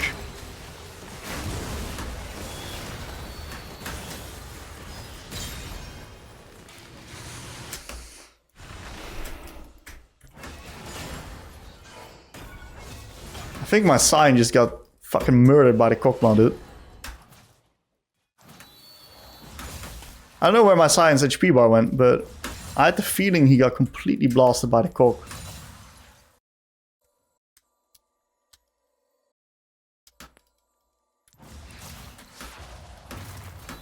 Damn, Skuldercrab 2 OP.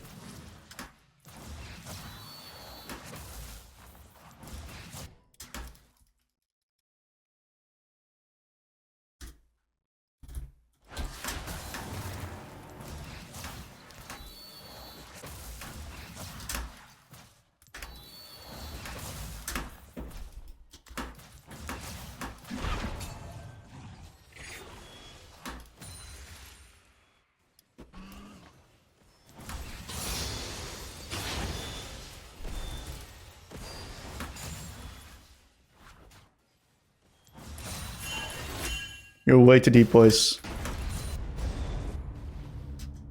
And you're gonna be able to deny her some creeps here in Bolt on top. She just lost a full wave. She shows mid, which means that I can now pressure and push. This doesn't look winning there. If Hecarim shifts into top side, I can reset. I don't think a fight should be able to happen there, no?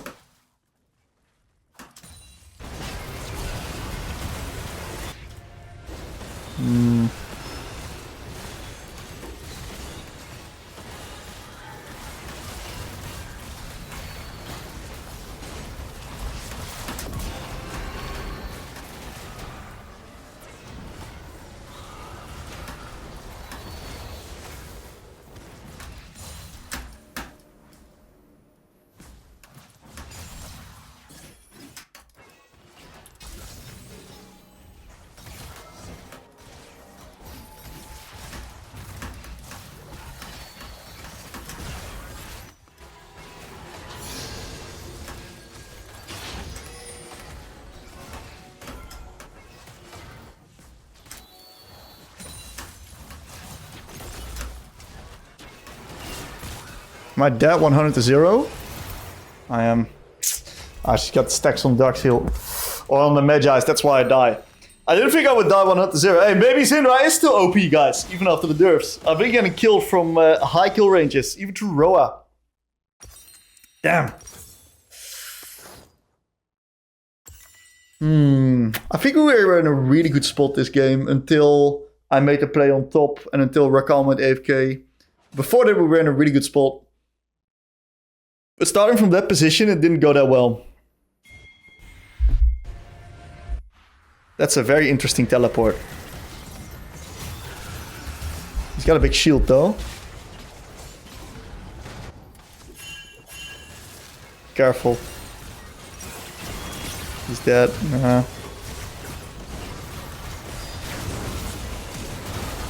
That was a sick Alistar knockup.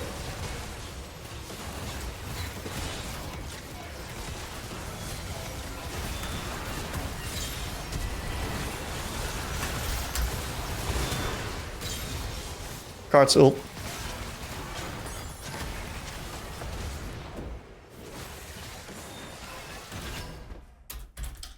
Alright, I was 1 HP.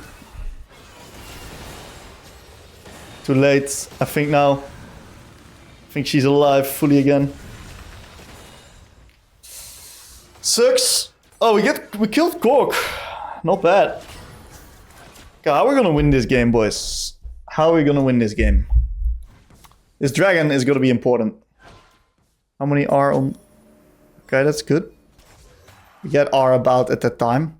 Syndra is a bit of a problem, huh?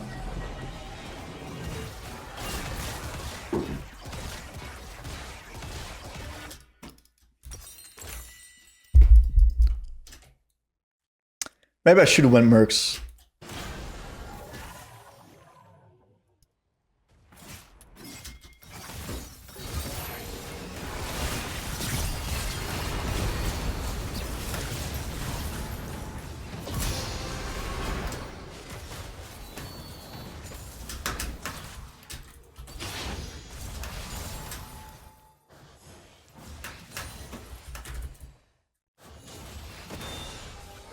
Our boys are alive before Drake.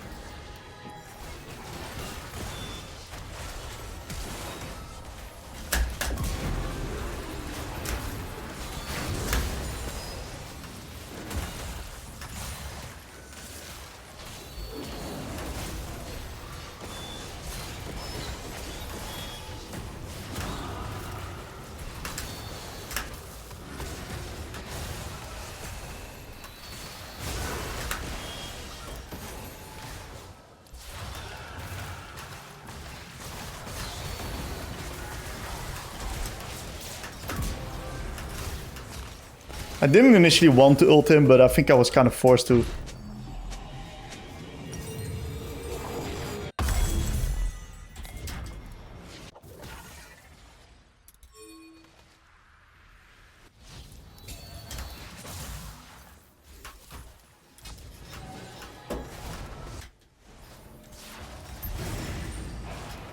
This is not a good position.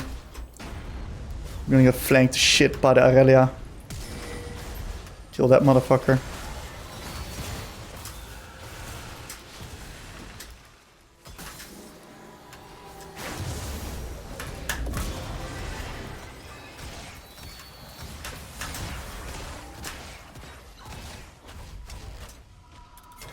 Need to get this Drake, boys.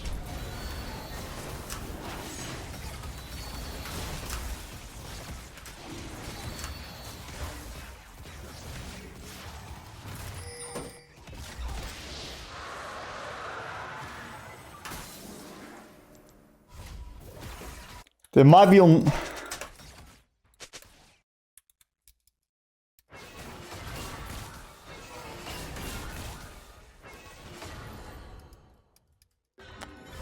She might be soloing it, dude.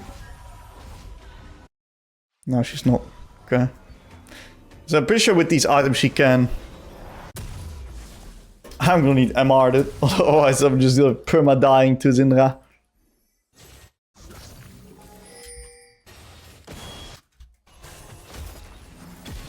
Oh shit.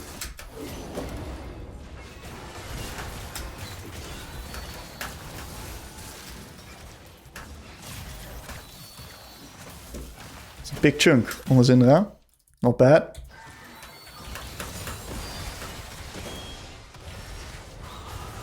This is a great choke point to put my E in. She can't really get close.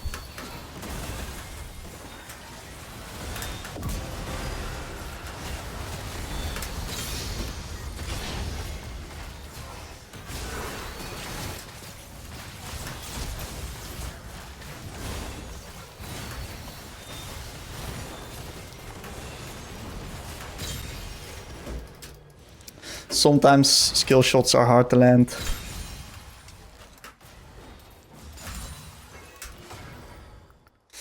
Damn, we should have won that fight so much harder after the two of their carries into the Nautilus and the fucking thingy inted. But I think I ran up without E to the Kokma there, which was really bad. I think I trolled the fight. Not a fair thing.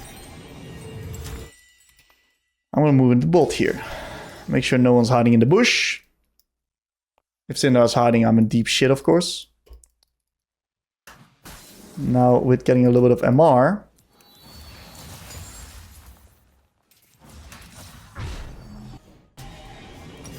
I'm gonna be quite hard to deal with. Damn, I'm strong, dude. I'm so strong. Okay, let's push mid and then move in together.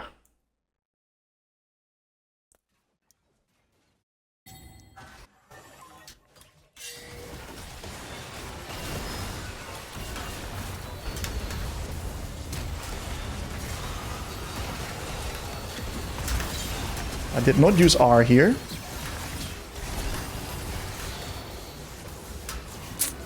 Now I deal 0 damage to the Aurelia, man.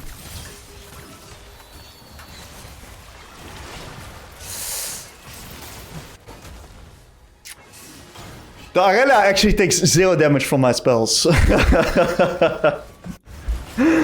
That's crazy.